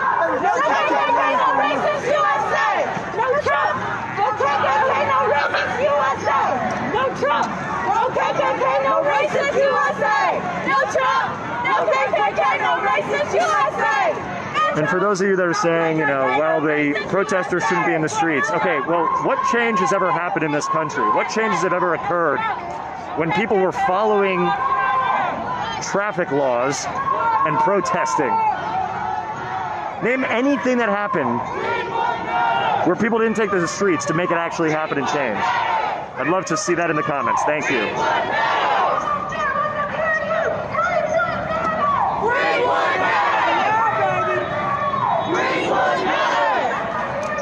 And protesters are chanting Greenwood Matters. Greenwood matters! Black lives matter! Black lives matter! Hands up! Don't shoot! Hands up! Don't shoot! Hands up! Don't shoot! Hands up! Don't shoot! Hands up! Don't shoot! Hands up! Don't shoot! Hands up! Don't shoot! Hands up! Don't shoot! Say his name! George Floyd! Say his name! George Floyd! Read his name! George Floyd! Say his name! George Floyd! Black lives matter! Black lives matter! Black lives matter! Black lives matter! Black lives matter! Black lives matter! Yeah, Black lives matter! Black lives matter! Black lives matter! Black lives matter! Yeah, Black lives matter! Black lives matter! I love y'all. Let's keep it going. Yeah. Whose streets? Our streets. Whose streets? Our streets. Whose streets? Our streets. Whose streets? Our streets. Whose streets? Our streets. Whose streets? Our streets. Whose streets? Our streets. Whose streets? Our streets. Whose streets? Our streets. Whose streets? Our streets. What do we want? Justice. When do we want it? Now. What do we want? Justice. When do we want it? Now. What do we want? Justice. When do we want it? Now. And if we don't get it, justice. If we don't want it, now. If we don't get it, if we don't get it, if we don't get it, shut it down. Black lives matter. So we are almost approaching Greenwood right now. We're just on the other side of the bridge here. Go shoot! Go shoot! Go shoot! Go shoot! Go shoot! And for those of you that are saying, you know, they shouldn't be blocking cars, number one, what are you doing driving around in the middle of a protest if you know it's happening? All the streets are closed anyway. for the Trump rally. So, you know, why? On your left. Hands up. Hands up. No peace. No peace. No peace. No peace.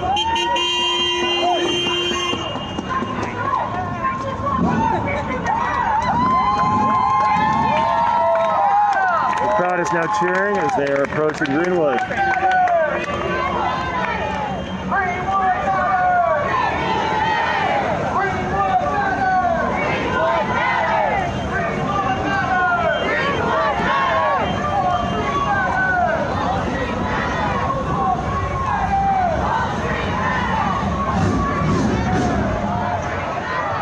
For those of you that don't know about the Black Wall Street Massacre, you're at a computer, you're on your phone, Google it. Pretty sad. And I know, for one, I was not taught about it in school.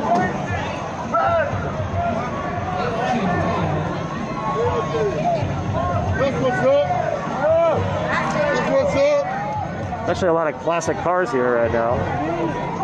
Baby, yes. This is how my people does it. And they do. No justice, no peace, no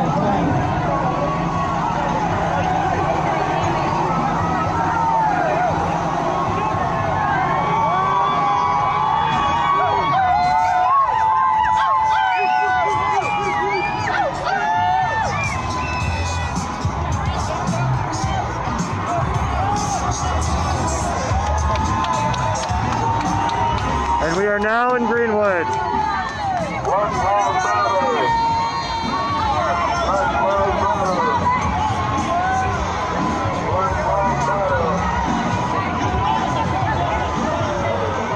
Where it feels like a completely different vibe out here, I'll tell you that. Everybody seems to be partying, having a good time.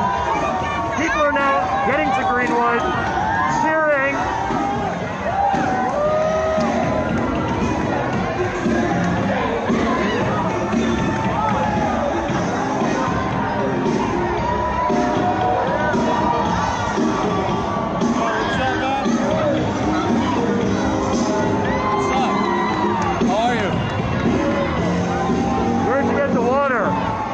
Some lady over there, man.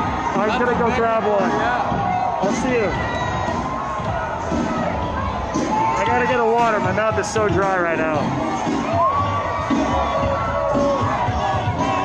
No justice!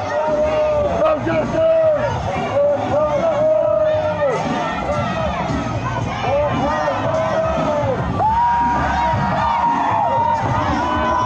I've been going all day. Both you guys.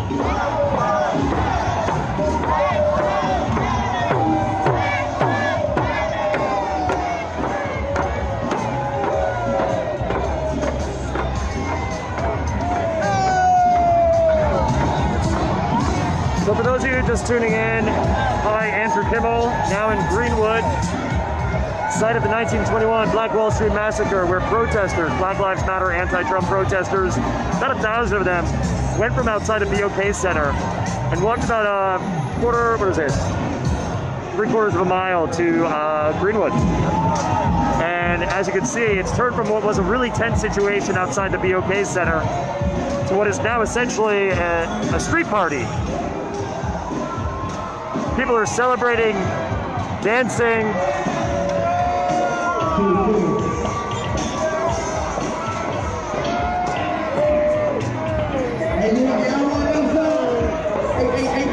Hey, DJ Hobby, let me get the mic right quick. Y'all wanna know something? Trump is mad because he didn't get the turnout that he thought he was gonna get. Y'all wanna know why? Because the party is right here, right now. This where the party at. Right here on Black Wall Street. Trump thought he was gonna come up here and take over. No. Now when the black community get together, we get together because we family. This is what happens right now. And I need y'all to keep the same energy once they do that in November, the election. I need that same energy. We turn up just like we turning up now. We gotta get him up out of there. Just like we just got him up out of here today. We didn't show him no love, because the love is right here. Hey, DJ Harvey, let's show them how we turn up in Oklahoma. Let's show them how we turn up in Oklahoma. This is what happens right now when we come together and show one love. Put y'all fists in the air right now. Everybody put y'all fists in the air right now.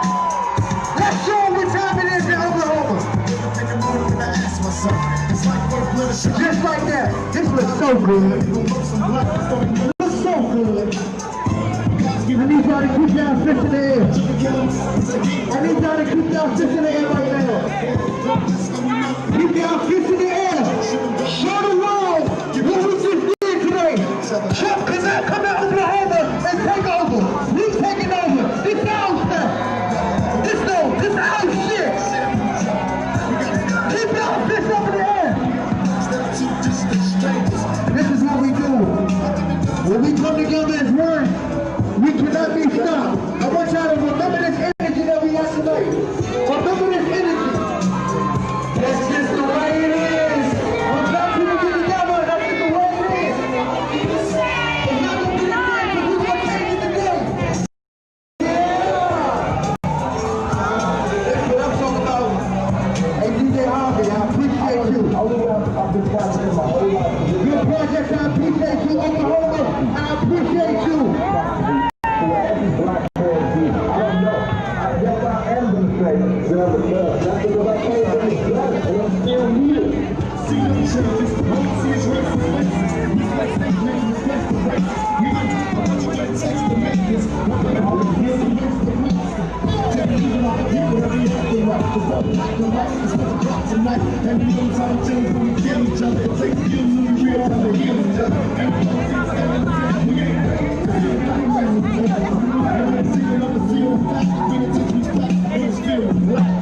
Some things will never change. Try to shake another thing, but it's stinking in the dope. Now tell me what's about to do. Being real, don't appeal to the brother in you. You gotta operate the easy way. But you made it in the sleazy way. Sell it back to the kid. Hey, that's the way it is. That's just the way it is. Things will never be the same. True. I wish I could see what's going on in the street right now. Hey, this sturdy enough for me? I need your help, bro. Hold on.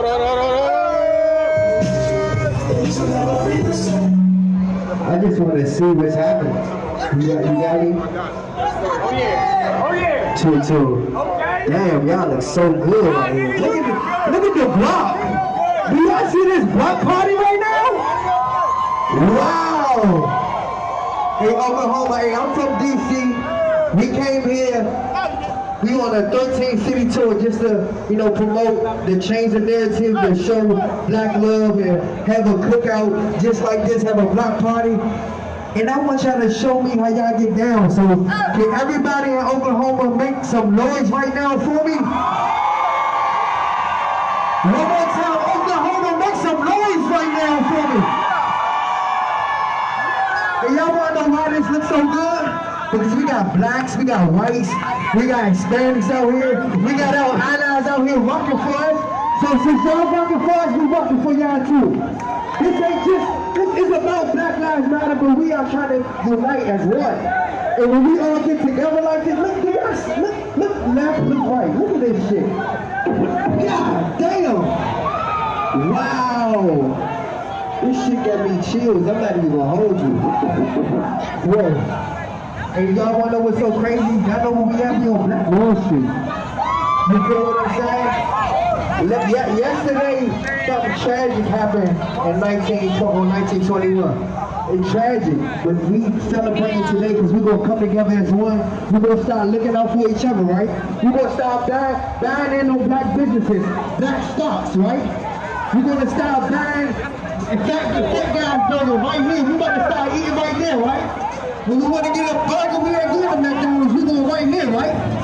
That's how it's supposed to be. DJ Harvey, I appreciate you. Oklahoma, I appreciate y'all having us. Good project, stay solid. We driving again on a 13 city tour. And for y'all to just open us up with open arms is amazing. Dr. Hey, Darius, I appreciate you, man. This is wonderful. Hey, DJ Harvey, give me some. Can we get a swag song? Y'all know the swag song? Can we come together and want to get a swag song one time? DJ Harvey, let me know some. If you got for me. If we can have swag stuff, I promise you, if we want this swag stuff, I want everybody to stand up. It's going to go down, we're going to see what the hell we're going to do right here on that Wall Street. We're going to see. We never had a party like this before. That was pretty exciting. I'm actually trying to find a water right now. And once I get a water, we'll go back in, we'll do some interviews. But yeah, I'm curious to hear what you guys think about what the action was and that march was. Felt pretty powerful.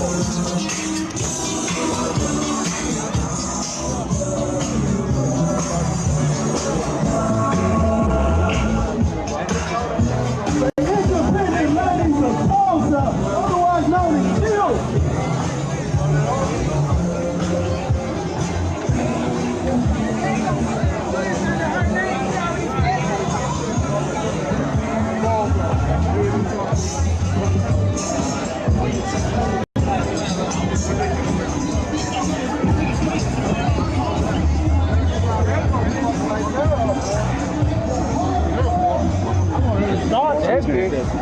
Where'd you guys get the water? I got some in the back of my truck right there. Right over there? Oh, hey guys, thank you. Hey, tell that guy, hey, tell me that on 20 me, I'll tell him, hey, give me one. Thank you so much. Yeah, I'm dried out. Right here. Amazing.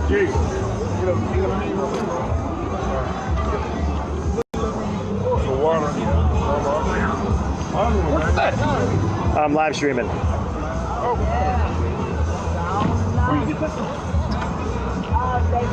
So, yep, getting water, thankfully.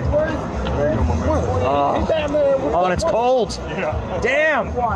Thank you so much. Have a good one. Nice cold water. All right, I'm gonna chug this and get back in there, do some interviews.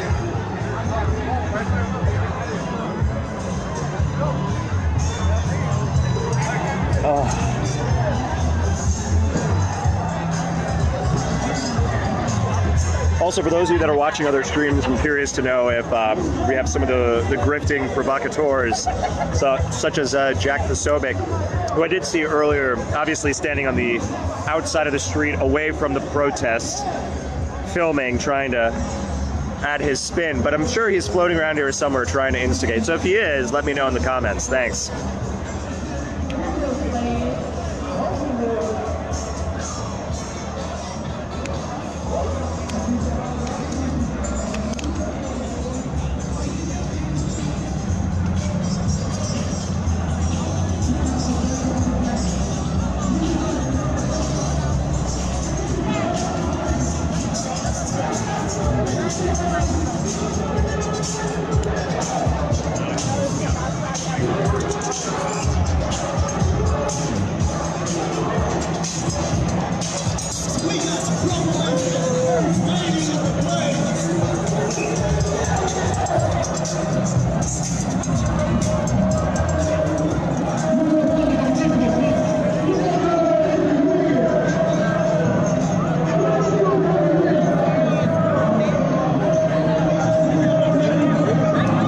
Sarah Iggy Anderson, appreciate it.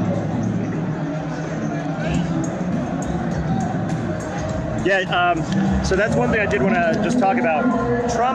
Trump's go-to guy, Brad Parscale, who's been promoting this event, starting with 200,000, 800,000, 1 million RSVPs. I'm pretty sure he's going to be fired tomorrow, or at some point this week, because it was also Brad Parscale who suggested to Trump that they should have the outdoor area, because there were so many people coming, of which they actually shut down the outdoor area where Pence and Trump were going to speak, shut it down because there was no one out there. And then if you looked inside the actual arena, you know, all the top rows were empty. The floor was still halfway full.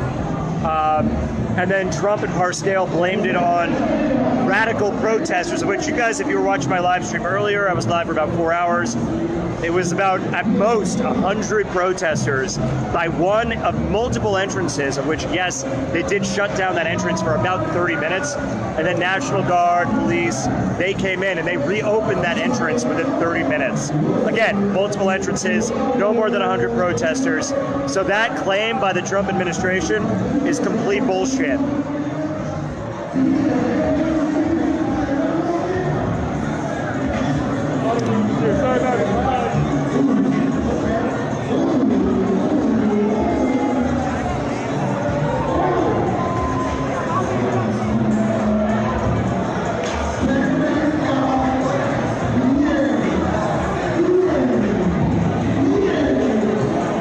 Deborah Fox, I will look for someone who, anyone who's going to be open to speaking.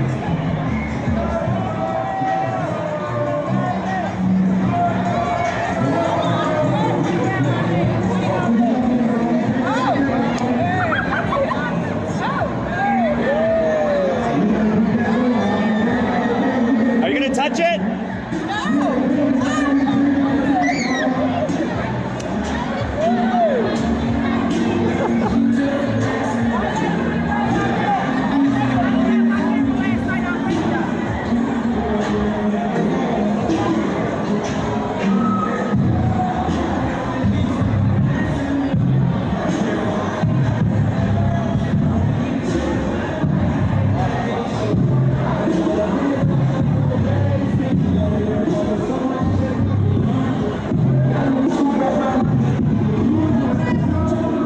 So again, I want to ask people, hey, what's up, man? I want to ask you guys, if you're watching this, you know, obviously, depending on which stream you're watching, people are going to say, oh, these are radical left-wing terrorists and Antifa and Black Lives Matter. But if you look around, do you see that? What do you see? With your very own eyes, live, without any manipulation or cuts, what do you see?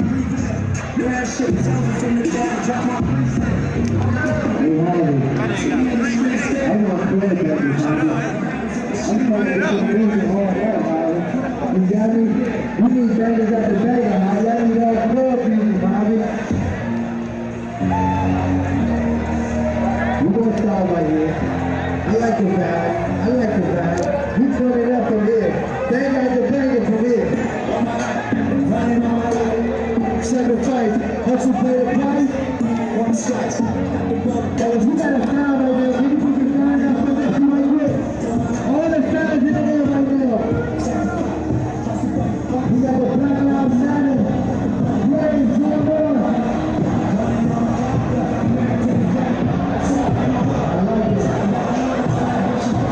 Sir, I'm live streaming right now. I was going to ask you about some questions about what's going on here.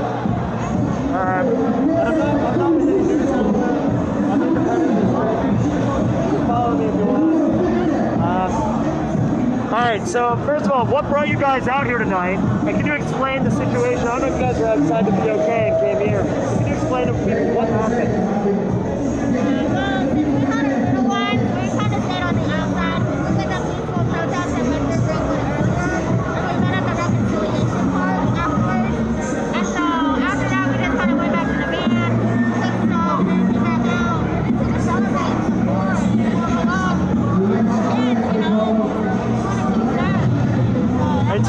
Yeah, you came out with your kids. I mean, you guys feel threatened in any way? People here, we want to make sure our kids learn that Black lives truly matter. We need to change the world. That's why we're here, really. And what do you think in terms of how things went today? How do you think things went today? Well, we were walking with the protesters, and everything was great. We didn't really see what went on the BOK. I wanted to go down there, but better not. Everything we see is coming together. We saw at the end of our protest, they actually had a Native American group come up and do their own music and stuff. Like, it's just unity and coming together and like recognizing all of the oppression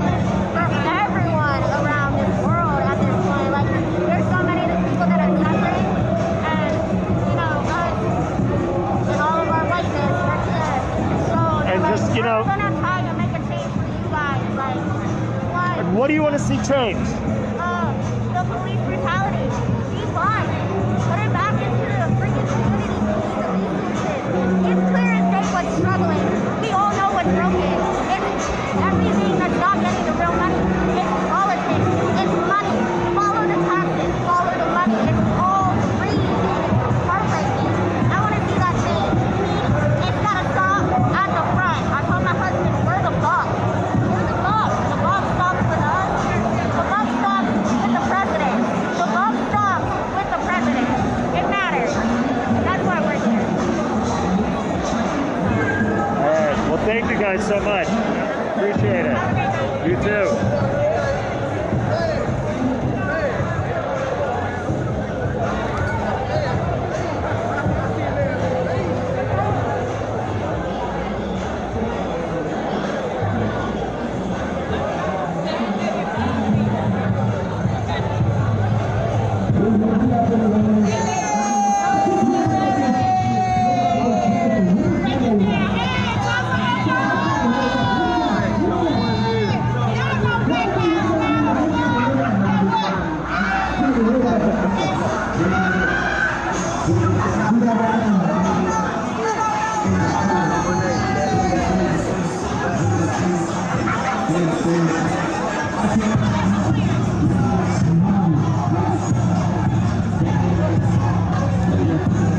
Hey man, I'm live streaming still. I was wondering, can I ask you some questions?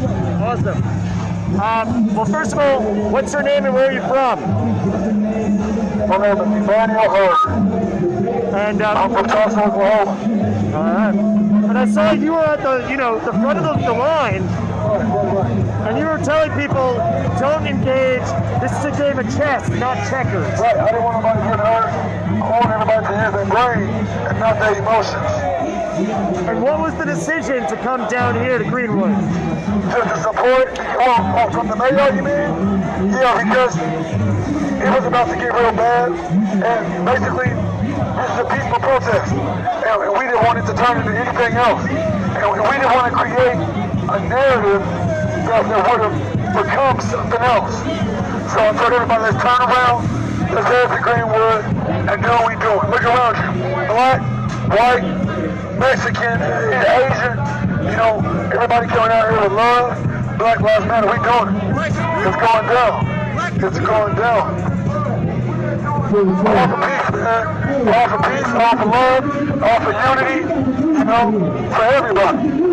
What message do you have for other cities where there's other protests going down? What message do you have? My message, hold on.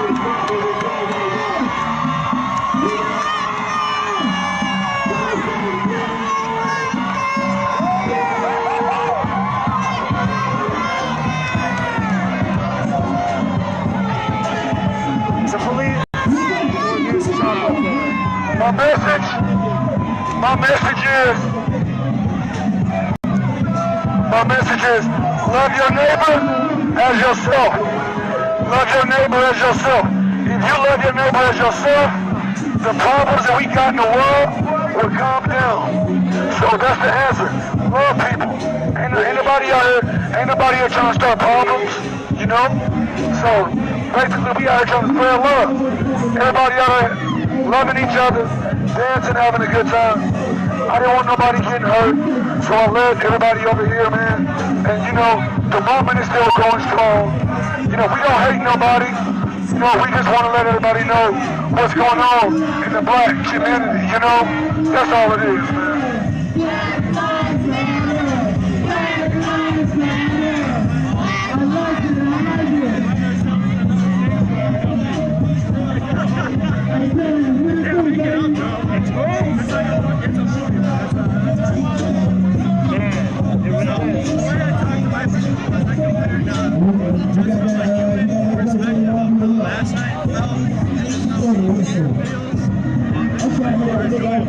This is way more enjoyable than other event. It is what it is. Not even looking at it through a specific political lens or anything like that. This is more fun. I don't know what else to say. You know what I mean? It's like a bar preference. You know what I mean? If you have a bar preference, you're gonna choose a certain bar over another bar. This is the bar that I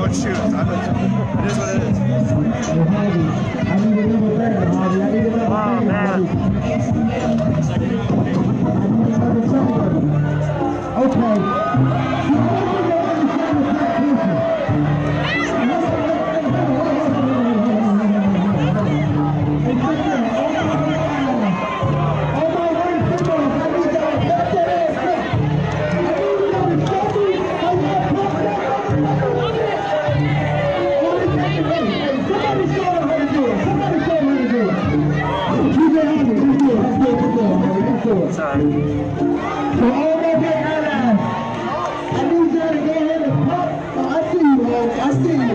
Give me that shimmy, Holmes. Okay. Okay. Cash money, records, tickets. Everybody, hey, Oklahoma, what's up?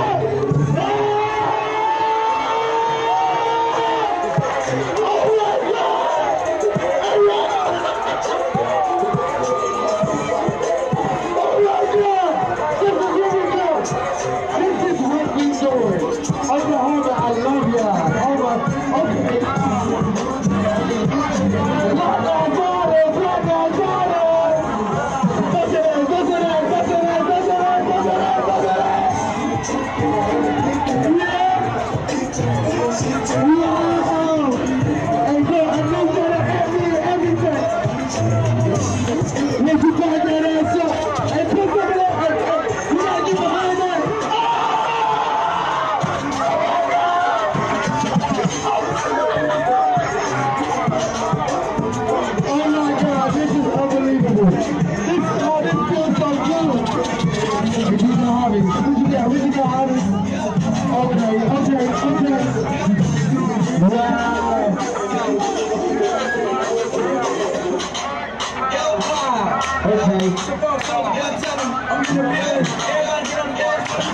We partying all night, man. We partying. She gotta go.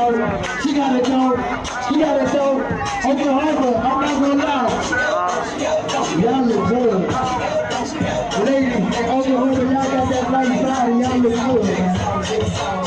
Jason, wow. Look at that circle. Oh my God. I love the country in Oklahoma. Oh my God. Me, you, and you, we about to have fun. We gonna make it clap.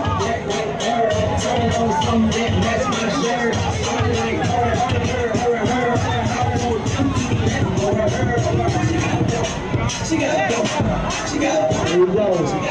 We take over the middle side, and we take over the dark side. Shake some with it, shake some with it, shake some with it, shake some with it.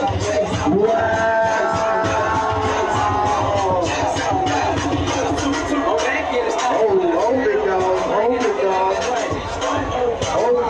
Just tuning in, Andrew Kimmel live from Tulsa, actually now in Greenwood, site of the 1921 Black Wall Street Massacre, where protesters, Black Lives Matter, anti-Trump protesters have walked from the BOK Center, disengaging from where Trump supporters and protesters started going at each other.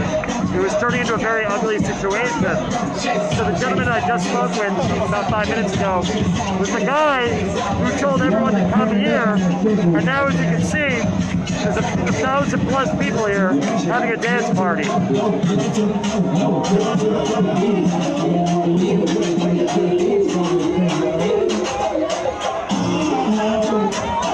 Hold on. You taking it back, Holly. What you gonna do? What you gonna do? What you gonna do? Hold. Where you going? We go chow. We go chow. Let me see. Let me see.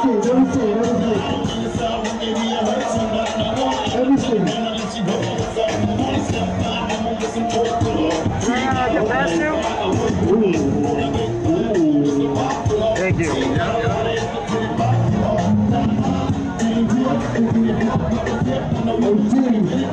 I put my mask on my backpack. Started, puffing up my eyes, my throat. Was that scary or what, bro? It gets scary. Dude, I was shocked. Yeah. Like, did you see him get out? Like, in charges? Yeah. Alright, so you were recording everything too. I was there the entire time, dude. And I was standing next to the Trump supporters, and they were still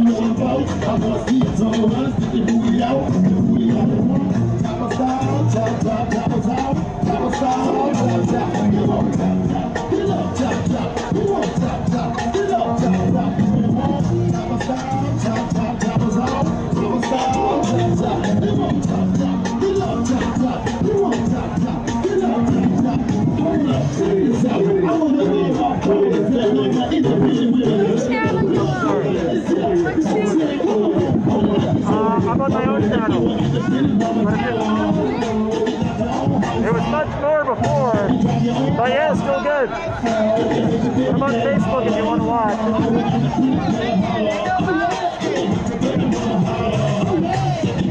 That's okay.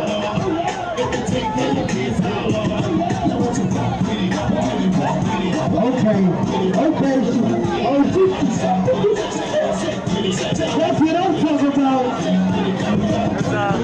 You better stop that for real. Is that news? Chop.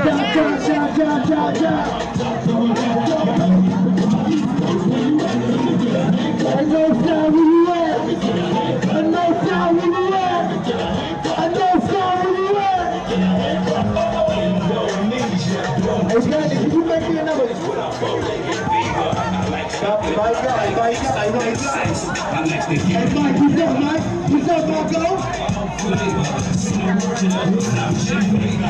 Marco, what you doing, man?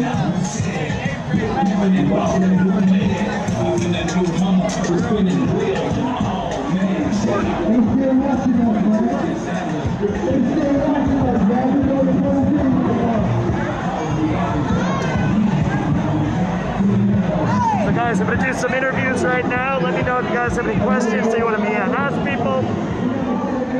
It's very loud over there, so I'm going to actually head a little bit further down the street.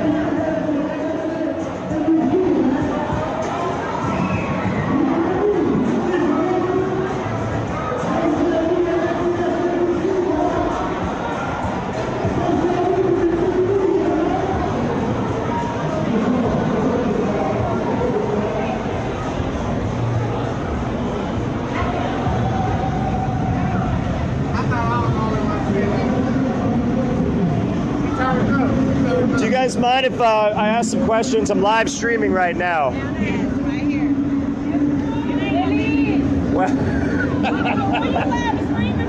Facebook. You got 2.3 thousand people watching you right now. We are remaining to stay positive through all the negativity that is going on around here. We are staying positive and having ourselves a great time. And are you aware of what happened outside, or actually inside of the Trump rally? What happened? How many people were there? I don't know. We don't care. There was supposed to be an outdoor area and it got shut down because there was not enough people. We don't know. We don't even care about that. And can you describe, what is the scene like here? It is unified. Unified as it should be. And hopefully we don't have any troublemakers or lowlifes that come down here and ruin it. And what is the significance of this spot here for people that don't know what Greenwood is? Greenwood is our history. It is our history and our culture here in Tulsa, Oklahoma. Greenwood, it was a massacre that happened down here. And we are bringing back the unity that should have been here thousands of years ago. And I'm sorry, your name and where you're from? I am Sunshine, and I'm from Tulsa. Well, thank you very much. Thank you. All right, be safe, everybody. Appreciate it. Yeah, well, you were shy. It was great.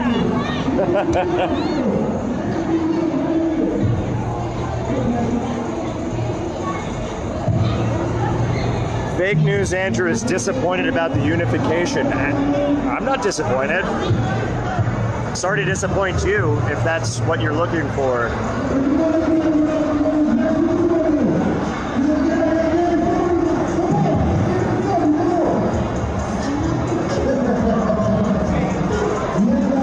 Hi. Oh, awesome. Yeah. Cool. Thank you. Who are you guys? Oh, awesome. Cool. I'm still live right now. I don't know if you guys want to be on or not, but. Well, I just feel like it's Did I film? Yeah. All right. All right. So first off, what's your name? Where are you from? Ryan Ozzy from Tulsa, Oklahoma. And so you were telling me, where would you ride your bikes from? We rode from like 11th to Greenwood, and then we started at Veterans Park and watched that rally. All about love, it was great, like coming together in solidarity.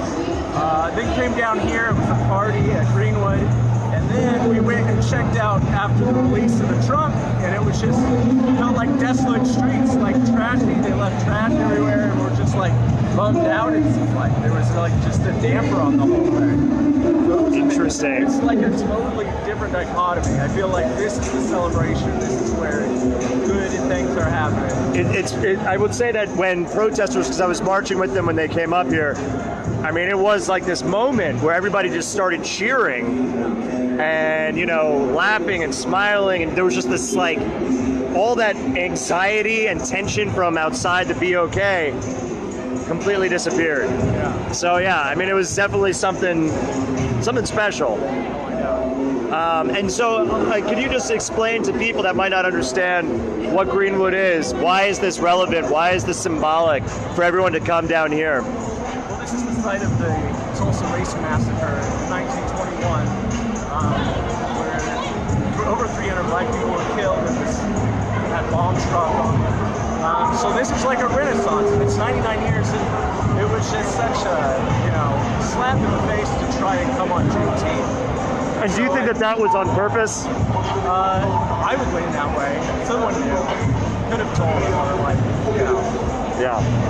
Well, awesome. I mean, is there anything else that you guys want to add? Let's let the National Guard get out of downtown. But besides that, just be careful. Yeah. I don't know. This is amazing. Like, it's not even comparable, the vibe that's happening between here and downtown. Like, I feel like this is a real celebration, and that was not at all. Awesome. And what is your name? My name is Jessica Coleman. I also live in Tulsa. We bike from my apartment, and I live near downtown. So awesome. It's like everywhere was boarding up around. So I don't know. Have you guys heard about the attendance at the rally? Not any numbers, but just that it was far lower than at all of us expected, because the numbers were up by people online. Yep. Well, thank you guys. Be safe. Nice to meet you. All right. Have a good one.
You've been on all day. Yes, sir. Non-stop. Non-stop. Yes, sir. Well, I was going to see it, but it's still a bit loud, but I wanted to interview you at some point. Okay. But, we can do it a bit later. I'll be here. Okay. I'll find you. I'll wait for you. We made them proud tonight.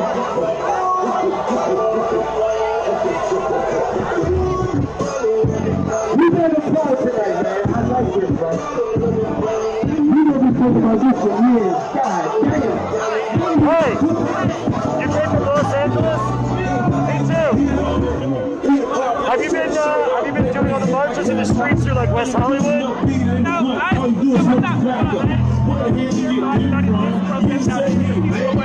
I've been doing that for like 10 years now. Okay. In a little bit, I'm going to interview you if possible. I'm live streaming. Alright, I'll come back.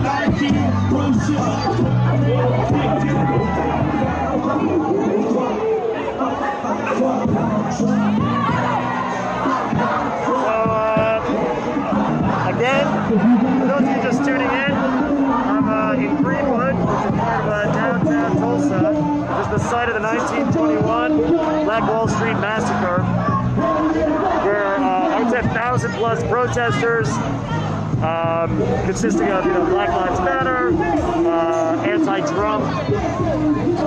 There was some refused fascism earlier today, but I haven't seen them tonight.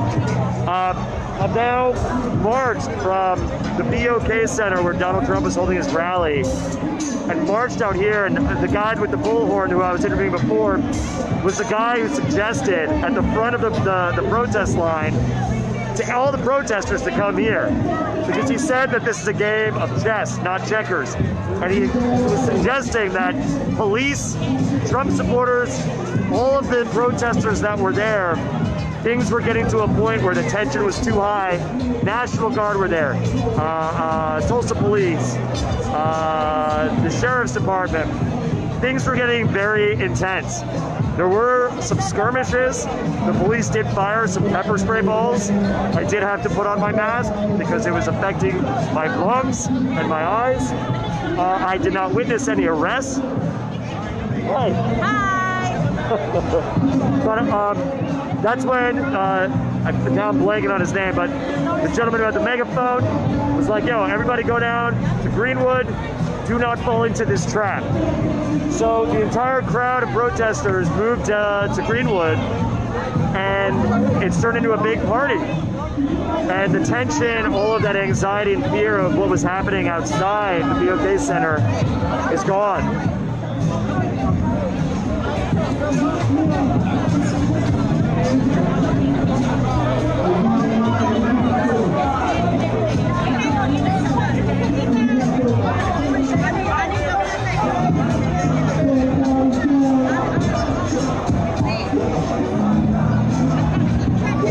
Also, guys, please let me know. Look at some of the other streams. I know that there's some of those right-wing provocateurs that are here. Make sure that they're not floating around. Check on Twitter. Check on Instagram Live, Facebook Live. Because I know that they're around and they might start some shit, so we just want to make sure that people understand who it is that starts this shit.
Band-Aid on? You gonna give me a little bit of that band? Come on, baby. Oh, yeah. Let me cool you down, baby. Thank you. You're welcome. It's hot out here. Yeah. Fuck Donald Trump. Fuck Donald Trump. I'm with you. Fuck Trump. Fuck Trump. Fuck Donald How do you think it went tonight? Huh? How do you think Tulsa showed Donald Trump? Do you think that they welcomed him? We enjoyed ourselves. We didn't pay attention to Trump. Fuck Trump. That's what we did. Fuck Trump. We did our own thing. Yeah.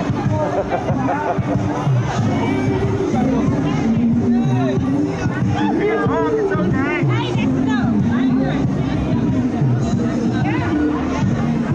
What is this? What is this? Does it look good? It looks cold. Oh, it's cold. Enjoy it. I did. Because I'm burning hot.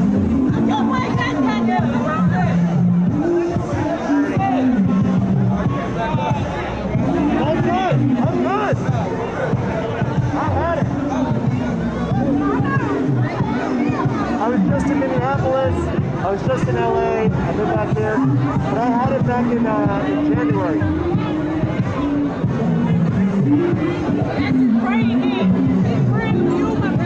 I will take it. Thank you. Have a good night.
underneath this.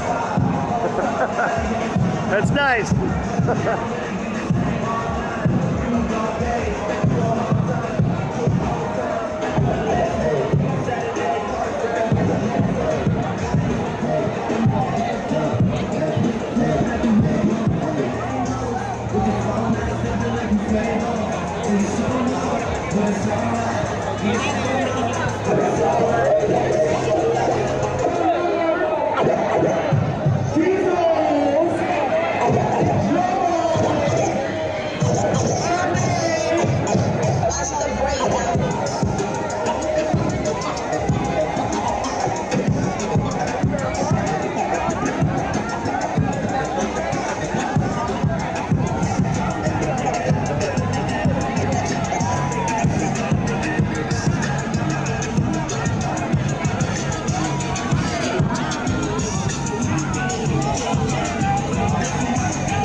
Nice backdrop.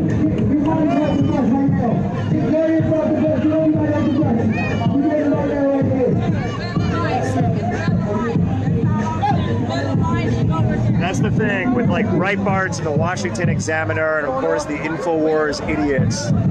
They're very upset because there wasn't the interactions that the altercations that they were looking for, because they already had their narrative, they already had an idea of what they wanted to push out, which obviously was not the case. So now they're going to just grasp at straws to make anything up, to make it seem as though there was Antifa and other left-wing terrorists, of which you guys are seeing everything that's happening.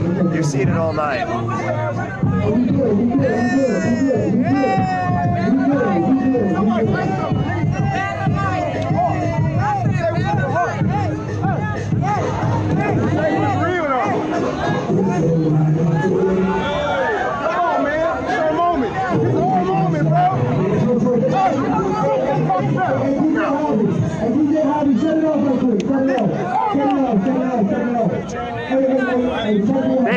Thank you, Sierra Rose.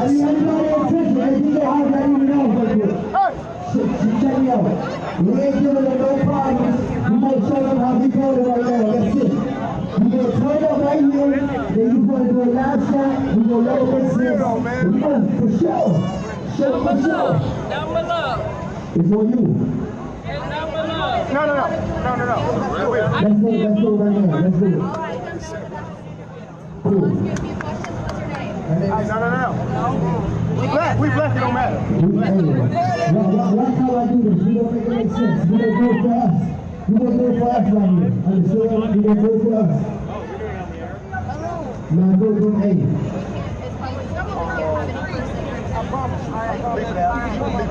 Alright, we have a live interview. Let's see what we can do. Alright, so what have you got going on here before we do this? Let me, so right now,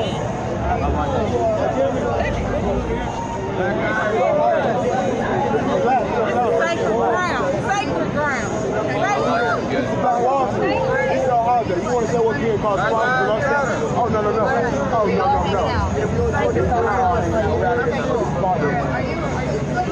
No, we have a good time. We're not worried about what we're talking about.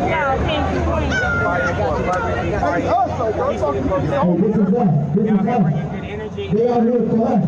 So this is what we're going to do. We're going to make it make sense, and we're going to make sure they know how they hear our voice.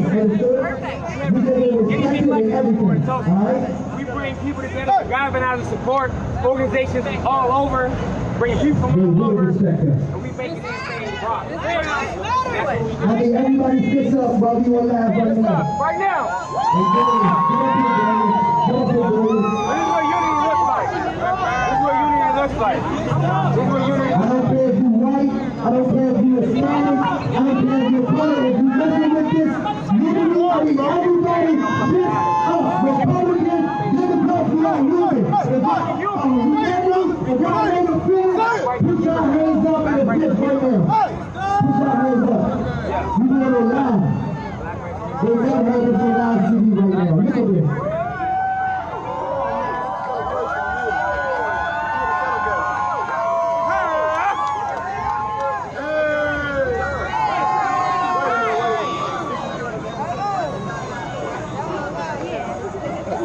All lives don't matter until Black Lives Matter. All lives don't matter until Black Lives Matter. All lives don't matter until Black Lives Matter. All lives don't matter until Black Lives Matter. All lives don't matter until Black Lives Matter. All lives don't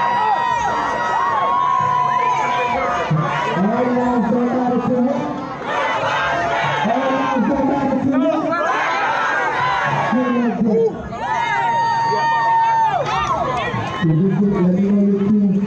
Everybody out here right now, we're going to keep it civilized, but we're going to let them know what time it is. You understand?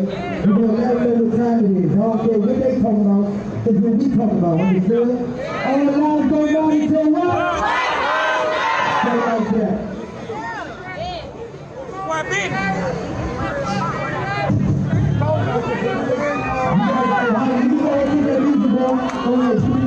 We're not going nowhere. We're not going nowhere. We're going live. We're going live.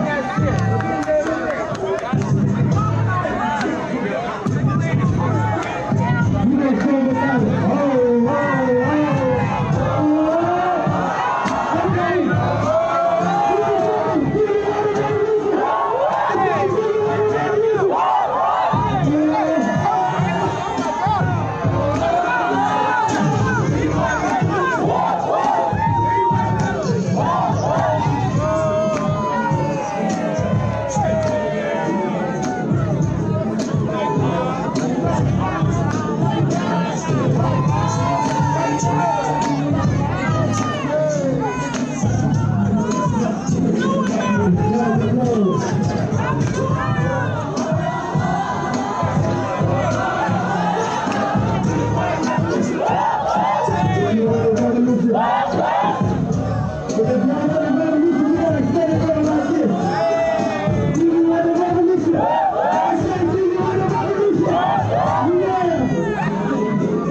This job all right.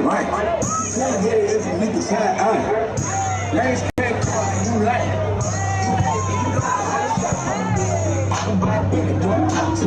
For sure.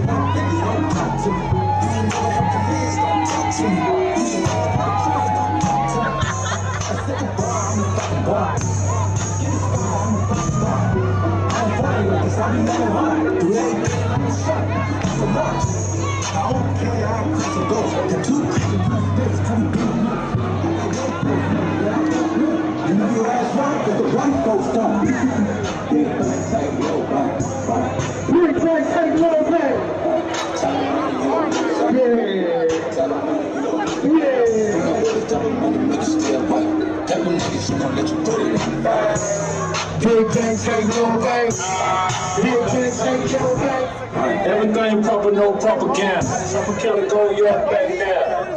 Big circle of hoes like Santa. Do a birthday party on a back. Big shit like a dinosaur did it. And you know, tension like a critic. Yeah, some double head cornrow. I can see you nigga hang with the cornrow. I'm looking for a girl with the rock on. And my CBB got chocolate on. Big bang takes small ass shit.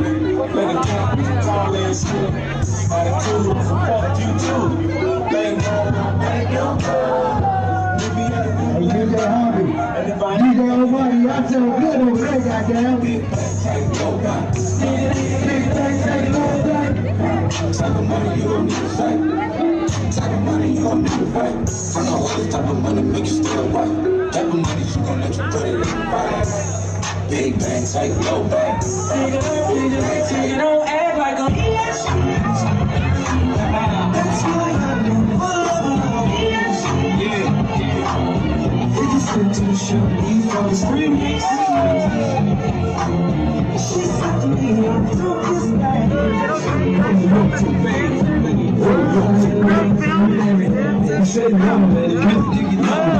She's super freaky and you need a station. Not the type of girl that you take a picture. The package you get to the track to come across something.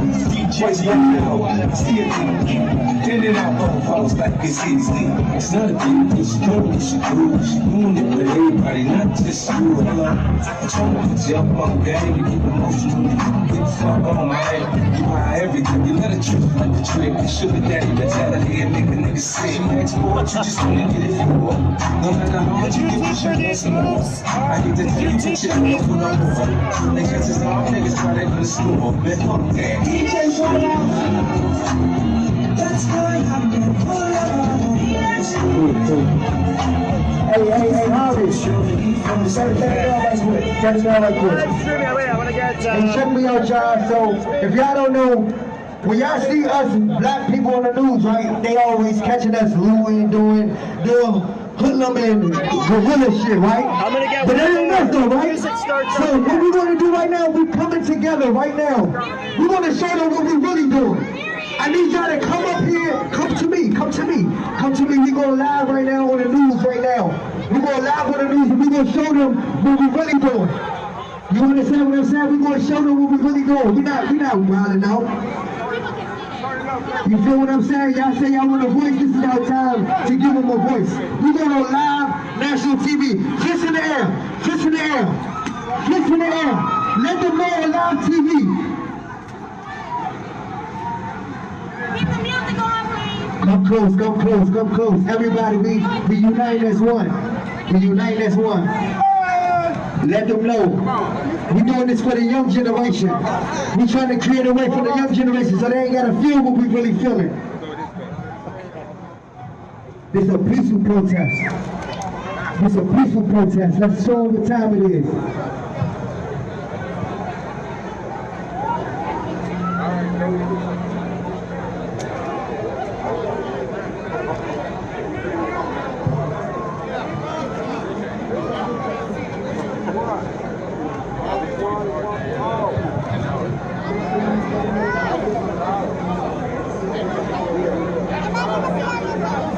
You are already on.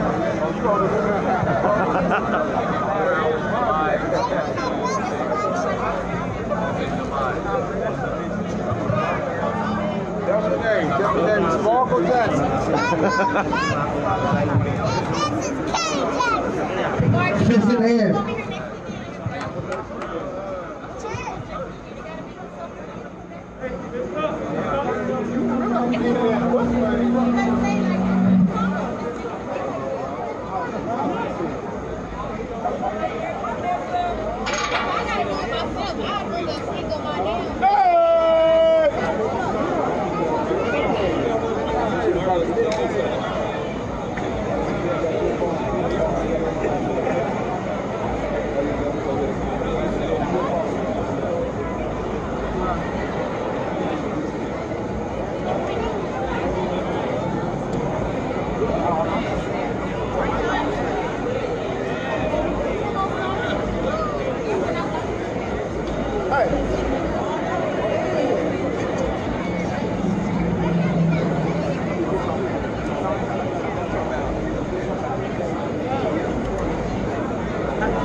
We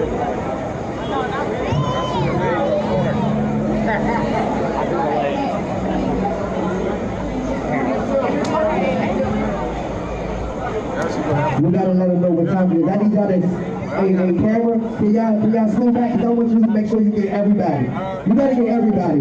Y'all so close to me, I know y'all can't see my people. Y'all gotta see these fists up. You shoot until tomorrow morning? Yeah, shoot this. Thank you, thank you. They gonna back up so they can see everybody. Are we here for the cameras or are we here to come together? Which one? Because I'm confused. Both? Both?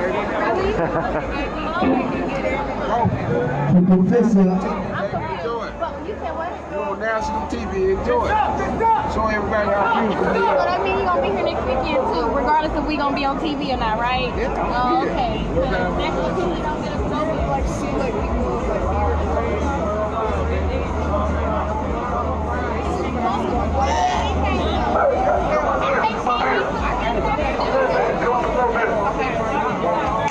yeah, but we get it now, regardless.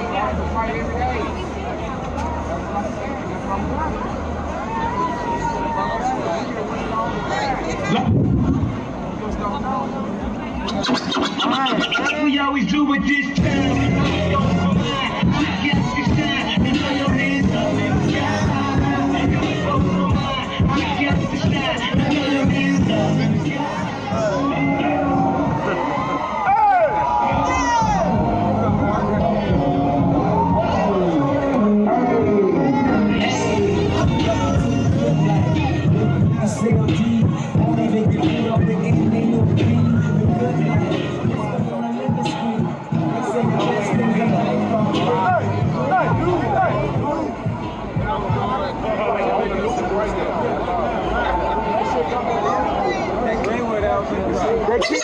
Here it goes. I told you though, when I was coming in. And I said before, I'm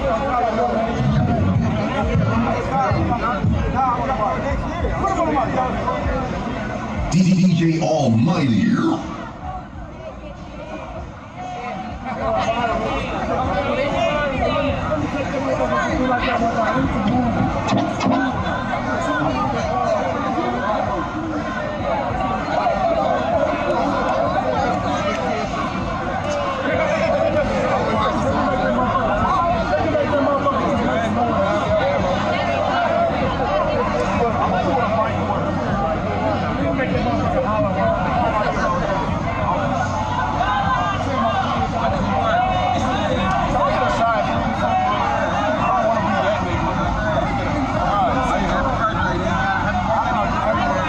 Yeah, Jeffrey, I'm trying to get, I'm filming her when the music starts again. I'm going to post that out on Twitter. You guys can amplify it there. Because she's so cute. No, you want to I got right here with me. Hey, you Don't fit. Okay, yeah, hell yeah. Hey, this is a Gemini shot. Goddamn, bro. Hey, this is make it right here, bro. So we're just waiting for the music to start.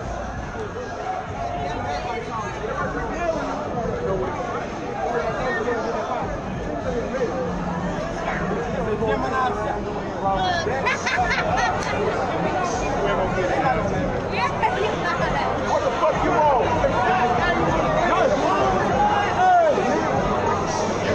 Try to take a shot, bro. I'm giving out shot at that, bro. You supposed to be down here. Yeah, guys, is there anything happening outside of the BOK Center still, or is everything just done? Is this the only thing that's still happening?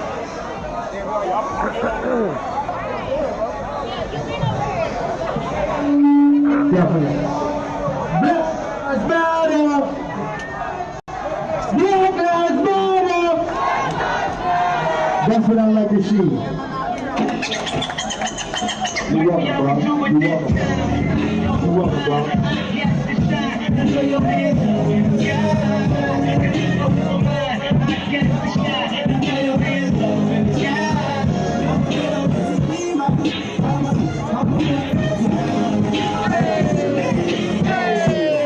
Hey.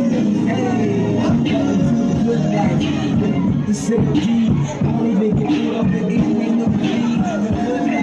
Let's go on a living spree. They say the best things in life are free.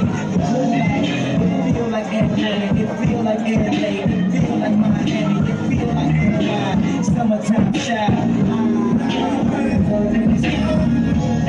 So I wrote the good, y'all pop the trunk, I pop the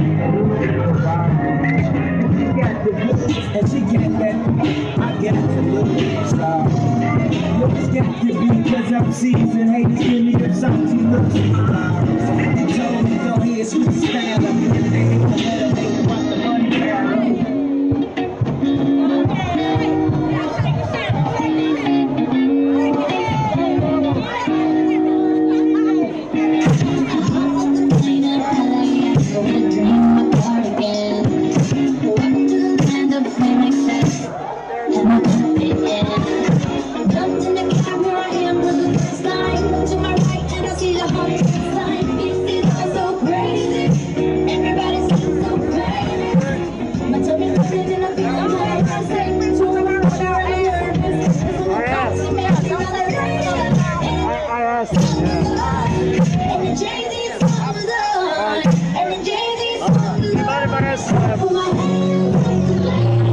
What's her first name and how old is she? 6 years old. B-A-R-B-A-R-A?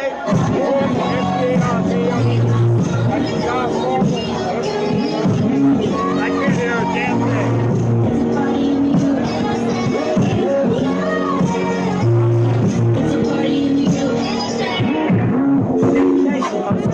Hesitation. It's a real nigga celebration. It's a dog black declaration. I don't want to put her the last name. It's the first name.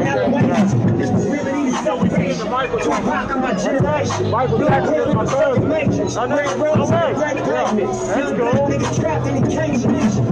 Knowing your jeans, you just can't claim it. Cause they got the no black. That's why I see the dance. But my leg won't hurt. I'll show you. Why is it important that you why is it important to bring Sparkle out here? I want to know her culture and her history. In your back is for recreation, dedication, hard work, motivation. Intelligent young girl. She need to know this. Nowadays she can carry things on. Now you hear what I'm saying? Dedication. I'm a retired veteran from the United States Air Force. I'm a retired veteran from the United States. I'm a sergeant in the Air Force. So she needs to know our current events, our history, and understand so for our future. Are you her father? Our father? Sergeant, I was sergeant in the Air Force. Yeah, supervisor. Spin around the block, they broke down, we said I ran a stop sign, we messed around. I spent my whole life staring at the stage, playing Sega, daddy smoking. I've been fighting this kind of stuff all my life. When I said I get some drugs for my grades, that's my baby. When she I was they tried to put me in the chokehold when I was 20 years old. I was the first black to go to court and beat the Johnson police in a case that they tried to put me in the chokehold. Really? Yeah. Kenneth Jackson. Look it up, I was the first black to beat him.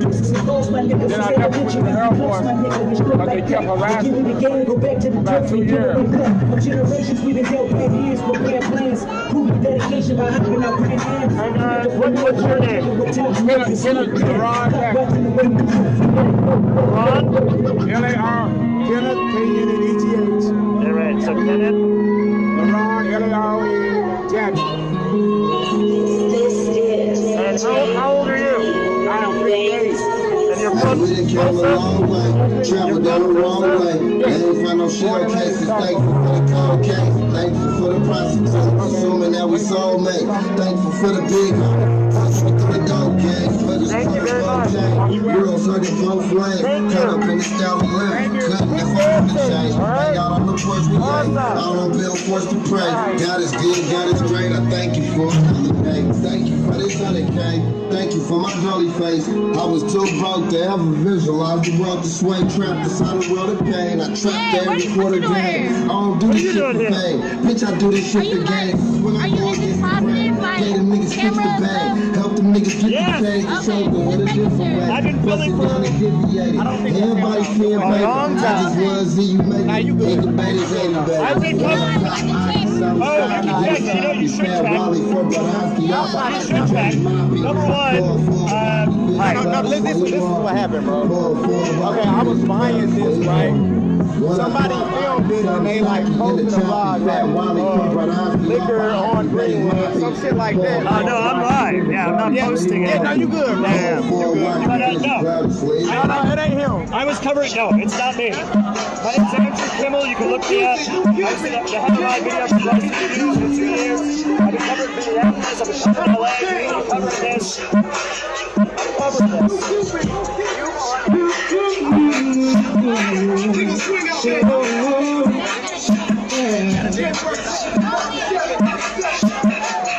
Alright, so everybody, I think I'm going to sign out. I need to get water, I need to get some food. It's been one hell of a day, one hell of a night. You guys saw what had happened. I'm now down here in Greenwood where it's turned into a big dance party, where people from Black Lives Matter, anti-Trump protesters have all just kind of converged together, dancing and partying and having a good time.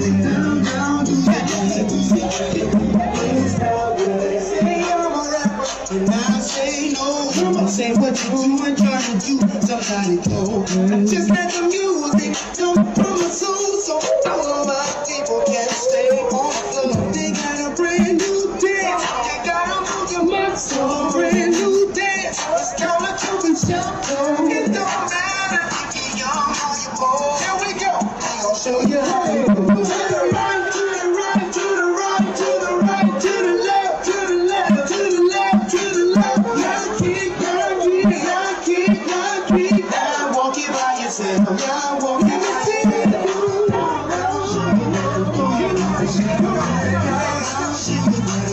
Let me see you.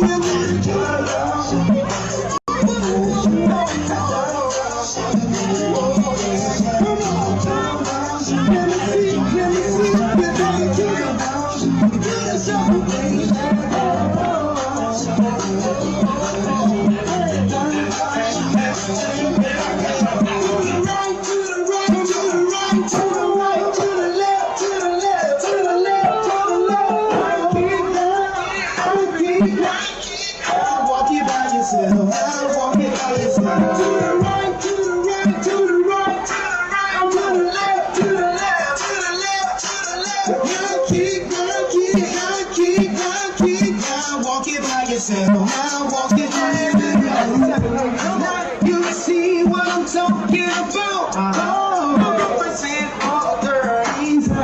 When we know the swing is out, I'll show you what I'm talking about.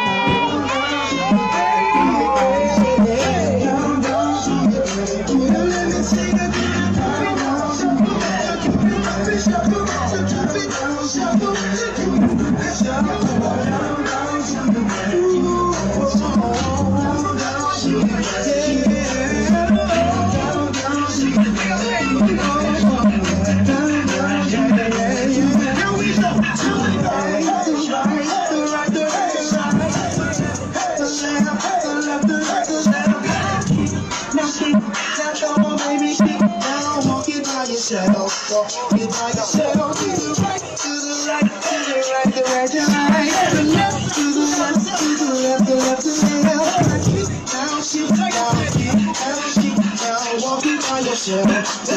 Here we go.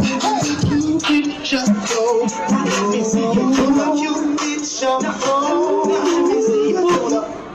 Cupid see you beat her out of D. It's a bet on the track. Got another Cupid beat. Down, down, shoot it down, do it down, down, down, shoot it down, do it down. It's a bet on the shoot it down, do it down, shoot it down, down, shoot it down, down, down, shoot it down. We got a brand new day. We got a brand new day. We got a brand new day. We got a brand new style.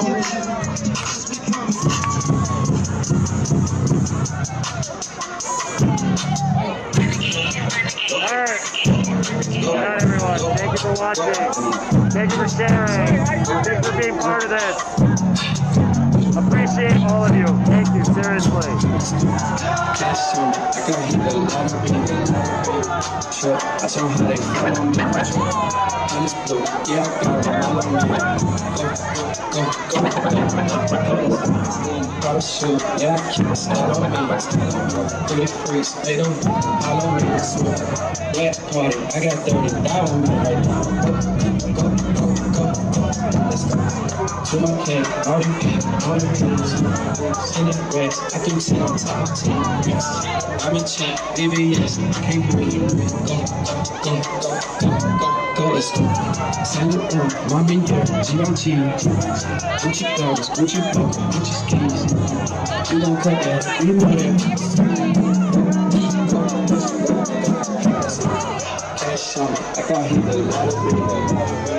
Sure, watch out how they follow me. Honest blue, yeah, I got them all on me. Go, let's go. Car shoot, yeah, I can't follow me. Pretty freaks, they don't follow me. Red party, I got 30,000 right now. I'm on shooters, NDC, Bradley Beal. Shout it dick, she said I don't miss no meals. Let it rip, you know you came from the bill. Go, let's go. Trippin' locks, here's in hands, it's a day. She gon' eat, it's a day. Take no rap, spin no rats, give a take.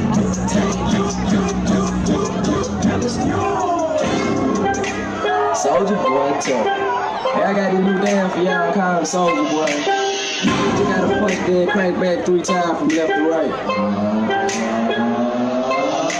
Soldier Boy, I'm in it. Why me crank it, why me roll? Why me crank that Soldier Boy, that Superman, that why me? Now why me? Crank that Soldier, now why me? Crank that Soldier, now why me? Crank that Soldier, now why? Soldier Boy, I'm in it. Why me crank it, why me roll? Why me crank that Soldier Boy, that Superman, now why me? Crank that song, now why me? Crank that song, now why me? Crank that song, now why me? Crank that song, now why? Soldier Boy, been it, oh, I been in there, why me walk? Superman, that, oh, yeah, why me crank that Robocop? Super Fred, I why me jump? Jocking on the hater, man. When I do that Soldier Boy, I need to let that crank that thing now. I'm jocking on you. If we get the fight, then you catch me at your local party, yes, I crank it every day. Haters getting mad cause I got me some baby, baby. Soldier Boy, I been it, oh, I be cranking, why me roll? Why me crank that Soldier Boy, that Superman, that why me? Crank that song, now why me? Crank that song, now why me? Crank that song, now why me? Crank that song, now why? Soldier Boy, I been it, oh, why me cranking, why me roll? Why me crank that Soldier Boy, that Superman, that why me? Crank that song, now why me? Crank that song, now why me? Now why me? Crank that song, now why? I'm bouncing on my toe, why me super so dead? I'm up next to A-Rab and he gon' crank it up for sure. Just wanna be me, Soldier Boy, I'm the man that be looking at my neck, saying it's the rubber band. Let me do no, you can't do it like me, yo. So don't do it like me, ho. I seen you try to do it like me, man, that damn.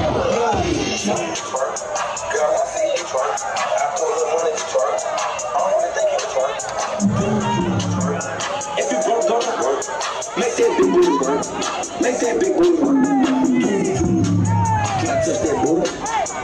That booty. That big old booty. Shake that booty. Can I run my booty? Mike Tyson. That booty. Rock that booty front. Shake that booty. Try that booty, man. Shake that booty.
God damn it.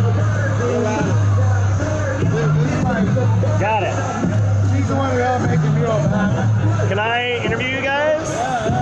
I'm live right now. We got 1.3 thousand viewers.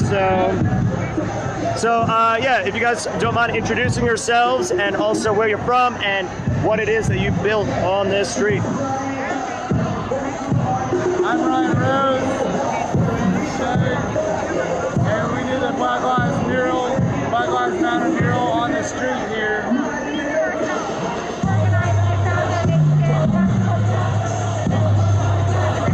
And what drove you guys to want to do it here in Greenwood? History. I mean, the massacre happened 99 years ago, and you know, with your team coming up with this yesterday, we wanted to show that by then, and also before Trump got here to show, you know, strong black people still, you know, so really, so we got this message. And look, and I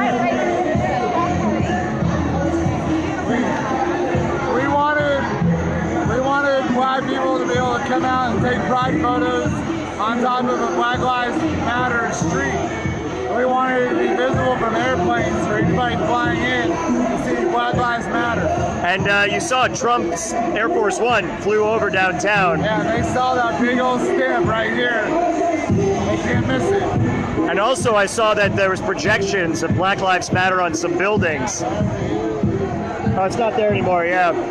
But, you know, you have to imagine Air Force One flying out and seeing that projected onto buildings. We drove him away. Yeah. We sent him away. If he wants to come back, he needs to offer reparations. If you offer reparations, you'll make things right.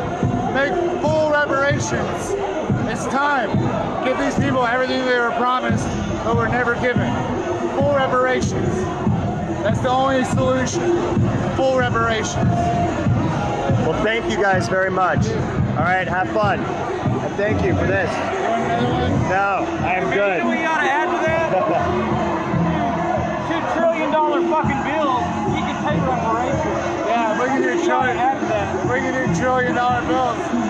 We can do reparations. $2 trillion virus relief bill. Yeah, we can do virus relief bills. We can do reparations for the black people. And it wasn't just $2 trillion. I mean, it was $5 trillion, of which they're not even talking about where that money went. Oh, I'm independent. Andrew Kimmel. Oh yeah. Well, I'm live on Facebook right now. John Peters. Oh, nice. Hey, man. Yeah. Thank you. Hi. What's your name? Elizabeth. Elizabeth. And what brought you out here tonight? Something that we represent every year, you know, where our ancestors passed away and they helped us to accomplish stuff. I've been everywhere right now. Oh. Well, he came up, I know. I want to interview some more black people.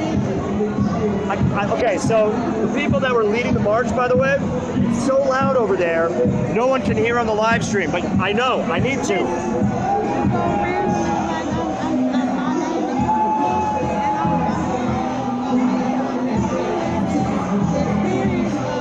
Well, let's go here, let's go over here, come with me. Come on, let's do an interview.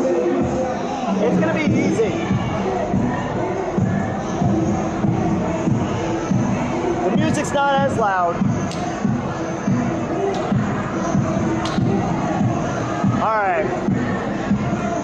Now you're shy.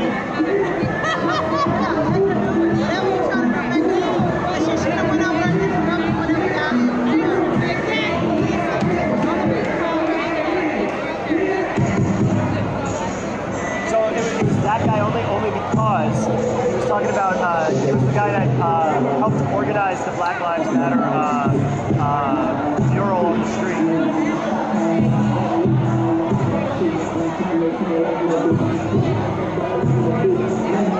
Oh yeah, for sure. Will do. I'll do it right now. I was actually trying to finish because I've been streaming for 15 hours today. But yeah, I'm game. Let's do it. start with you.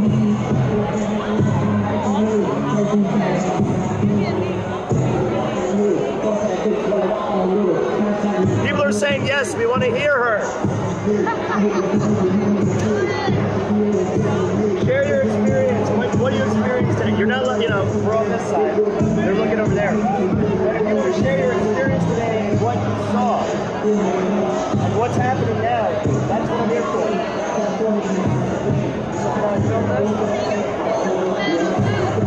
All right. She's going to do it.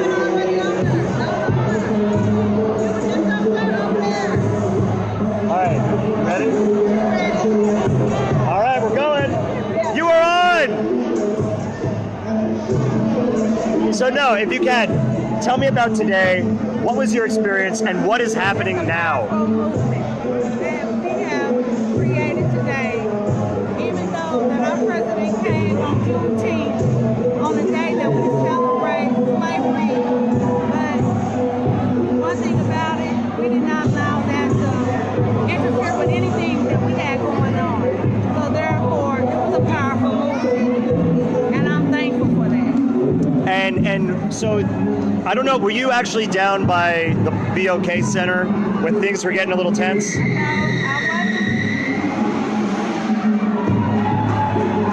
They're doing burnouts. But no, things got very tense. And then there was a gentleman who is over near the DJ station who basically said, yo. This is what black people do to have fun. They love cars. They love sports cars. It's like every human being, every man. I don't know what man that don't love cars. And if you can experience, you'll be right here too. But one thing about it, you cannot let nothing divide you in what you love. I mean, there's nothing but fun, happiness, and it's like enjoyable. Feeling it's a beautiful night. It's a beautiful night. And if you don't mind, you can just say, what's your first name and where you're from? I'm Liz. I'm originally from Chicago, but I live in Tulsa, Oklahoma. And are you proud of your city today? Yes, I'm proud to see everybody come out. I'm proud to see everybody having fun, enjoying this beautiful night. This is one night we'll never forget. Even with our president come to this state, they've never been to this state. Never. First state to visit, never had a president. But we had that one president to do it because we did it because it was trying to be a racist, and that wasn't cool. But guess what?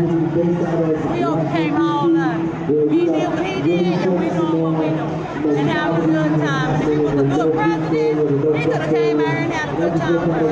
And back home, been like, man, that was fun.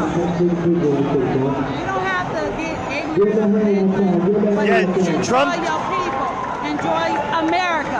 Like you say, America's great. Make it great. Trump was calling people rioters out here. Right, exactly. Oh, really? Yeah. Okay, so who's rioting? You missed out. I'm gonna say this. I'm gonna go ahead and go deep. Trump don't hate black people. Trump hate people that's not from the United States. And that's where they come from. He pulled Omarosa in the White House.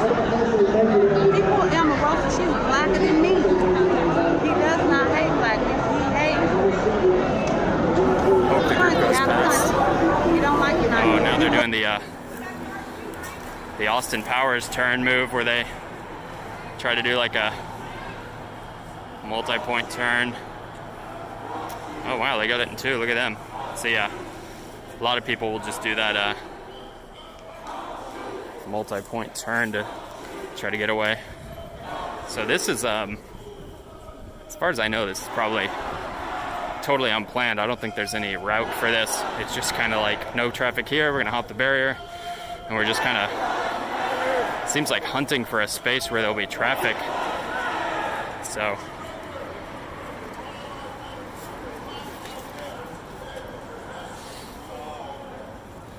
So we hopped over this barrier here. We were on I-5 North, marching south, and Now we hopped onto this kind of side street in downtown Seattle. You can see downtown over there to our right. So we're on the Capitol Hill side of the freeway now, kind of in this little tunnel, heading up towards a bridge up here that goes over the freeway. It does look like there's a decent amount of traffic going through that intersection up there, so maybe they end up holding that intersection instead.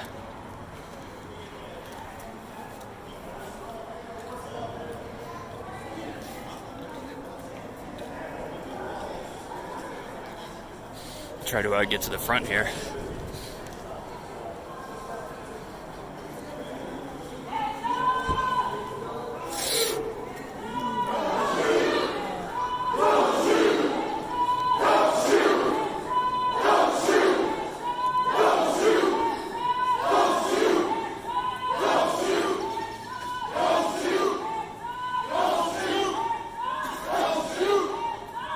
Just saw a bus go by at the intersection up here.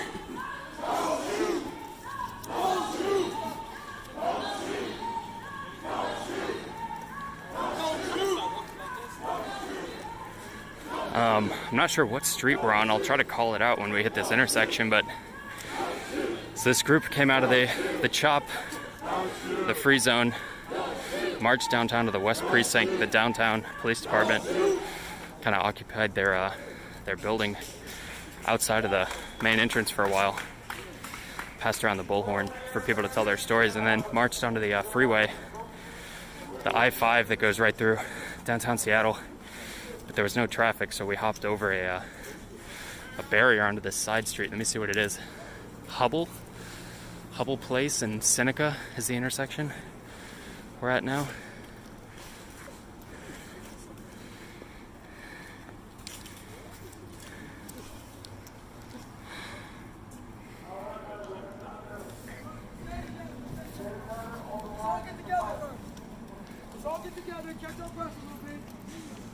Some people need to.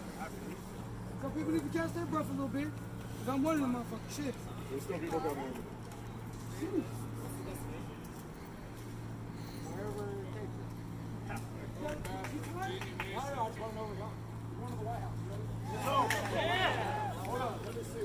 Guy said, I just want to know where we're going. He said, we're going to the White House. I said, we're going to the White House. You ready? They closed both sides of the freeway because we showed up at their doorsteps at the West Precinct.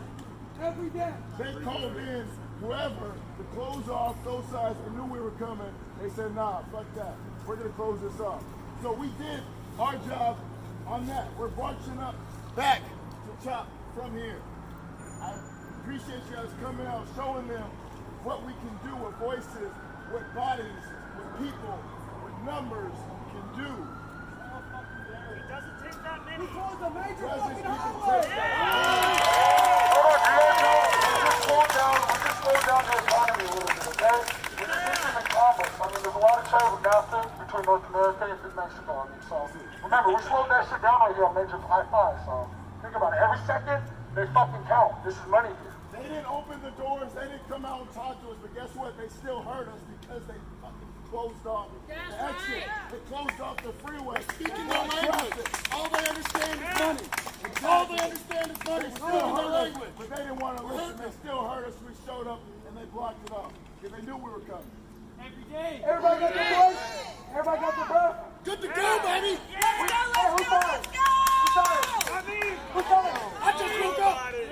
Let's do this together, guys. We're going up here. We do not need to run. I'm not a track star, okay? I do construction, but I'm not a track star. We get excited. I've been running all my life. I'm tired of fucking running. I can walk now. You know what I'm saying? So let's do this together as a unit, cohesively, because that's how we got that accomplished, goddammit. Let's keep doing this shit together. Let's go. All right, so we're heading back towards the CHOP now. The organizers kind of saying, hey, we managed to shut down both directions of the intersection tonight, and that's a victory. You can see a lot of people looking out of their windows down at us, and then the call goes out of your homes into the streets, trying to get people to join the march. Out of your home. In the street. Out of your home. In the street.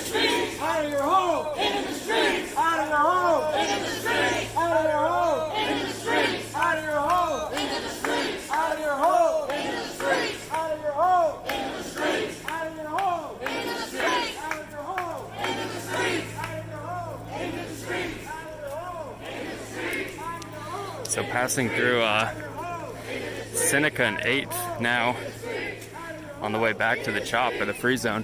You can see one of these buildings in the background here has the heart lights up. I think it also says BLM on the side. Got some cars trying to get out of the way up here pretty quickly, it looks like.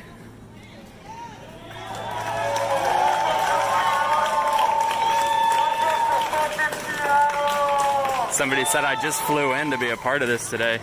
Everyone said, welcome to Seattle.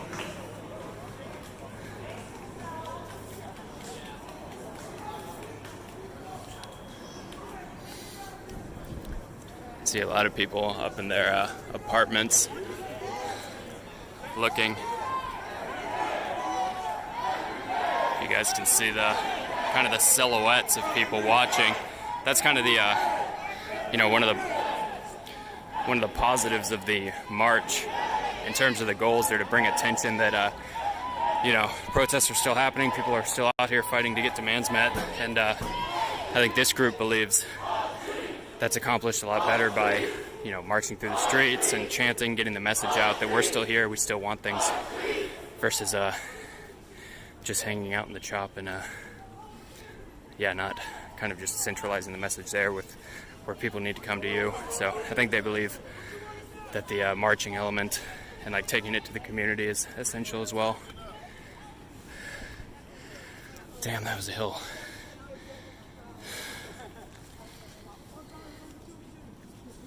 Did you guys know the year 1889, 100 years prior to that, 1789, George Washington became president. First president. George Washington owned about 50 slaves.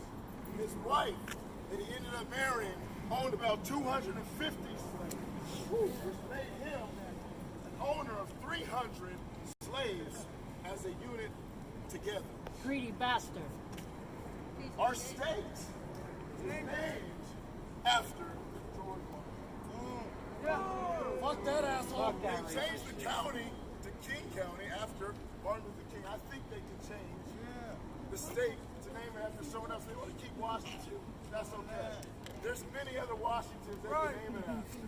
They can name it after George Carver. George Washington Carver, George Washington Bush, whoever they choose. The fact is, we are here, and the fact they're showing systemic racism in the fullest effect. We're the only state in the United States named See after somebody back here stopping the traffic that's trying to approach the intersection.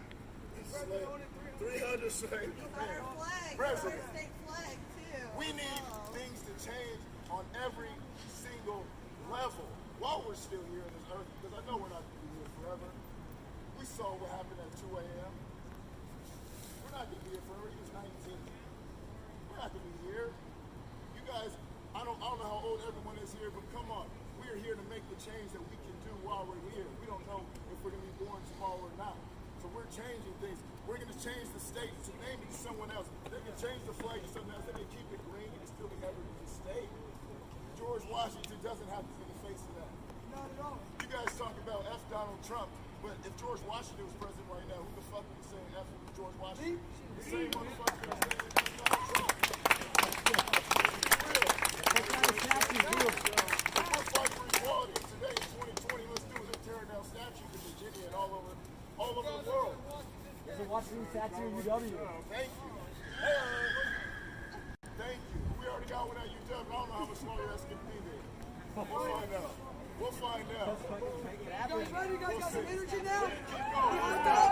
Let's go. This is kind of a pause here in the 9th and Seneca intersection. They were talking about how Washington State was named after George Washington and how that's fucked up because he owned slaves, his wife owned slaves, and they said there's a George Washington statue in UW, and somebody said, I don't know how much longer that's going to be there. People kind of got excited by that idea. Now the chant is, fuck George Washington, or heading back up the hill. Birthing center that neglects black women, and that's one of their most deathly phases of life is in birth, as well as the black child. Surviving that is a miracle for the black community. women emphasize. So let's all say, fuck Virginia Mason. Fuck Virginia Mason. Fuck Virginia Mason. Fuck Virginia Mason. Fuck Virginia Mason. Fuck Virginia Mason. Fuck Virginia Mason. Fuck Virginia Mason. Fuck Virginia Mason. Fuck Virginia Mason. So they're saying fuck Virginia Mason now. I think it's the hospital that we're walking by right now. Yeah, it is. You can see up there it says Virginia Mason, going right by the emergency room entrance to this hospital. They said there was some issue with the hospital and black women.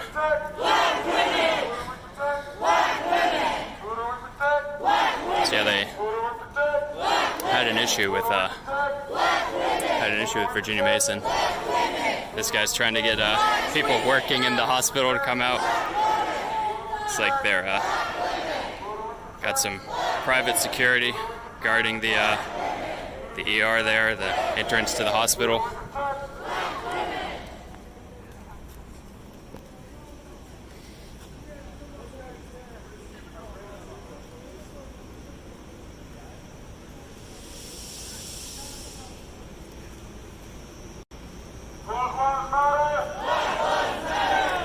So continuing the march up the hill here. It's pretty decent hill. This is the reason it's called Capitol Hill, because you have to go up a big fucking hill from downtown to get up there again. So this group that had went to the left the CHOP in the Capitol Hill Free Zone, went down to the West Precinct and occupied the highway and some intersections. Now heading back up to the Free Zone.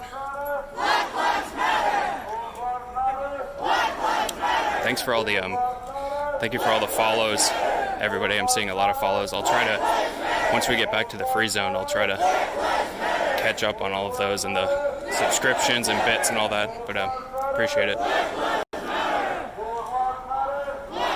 See some traffic kind of creeping right behind the group there. I'm not sure if that car's with the group or not.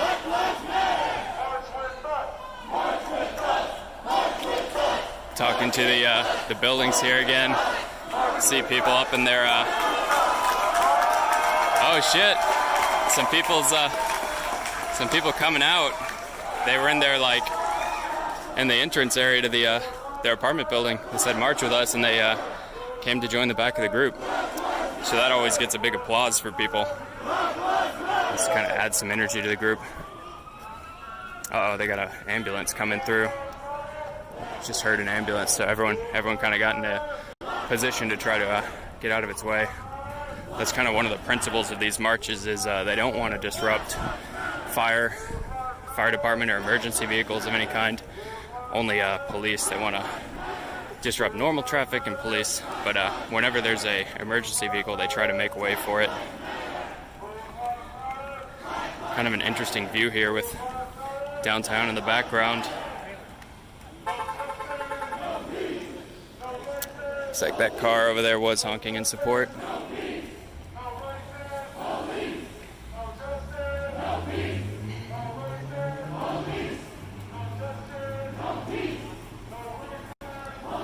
Chant right now is no justice, no peace, no racist police. So continuing to wind our way back through Capitol Hill to find our way to the Free Zone, or the CHOP. Nice sky tonight. Yeah, it is. It's surprising it's still up. It's basically 9:45, 9:42 at night right now in Seattle. So still got some daylight up there, even at 9:45. Just due to Seattle being so far north.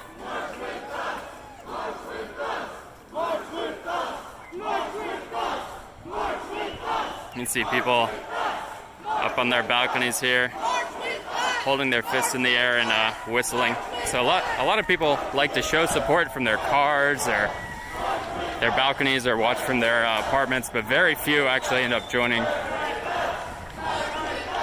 I'd say it's like maybe 1 in 10 or 1 in 20 of the people that we see actually end up joining the group.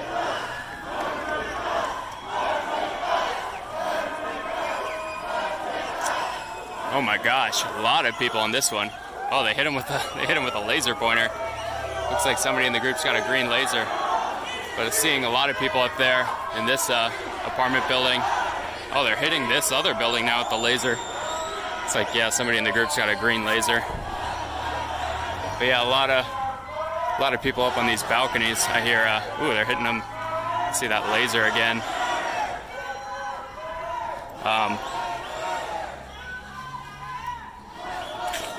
So yeah, it seems like a lot of people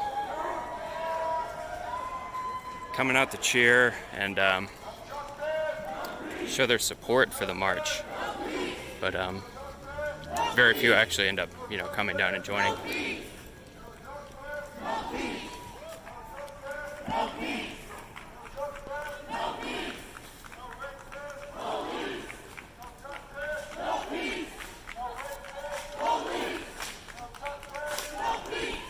Got two people over here to our right, just clapping in support. I'll show them when I get to this cross street. Yeah, starting to move through some pretty narrow streets now. Group kind of having to slim into a thinner line. So they're trying to, you see him trying to convince them to come out. They seem to just want to clap. I think that's the, they're like, hey, we're willing to clap, but we're not willing to march. I think people are like, listen, I got dinner or something.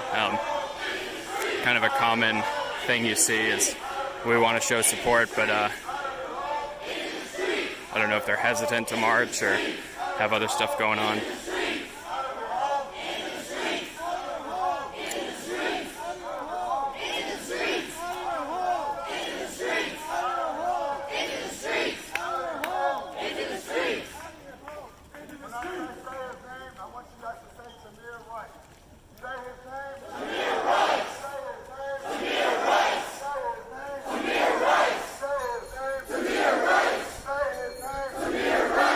Saying, say his name, Tamir Rice, I believe. Tamir Rice. I might be getting that wrong, it's hard to tell. For those of you who are unaware, there have been 7 black people found hung from trees in the last few weeks. The police have claimed this is a suicide. I promise you, they are not. Bullshit! I promise you, there are no black people, especially not 7 of them, hanging themselves from trees. That is a lie. Do not believe it. These cops are corrupt.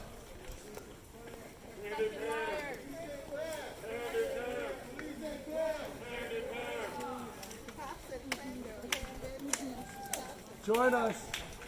March with us. March with us. More clapping coming from the windows. You see the laser hitting him again. See a guy in here putting his fist in the air. Some claps coming from this building here.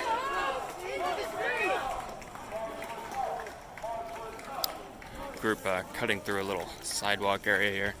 See the laser pointer keeps coming out on these windows. I don't know if that's to bring people to the windows.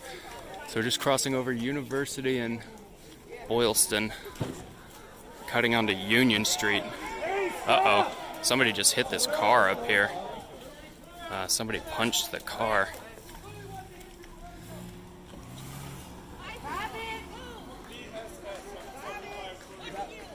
Car just looked like they tried to move through the crowd, and I heard somebody hit it. Heard kind of a thud. Seemed like somebody might have punched the car or something.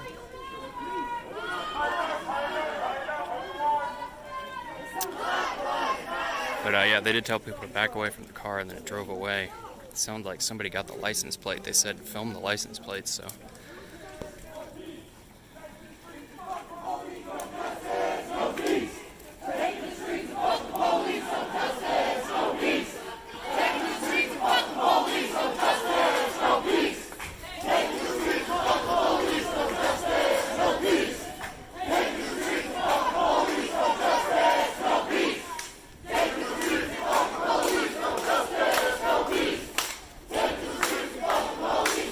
chant right now is no justice, no peace. Take to the streets and fuck the police.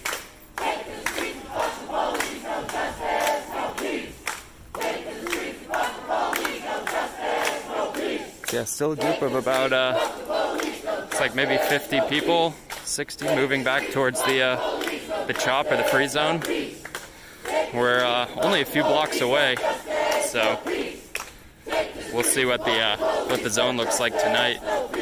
I'm betting it'll be a pretty somber mood. Hopefully, more of a memorial for the person who lost their life last night.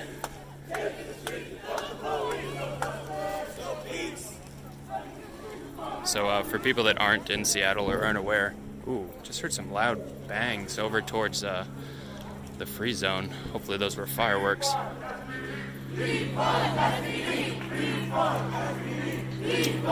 yeah, just a few blocks from the free zone now. There was a shooting last night at about 2:30 in the morning where somebody was killed. So fewer people seem to have come out today due to that. Obviously they scared that there could be a repeat event. The size of this march was probably cut in half tonight due to that, less people coming out.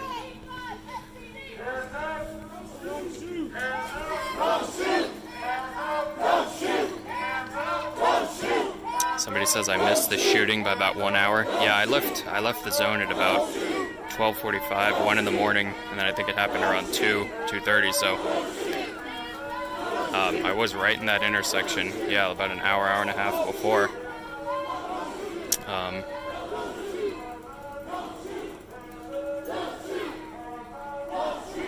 So for people that might not follow me directly on the restreams, we're streaming at twitch.tv/ShawnGuy, ShawnGui. If you want to come over and see our chat and follow to see when we go live. You can see the transit service supervisors, kind of the Seattle Department of Transit cars. You see nobody has any beef with them. They just kind of leave them alone. The only issue seems to be with the police. So I've heard nothing but mostly support for the transit service who provided barriers and EMTs and the fire department. I've heard like cheers and chants for them, but nothing but negativity for the police department. So if people are wondering like why are they leaving those vehicles alone but not others, that's the reason why. There's wide support for EMT, medical professionals, nurses, fire department, transit service, because they have shut down marches and try to keep it safe. So nothing but good things, at least from the people I've talked to about those departments, but then everything is directed at the police in terms of the demands and defunding and all that stuff. As far as I'm aware, that's all I've personally experienced. So we are coming up on, this is the intersection of Broadway and Pike. Looks like we're going to, I'm not sure if we're going to go straight here and go into the main entrance or take a right and go to the side entrance. Looks like they're going to hold the intersection here because there is quite a bit of traffic up there. I see some people turning around to try to get out of the way of the crowd like this. Ooh. That truck up there hopped over a barrier. So yeah, holding this intersection of Pike and Broadway, pretty major intersection. Got traffic kind of in all directions being held.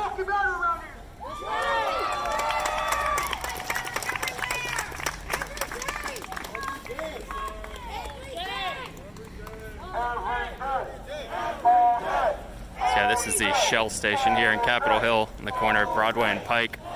So the group just moving up the hill a little bit here, and then we'll take a right and we'll be back in the CHOP or the free zone.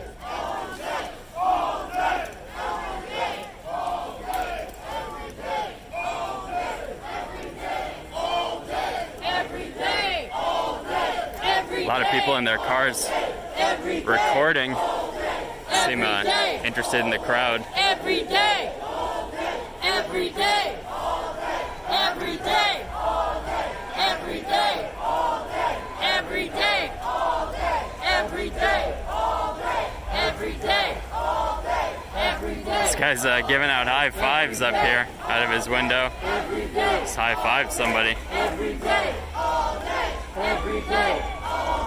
Every day. Every day. Got to get some sanitation shit now. It's probably not a good idea, but I feel like I wanted to show some support there. Every day. Every day.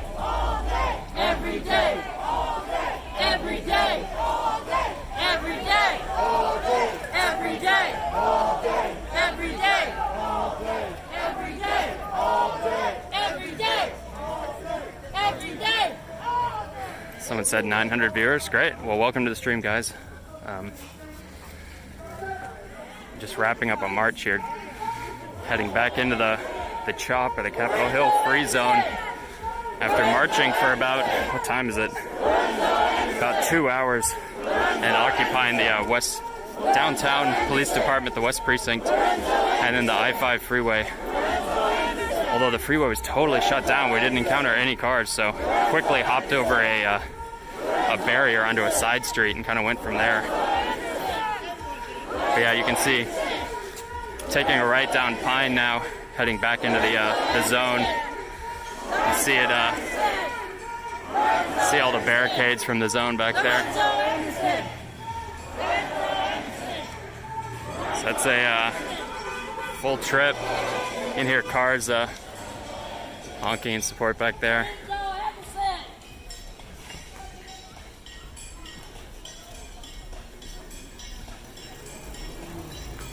So yeah, we are back in the CHOP, or the Free Zone, Capitol Hill, occupied protest after a long march.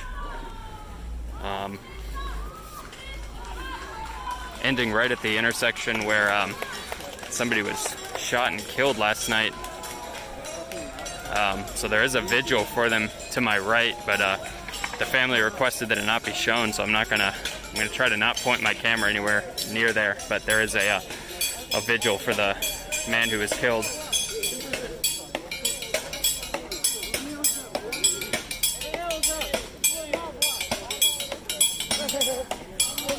yeah, marching back into the zone now. It seems like they're going to do a little debrief on the march. The organizers usually try to give a little like thank you talk and pump people up for coming out. You can see this is the sign that says, "You're now entering Free Capitol Hill." Looks like somebody actually punched the sign or tried to damage it. And then there's another one cracked in half here. I'm not exactly sure if that was somebody disagreeing with the name or what that was.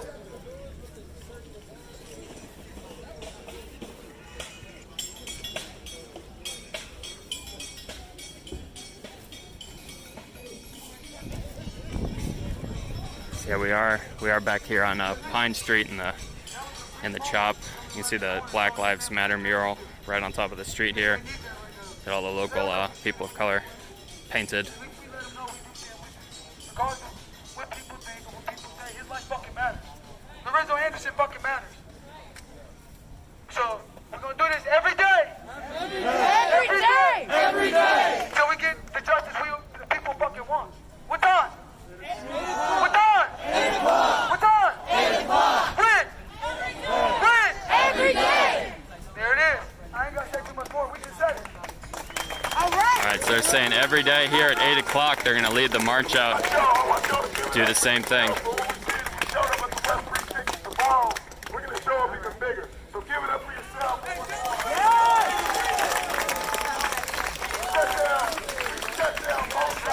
So if you guys want to spread the word to join the march, it's 8 o'clock, leaving from the CHOP every day, right by the Rancho Bravo or the Pine and 10th intersection.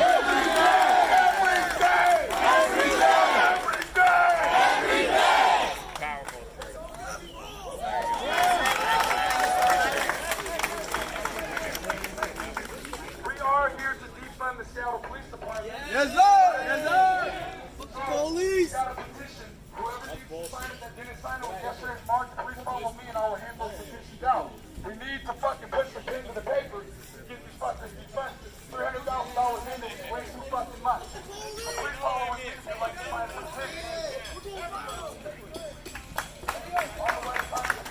right, I'll for those of you that just joined, I'll give you a little tour through the zone here, see what's going on at night.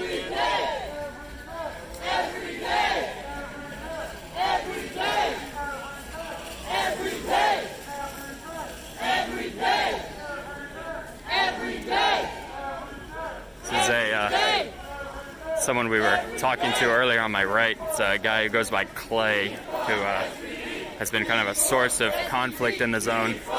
It looks like he is still here, manning the grill, giving people elbows and water and food and stuff. So we're going through the Pine and 11th intersection now. Walking up to the upper intersection in the zone. Looks like they're trying to spread the word of the march coming back in.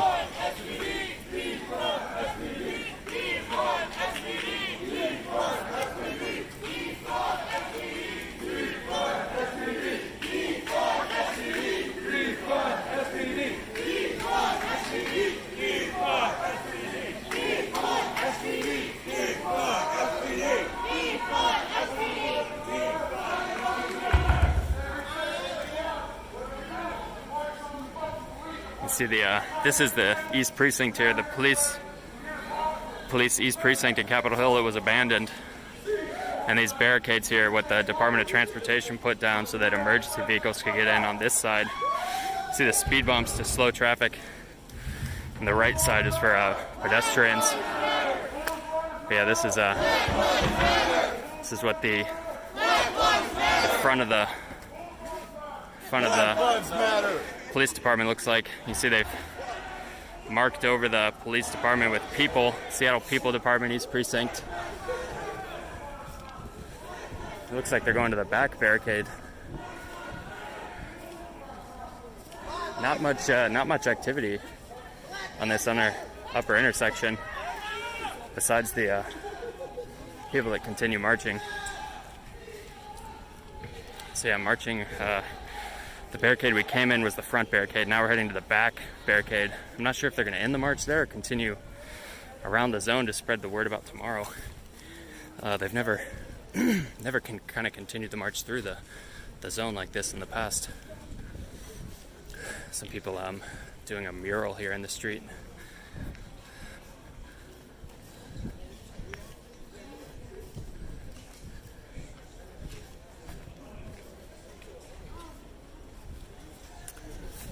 So this is in the back of the zone here. It looks like where they're getting people to sign the petition to defund the Seattle Police Department. You can see kind of the people continuing to trickle up here to sign that. So I'll show you guys the back barricade here real quick. So this back barricade is at Pine and 13th.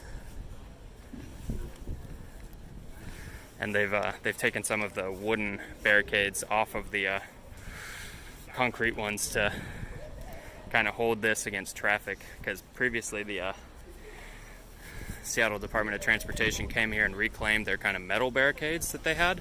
So they took those back and they said, hey, we'll give you these wooden guys and these concrete ones. So they took the wooden guys off of the concrete blocks down there and brought them up here. Let me catch up on all the follows and subs and stuff while we were out. For people that are watching a restream of this, I try to come out every day for a few hours, and if you want to follow, it's twitch.tv/ShawnGuy, ShaWngui. I think we have too many follows to hit. I'm sorry, guys. It's when I'm marching, I have trouble paying attention to it, but I'll try to do the subs. Zephyr Smash, Tier 1 sub, thank you, I appreciate it.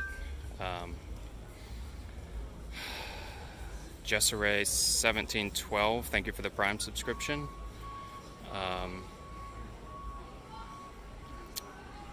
Barker J. Rauer, thank you for the Tier 1 sub. Health with Foods hosted you, thank you. Chone33, Tier 1 sub, thank you. Appreciate the support, guys. Oh my God, a lot of followers. Thank you to everyone who followed. I'm sorry I don't have the time to shout everyone out. Feed Sprek with the Prime subscription. Thank you. I think that's caught up. For those of you who aren't sure what a Prime subscription is, it's if you have Amazon Prime, since Amazon owns Twitch, you can link your Amazon Prime account to your Twitch account, and you get a free subscription that you can give to whatever Twitch channel you want to support the channel. So you can go to twitchprime.com if you want to do that, and it'll give you instructions on how to do it, and you can give it to whatever channel you want. Yeah, I appreciate the support, everyone. So if you want to sign this petition they've got to defund the SPD, it's here at the back at 13th and Pine, kind of just down from that intersection at this kind of like blue Jeep vehicle out of the back. You'll see kind of a crowd of people. So if you come out here in the next few days and you want to sign that, that would be the place to do it.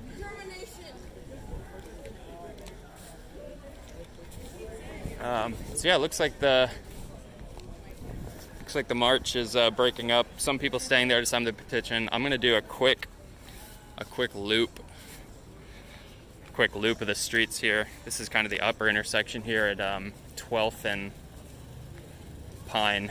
So I'll give you guys one more look at the abandoned on this corner here. That's the East Precinct, the abandoned police station where the Seattle police just totally boarded it up and left after a number of conflicts between protesters and police and National Guard, all the tear gas and all that stuff you saw. I think they were like, hey, it's not worth it to de-escalate, we're gonna leave. And then you can see these barricades that the Department of Transportation in Seattle placed, kind of cut the zone in half. It used to just be barricades kind of all the way down there that cut off the whole street. But then they said, hey, if we need to get vehicles in, we need at least half the street to get them in there. So they put them down the middle and kind of cut it in half, which is kind of an interesting strategy on their part to regain entry for some people. But yeah, way less crowded here tonight, less people out than would be on a typical Saturday night, I'm sure, because of the shooting last night. So there was a shooting at about 2 in the morning last night where a man was killed, I believe a 19-year-old man. I don't have many more details beyond that because I haven't caught up on the news yet. But yeah, this is the main entrance to the East Precinct, and I'll do another lap or two here and then probably head out because I did not get much sleep at all last night. I could use a night to kind of go home and recover. So let's go check out this lower intersection, and then I'll show you guys the baseball field, and we'll chat there for a little bit. I'll try to answer questions for you guys on questions you've got of the march. And you can see this alleyway here that we went down on some previous streams where people were putting tags on the precinct. They closed it because on the right side there's actually people. It's kind of a private residence. This is an apartment building on the right. So they didn't want people going down there anymore, so they've shut that alleyway down. If you want to see what's down there, you can look at my previous streams on the Twitch channel. They're archived, and we kind of go down there multiple times in the last few days before they shut it down, if you want to look at what it looks like. It's just kind of a graffiti alley. It's not much down there. But yeah, I'm gonna point you guys at the ground while I walk, because there's a lot of people, especially at night, that get really concerned about their identities, and I'm not trying to get into a kind of a verbal argument with anyone.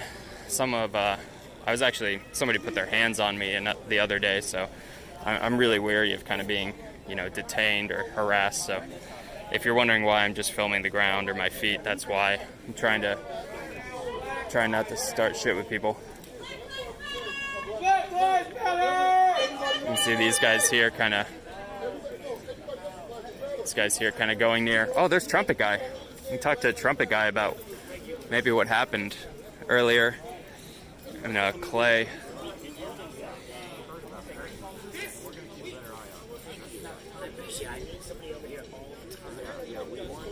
We're getting better all the time. take food back to their camp. That's all I need. Just people checking in, taking food back to their camp all the time. And get water. So this is Clay for you guys that were watching earlier.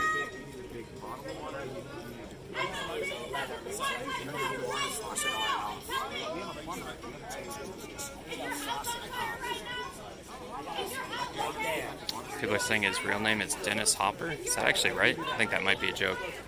What's up, man? You want to talk about what happened over by the... I didn't film any of it, but people were kind of concerned for your safety there. Okay. Yeah, okay. We've been working with this guy for like 2 weeks now, and we're open and inclusive to everybody. It got to a point though where there was so many repeated incidents of violence from him and threats. He actually had a bow and arrow that he was shooting at. Yeah, somebody was. Yeah. Yeah, so that he's not welcome in camp anymore. We can't have it. We have to set boundaries. So we just made that clear. That's all. All right. Well, I'm glad you're safe. It's necessary. Yeah. Cool, man. We can't talk to that guy. But yeah. at the same time, like, it's really beautiful because like we're not cops. No one has to die in a situation like that. Sometimes you do have to get physical, but it doesn't have to be the way the cops do it. You know what I mean? So, yeah. All right, man. See you later. So that was Trumpet guy who gave us a tour earlier in the stream. If you missed it, you can see it once I end the stream. You can scroll through. But he gave us a tour of what they call the Village, which is further into the park. Cal Anderson, pretty decent sized park here. It's part of the zone. And further into the park, there are people that have set up tents, kind of more permanent residences. One of the guys we interviewed, who we call the Coconut Wizard, who is a guy that people call the Wizard, and then I asked him how he keeps his nice beard, and he said coconut oil. So I spoke to the Coconut Wizard, and he said people were considering putting up more permanent structures like yurts or tiny homes. So seems like some people trying to go in for the long haul. And then they said there were rumors of the city had approved a sweep to clear everyone out, but they didn't know if it was. There's a guy doing drums here. They didn't know if it was a bluff or not.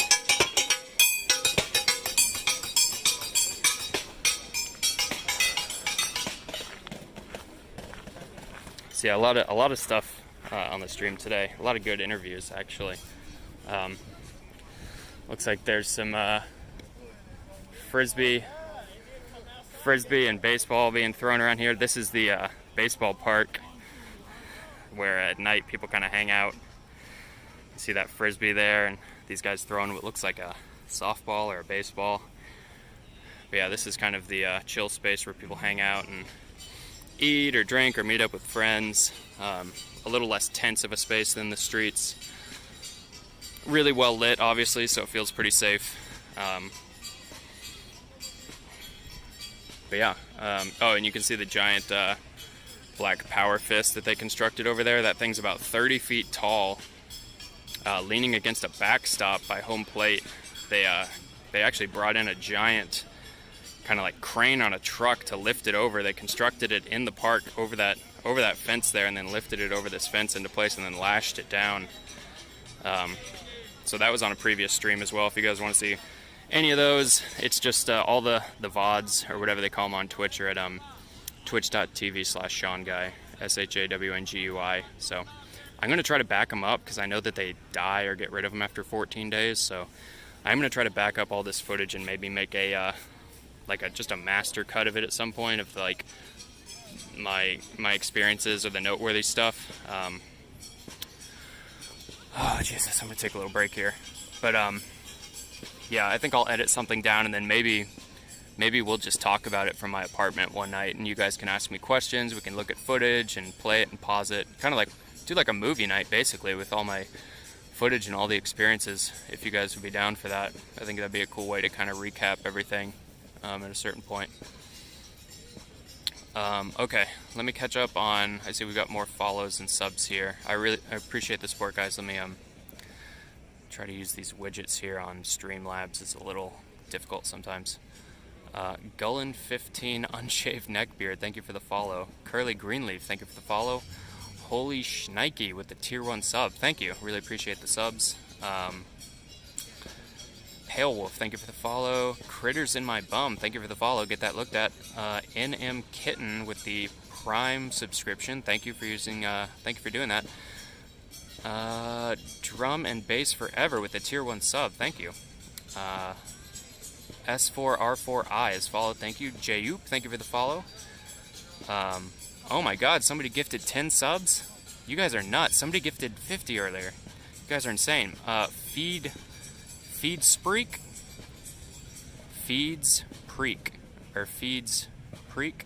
yeah, Feeds Preek, gifted 10 subs to Reckless Ken, Thunder Jackson, Habel Thornrex, Dolphin Fan, Tricks Eater, Egg McGriddle, Warrior in Death. Hey, Warrior in Death, you got a free sub, nice. High Sticking, Astroman in 5ths. So big shout out to Feeds Preek with the 10 gifted subs. Tech Shabby followed. 33 Alter followed. The Real BC followed. Peter 38259 followed. Jardon has subscribed on Prime. Thank you, Jardon. Stephen B. Moore has followed. Magnus66 has followed.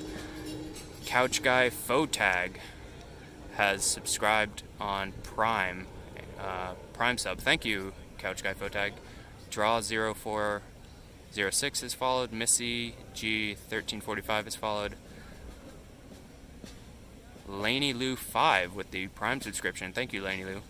Drum and Bass Forever followed. I think I'm back where I started.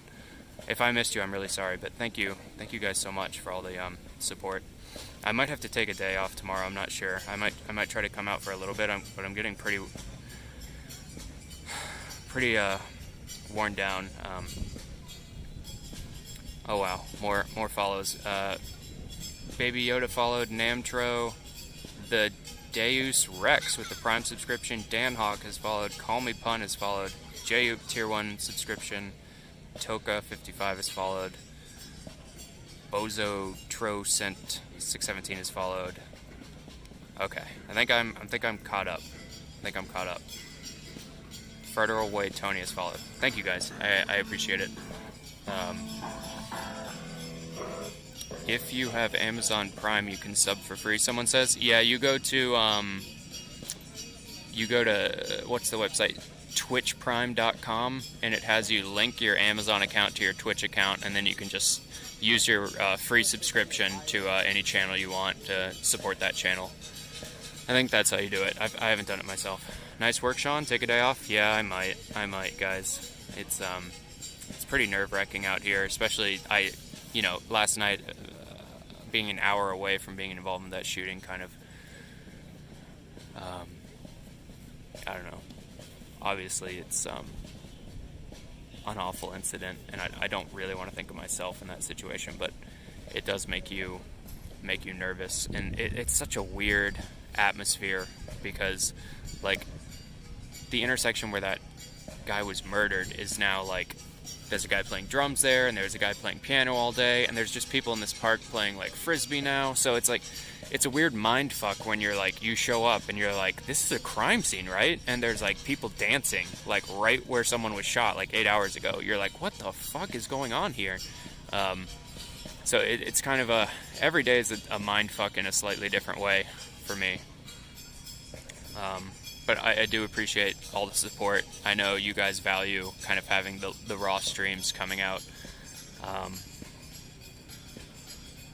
So yeah, I appreciate the support. It's one of the only things that keeps me going on such low sleep and shit. Let me see if I'm trying to bring up. Okay, never mind. This UI is a little weird. So I'm totally new to Twitch, guys. I don't really know what I'm doing. I just joined like a week and a half ago. So I'm sure I'm fucking stuff up. I'm missing stuff, or there's things I don't see on the mobile app. Maybe I'll spend tomorrow looking into that. All right, let me. I'll just kind of show the field here, and if you guys have questions, hit me with some questions. I'll answer questions for a little bit before I take off for the night. I don't know shit about Twitch. I'm with you on that. Yeah, I know some people came over because I was initially streaming on Twitter for like a week before I made the move. Once people were like, this Twitter Periscope shit sucks, I was like, all right, let's try Twitch. Look forward to watching you every night, but take a day off and collect yourself. Yeah, maybe Sunday is the day of rest for me. NASA's doing a spacewalk. Interesting.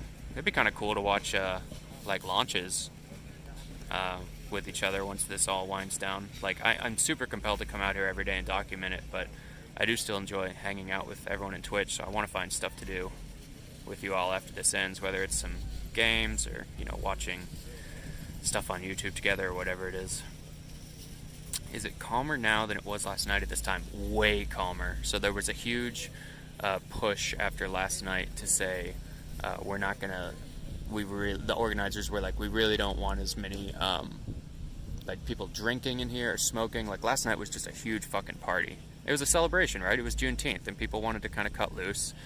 And that's understandable, but there was a lot of drinking going on in the intersection where somebody got shot. I saw, you know, people pulled up their cars, and I think they had like a dice game going, and there was just, you know, it was a good time. People hugging, having a good time, sharing drinks. But you know, it turned bad at a certain point, and everyone was like, "Listen, everyone here was high or wasted last night. It was not a good situation." They were like, "We need to focus on the movement," and I think I've seen a lot less drinking today and a lot less smoking, and people just, they seem more sober, and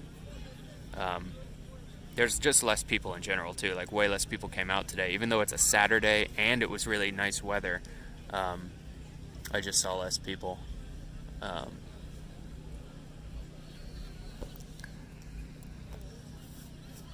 Hey, I really appreciate you and your voice out there every day. I love to hear you speak. So tomorrow we're going to do like 7 o'clock or a little earlier. 7 so that o'clock? way we can disrupt traffic on the Okay. Are you willing to talk to a stream about it? Like get the message out? Sure. Okay. Yeah, they want me to talk to you. They love you on the horn there. Yeah, I'm just a kid from Seattle that cares about the community. You know what I'm saying? I don't want to change the world. This is anybody ever want to know why I'm here? There it is. This is why I'm here. And they said your name was KZ or KT? TK. TK? Okay, TK. cool. Yeah, bro. I just want to change Seattle. The world's watching us as an example, so we have to lead. Yeah. We are the leaders here in Seattle.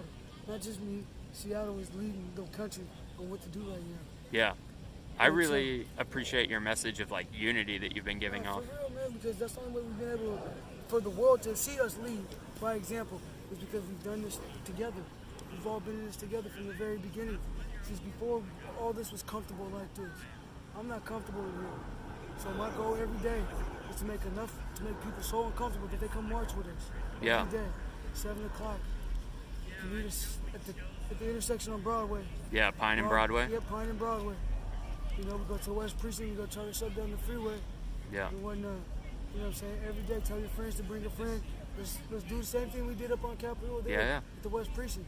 That's the only way they're going to listen to us. Yeah. I'm tired of asking them to listen to me. I'm demanding them to listen to me. And if you're tired and Black Lives really matter to you, you'll come out here and demand them to listen to us. Listen to us as a group, as a whole, as a unit. Yeah. It's not just about me. I don't really care about me. Like, these interviews and these cameras, I don't care about none of that. I've never seen that one interview I've done. I've never seen that one picture, not nothing. And I don't care to see it either. Because I'm focused on this. This is what I care about. Yeah. The second people start seeing their face everywhere, they become big-headed and they get deterred from their message. And that's what happened here. Yeah. Everybody starts seeing Chaz and Chop or whatever they want to call this crap on the news, and they got comfortable. They got big-headed and they got comfortable, like, yeah, this is the thing to do. Yeah, this is the thing to do when the outside is legislatively politicked correctly with this. You know what I'm saying? When the outside matches up with this, then yes, this is great. But till then, this is just one safe spot, a 6-block radius that's safe. Yeah. Outside of here, ain't nothing else safe for me. Yeah, the thing I like about the marches is it takes the message to the streets, and people come out of their homes sometimes and they join. Like, if you're just chilling in here, you're not really like spreading the message. It's not spreading awareness into the community. Yeah, so it feels like the march is the way to go, and I'm kind of confused why more people don't come out for it. Yesterday, man, yesterday we had a group of like 400 or 500 people. Yeah, it was huge yesterday. I can understand people being scared. Right. That's understandable. Shooting happens, people get scared. That's understandable. But listen, bro, At the end of the day, though, I'm still a young black king. He was 19 years old, and he died right here. Today is the best day to come show that Black Lives Matter, because a black life was just taken. I get that people are scared.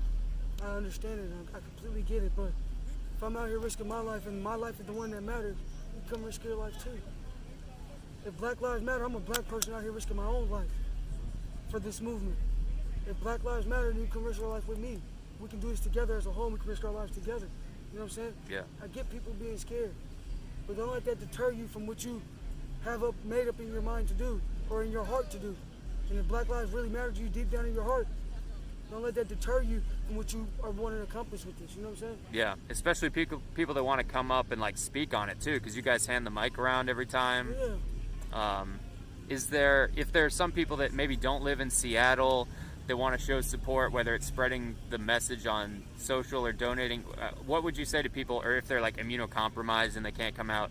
For people that are like, I'd love to show support, but I actually can't come out for like a certain reason. Friends every day. Pine and Broadway, 7 o'clock, 7:30. Okay. So yeah, every day at Pine and Broadway. 7 o'clock. 7 o'clock. Cool. And there's no kind of like, formal website or anything for this or any of that shit. I mean, I could post something on social media or something, but yeah, that's kind of defeative of the purpose. We want to keep people out there. Okay. Keep the police from knowing what we're doing. You know what I'm saying? Yeah, yeah. But these live streams, I guess, it's cool though, dude. You know what I'm saying? One Yeah. way or the other, they're gonna hear us. They heard us. We shut down a major highway.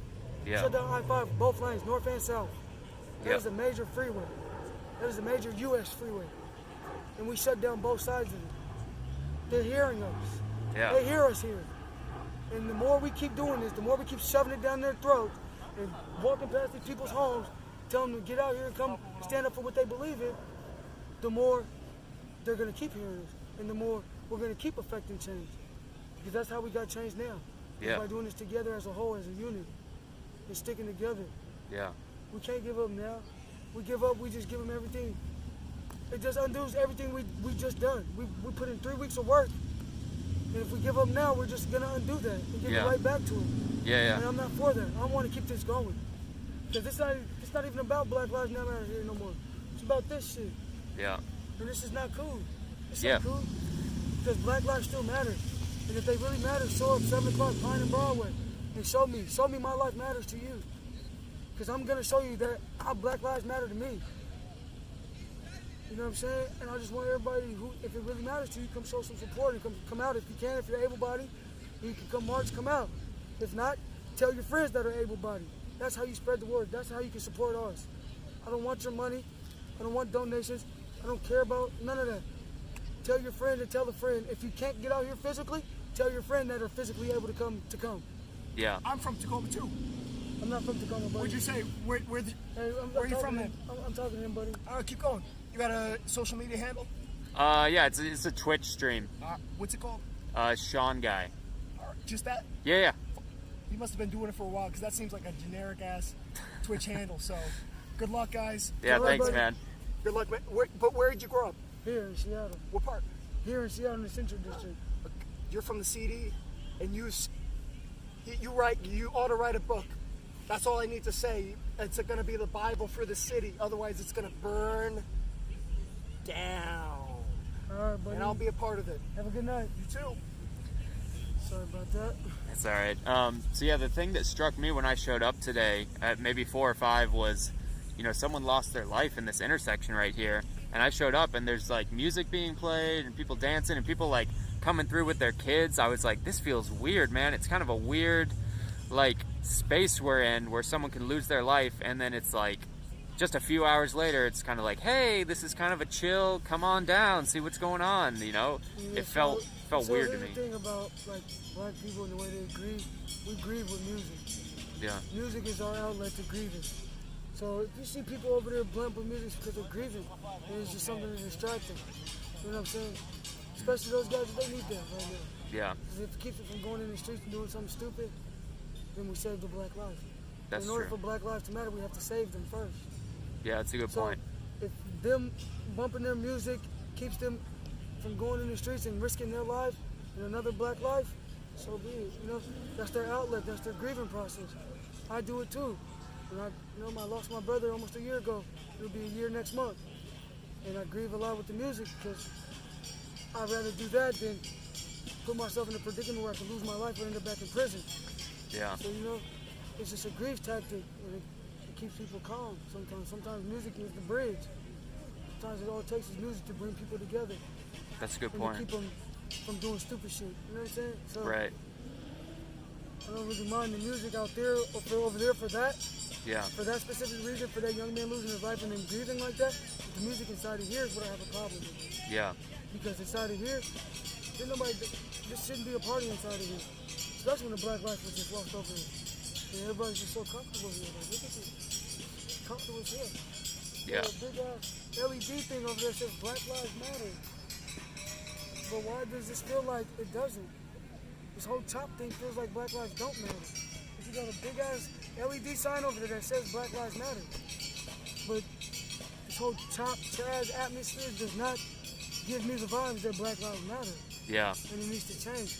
And I'm gonna come here and with a group of people who believe the same things. I didn't force it on them. That's what they believe. And they're tired of this shit too. And we're gonna come here every day and we're gonna make everybody fucking uncomfortable until they wanna come march. And actually put feet to the pavement and affect change with legislation, because that's how you do it, feet to the pavement. Not on the internet, not with the keyboard. You tell people to come in the streets. That's what the internet's for, is to spread the word. It's not used, you can use it to, you know what I'm saying, say what you gotta say, but as long as you come put some feet to the pavement if you're able to though. Don't just sit behind the keyboard and you're able to come put feet to the pavement to actively affect change. Come put your feet to the pavement and actively affect change, you know what I'm saying? For sure. And that's 7 o'clock at Pine and Broadway if Yes, people sir. want to come out. Yes, sir. Cool. Alrighty, man. Well, I appreciate it. No Thanks problem, for talking dude. to us. No problem. You have a good one. You too, buddy. I'll see you tomorrow. See you, man. All right. Well, that was a great talk with that organizer of the march every day. Man. Sorry, I gotta catch up on chat here. I'm way far behind. Oh my god. Spread love, TK. We love you. Yeah, TK was awesome. TK is one of my favorites. That was great. That was just kind of a happenstance. Maybe I should just sit here more often. Fantastic interview. That was great. Yeah. Oh, I should have asked for their social information, if there was any way to follow them. But maybe I'll talk to them tomorrow. Oh, TK does go by she, her? Okay, I wasn't sure. Yeah, TK in the chat. What a boss. Yeah, I'll try to ask her tomorrow if there's a place where you guys can follow if you're interested in, you know, any of her thoughts, whether, I don't know if she's on Twitter or Instagram or whatever, but she was really cool.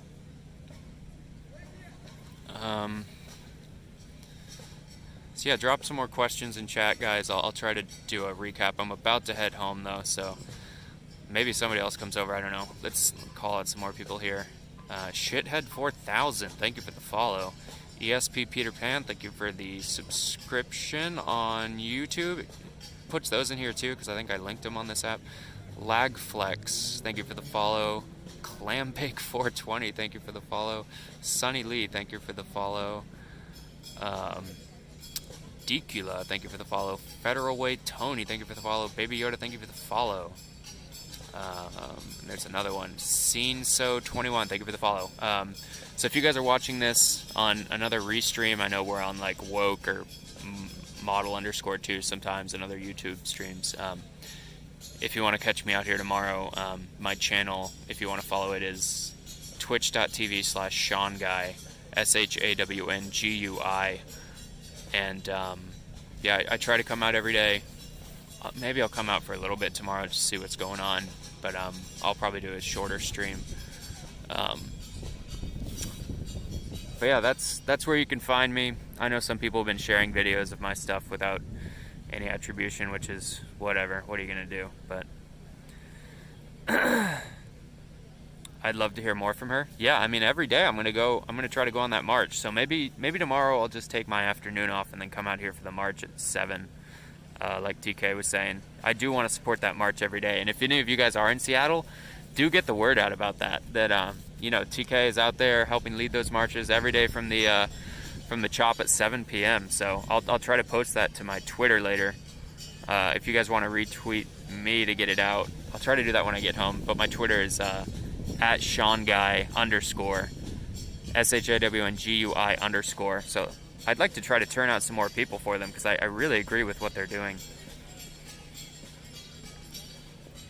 Where's the fist, somebody asks? It's over here in the corner of the baseball field. So you can see it's a giant wooden structure that a group of kind of builders in the zone put together. So yeah, it's a giant black power fist, maybe about 30 feet tall, must weigh a few hundred pounds for sure.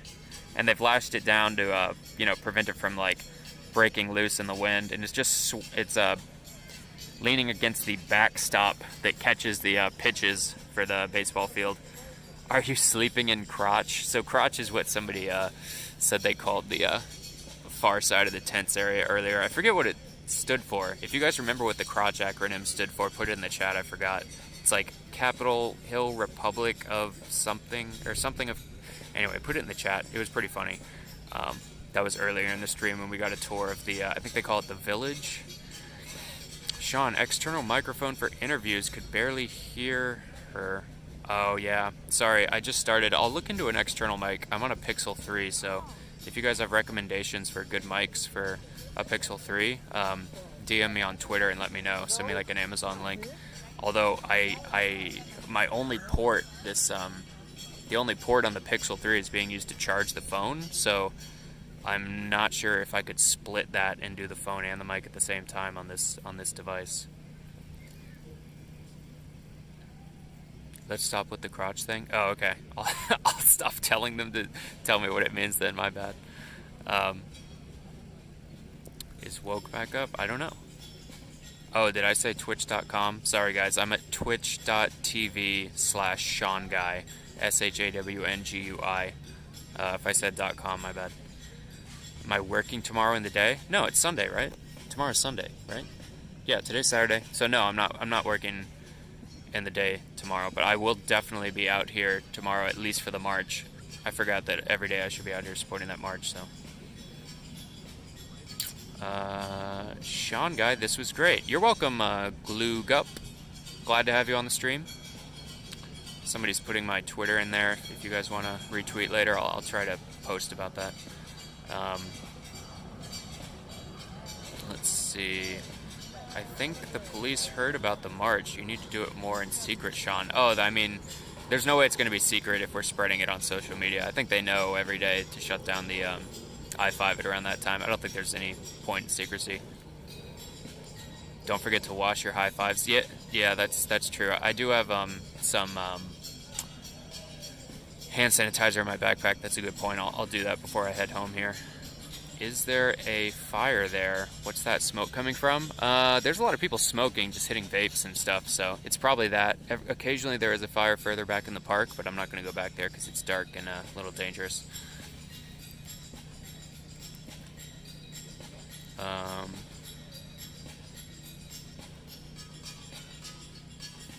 Citizens Republic of Capitol Hill. Okay.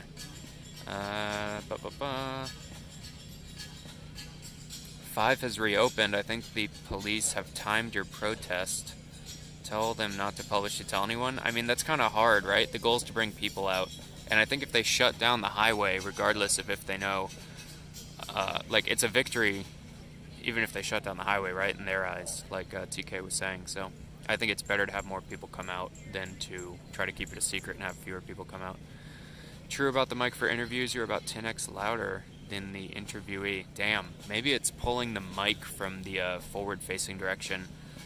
Okay, I'll try to think about a solution for that. Thanks for letting me know. How much hooking up is happening in the tent garden? I'm not sure. I don't go back there at night because it gets a little, you know, I want to respect people's space and they're trying to sleep. Do I believe in Atlantis? I don't think so. I don't think there's any good evidence for Atlantis, is there? Maybe we'll do a conspiracy theory stream at some point.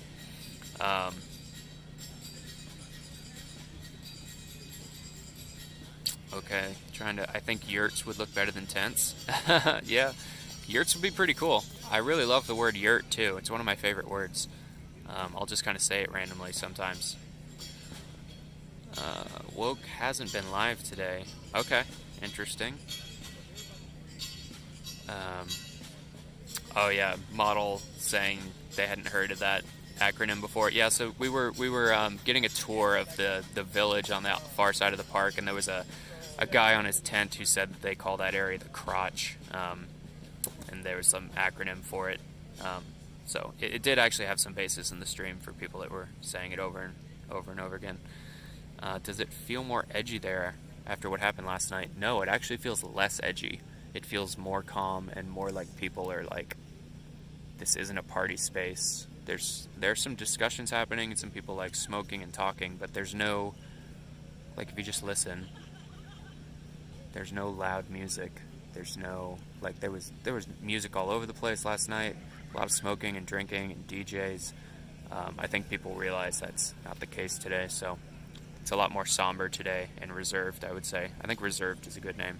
And then also not many people came out. It was maybe half or a quarter of the size that normally turns out on a Saturday because, you know, when you hear the shooting happened, and there wasn't a lot of information on it until even mid or later day today. You don't know, like, is there going to be more shootings? So,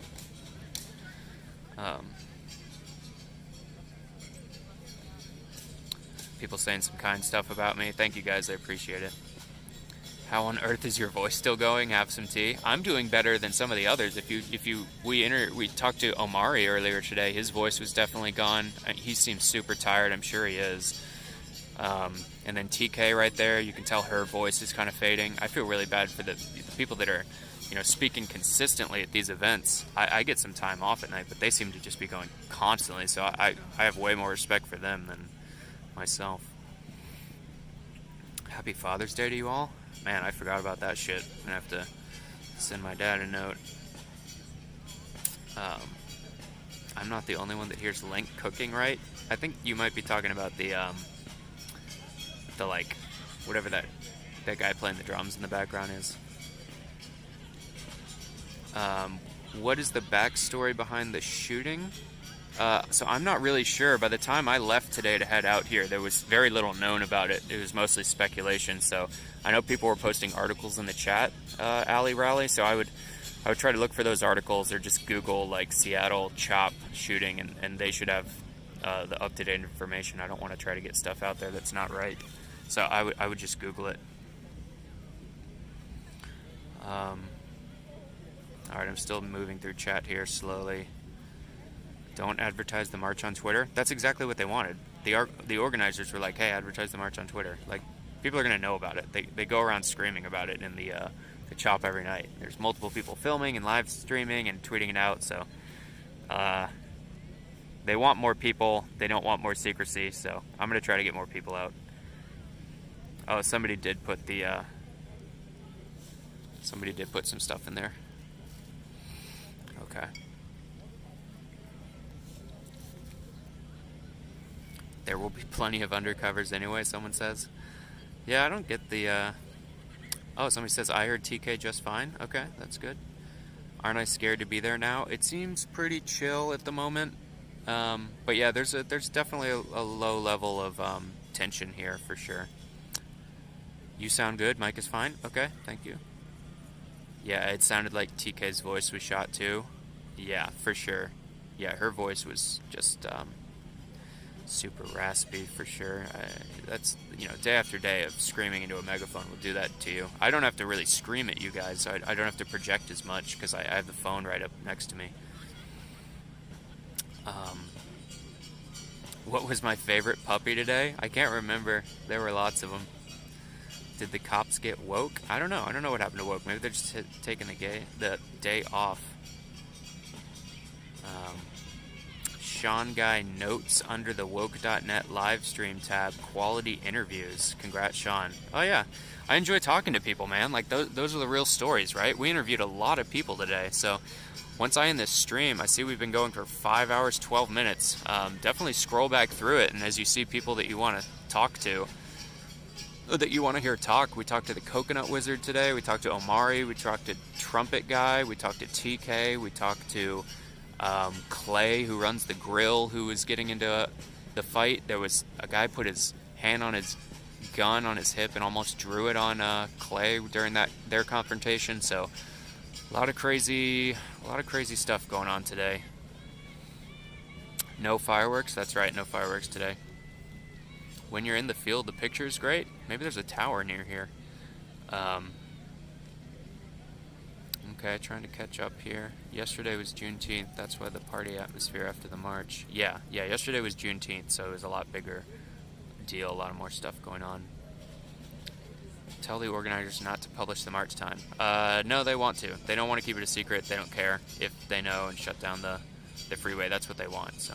Omari looks spent. Yeah, he looked tired as shit. I mean, he got woken up in the middle of the night at 2 a.m. to cover a shooting, right? And then he probably wasn't able to go back to sleep. You know, he said he's... Yeah, I mean, I'll let him speak for himself. You guys can watch the stream. There's a lady by the Wizards campsite who guessed my zodiac sign on the spot. You should have her guess yours tomorrow. Oh, shit. Okay. I'm down.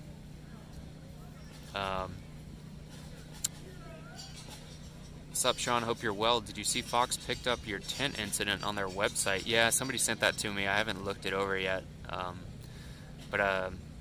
Yeah, I do let anyone use my footage as long as they use attribution on it. I try to say you have to link back to my Twitch channel because it has a full stream, and I want to always give people that route to see the full context. I know most people won't do it, but I feel like it's really important to not just show a clip in isolation. I want to attribute to the full channel, the full clip.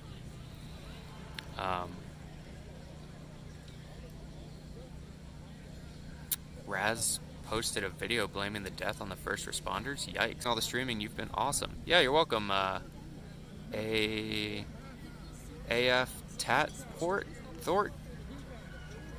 Aft Thort? Anyway, thanks. There were a bunch of fireworks today? Oh, it must have been people got pissed about it? Okay, maybe it was when we were on the march. Maybe those are the bangs I heard coming back in.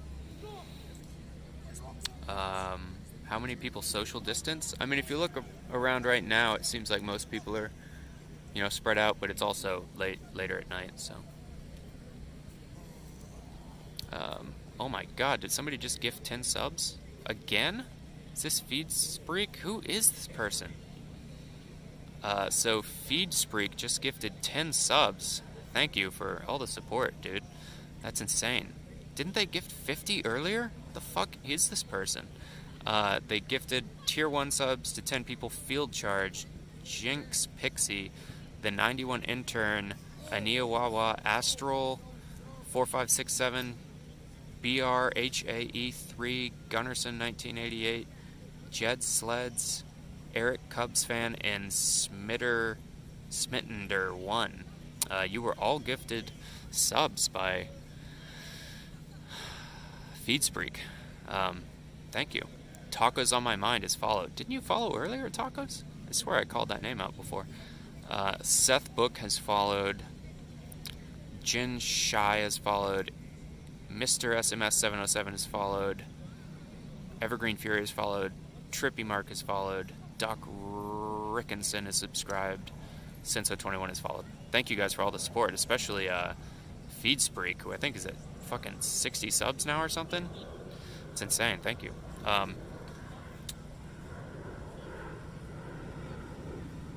I'm way behind on chat, trying to catch up. Somebody thanking Feedspreek for the sub. Yeah, that's great.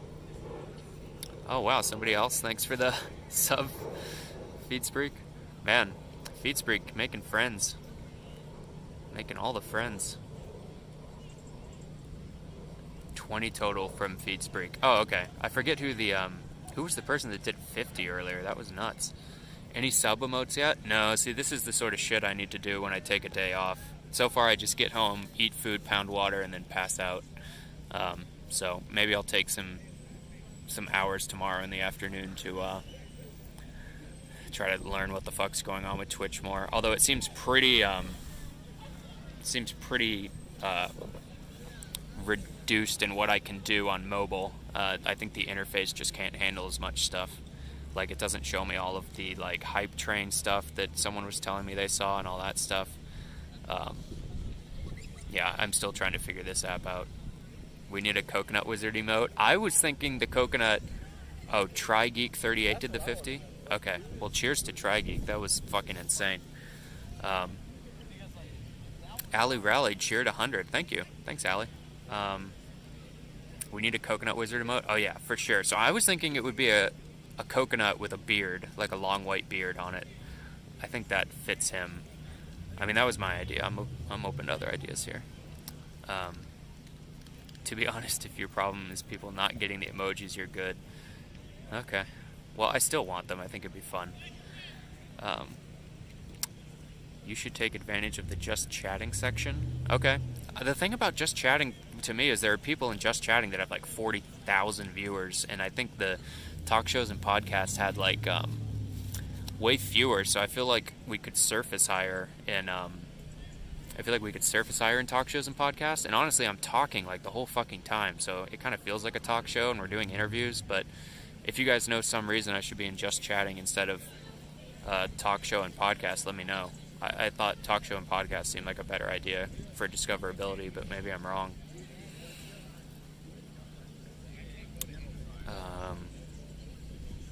Coconuts already have hair. That's true, but this one would have a beard. I feel like it would be pretty distinct.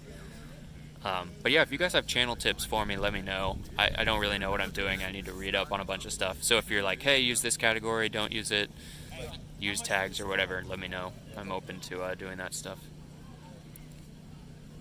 Thank you for everything you are doing, Sean. It's really important work, and it's very appreciated. Thanks, Mike. Mike0190. Yeah, it feels good to kind of get, cheers from you guys or support while I'm out here. It kind of keeps me going, keeps me motivated.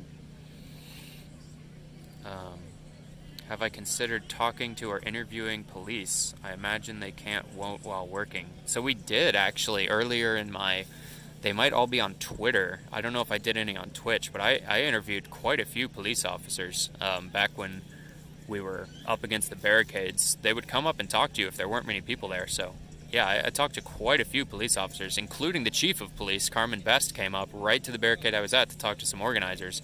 I was like 3 feet from her, and she said, they said, say his name. She said George Floyd a bunch of times, and then she talked to these organizers, Ashley, and I forget the other guy's name. But yeah, that's all stored on my Twitter, I think. You might have to go pretty far back now, but it's just at SeanGuy_, because Sean Guy was taken. So SHAWNGUI_ on Twitter, and you can go back and see all the cop interviews. I'm not sure if there's any here on Twitch or not. I think more people browse Just Chatting for non-gaming content. Yeah, that's probably true. I just know it's like not gonna probably sort me towards the top, I would guess.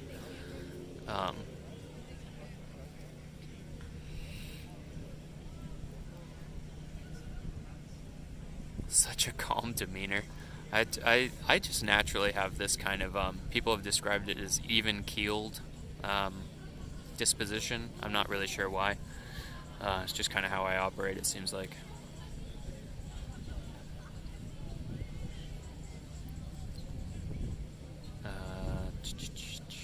There are 150,000 people watching videos in that category. Yeah, but they must only be towards the top, right? Anyway, I'll have to look into that stuff. If anyone has like channel tips for me and they want to give me the straight dope on that shit, you can hit me at my DMs are open on Twitter. So if you're like, hey, do these 3 things and it'll really improve your channel, or for subscribers or whatever, just hit me on Twitter. It's in my about section too, but it's at SeanGuy_, spelled the same way here. So DM me on Twitter, let me know what I'm fucking up, and I'll try to fix it. This is real news. Stay independent. Yeah, I'm not gonna join any news stations, guys. I work as a game developer, and I really enjoy it. But I did take a week off to try to be out here because I feel like it's a really important time and something I want to do. So I've got until I think next Thursday off. So I'll be coming out here pretty often until then, and then after that in the afternoons or night. Just Chatting would probably be better. People go there looking for content like this. Okay. So yeah, maybe we'll switch it to Just Chatting. I was hoping you were going to go to bed by now. I'm going to. You need rest, man. Yeah, thanks. I'm definitely heading out soon. I'll probably head out at 11 here. I just wanted to spend some time talking to people because I know you guys, you want to ask questions and you want to hear what's going on the ground. And I feel bad because most of the time I get caught up in what's happening or, you know, considering who's around me and what they're saying and trying to not get into an altercation. Signing off. Thank you, Sean. Holy shnikey. Thank you. Thank you for the support today. You'll get the views on just chatting, but you'll still need something to beat the top people. Okay. Good radio voice. Thank you. Yeah, maybe. I do think it'll be fun to do, like, watch stuff with you guys from home at some point. Get some sleep so you can be energized and get the rim on the b-ball hoops to celebrate 2,000 followers. Yeah. I'll try to touch the rim tomorrow. If somebody holds the phone for me, I'll try to jump and show you guys. I think I can touch the rim with my fingertip just barely. Maybe I'll wear some, like, elevated shoes or something so I can cheat a little bit. I discovered you on Periscope. Yeah, I think a lot of people found me on Twitter to start, and then they were like, this shit looks like garbage, and that's when I moved over. I've been sleeping on my Twitch Prime for 2 years. You popped my Prime cherry. Oh, good. Yeah, for people that haven't heard me say this 1,000 times, if you have an Amazon Prime subscription and you want to support a Twitch channel, you can go to twitchprime.com and then link your account, and then you subscribe to, like, I think it's a different person every month, or you can just keep giving it to the same person to support them. So that's how you use your Twitch Prime or your Amazon Prime free subscription. Everyone sign off so we can go home and rest. Yeah, I do feel hesitation to kill the stream when there's so many people watching. I feel like I should stay and answer a few questions. Your subscribers are growing daily. You're doing something right. Yeah, I hope so. I haven't checked any of those metrics yet, so I'm not sure how many we have. Come through for a coffee? Okay. I don't drink coffee that often, but something I will say is after this is over, I want to do kind of a hangout with all you guys that are around the Seattle area. I want to, like, rent out a bar or something, you know, to kind of return the show of support you guys have shown me, like the you know, the Twitch support, but also just the emotional support, like having you guys watching my back and sending me what's happening around me or warning me about stuff has been really invaluable. So, you know, you guys are a big part of this as well. So yeah, I want to do a people have been calling it Sean Con, but we'll just call it like a meetup or something, and I'll, you know, once things get more back to normal with the bars around here and they can do full capacity, we'll, you know, just have a big meetup and everyone come out and meet each other and be like, oh shit, maybe like the Coconut Wizard will come out, other people you'll be like, oh, you're so-and-so in the chat, and we can all kind of, you know, hang out. I think that would be fun. I found you from Woke on Twitch. Yeah, I think Woke is a pretty big channel, and I think they like to restream, which is totally fine with me. I think it's cool. I love those things. Every now and then I'll go home and pull up Woke or the model_2 and just watch that stuff. The shooting last night made Europe news. Interesting. Have you worked on any famous games we might know of? Just the main game that I make, or that I work on, is called Rec Room. You can look at it in my Twitter bio if you want to know more. Twitter's where I found you. Switched to Twitch the first night, growing daily. Cool. Yeah, I think that's the move. We must stop messaging so Son can sleep. Good night. Billy Hamburger's mom, thank you. Thanks for tuning in. Kill it and sleep, live another day. Yeah, I'm going to go another 2 minutes. I set myself an 11 o'clock bedtime, so I got another 2 minutes. You're doing us a service, bro. I'll buy you a beer post-COVID. Cool. Yeah, let's all get together and hang out. Maybe we can get you know, the security guy here that I talk to every day, one of my friends since the beginning, James Madison. Maybe he'll come and he'll give us some stories of all the security incidents that he went through. That guy's got to have some fucking war stories at the end of this, man. We're gonna try to do a chop cops with him, and where I kind of walk around with him. Also, I found you from Woke too. So yes, it'll be cool to talk to James about all the things he's seen. Sean, guess what? What? I almost puked in Rec Room. Oh no. Use the teleport mode. It'll be a lot more comfortable for you. When can I watch the documentary on Netflix? I don't know. I am definitely going to edit it all together though. Ripu Bohan. Okay, good night. Good night, dude.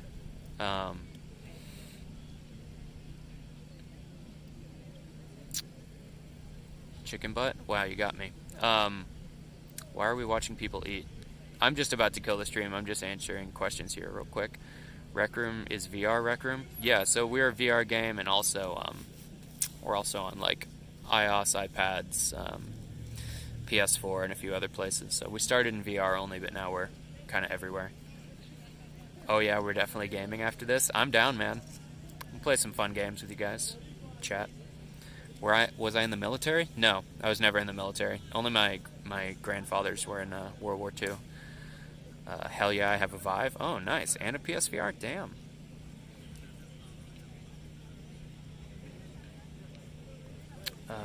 Okay, we hit 11. I'll call out the final people here before I sign off. If you guys want to get alerts on when I go live tomorrow, I am going to show up at least for the March, so that'll be like TK was telling us 7. Maybe I'll show up at 6 or so, but if you want to know when I go live, hit that purple follow button.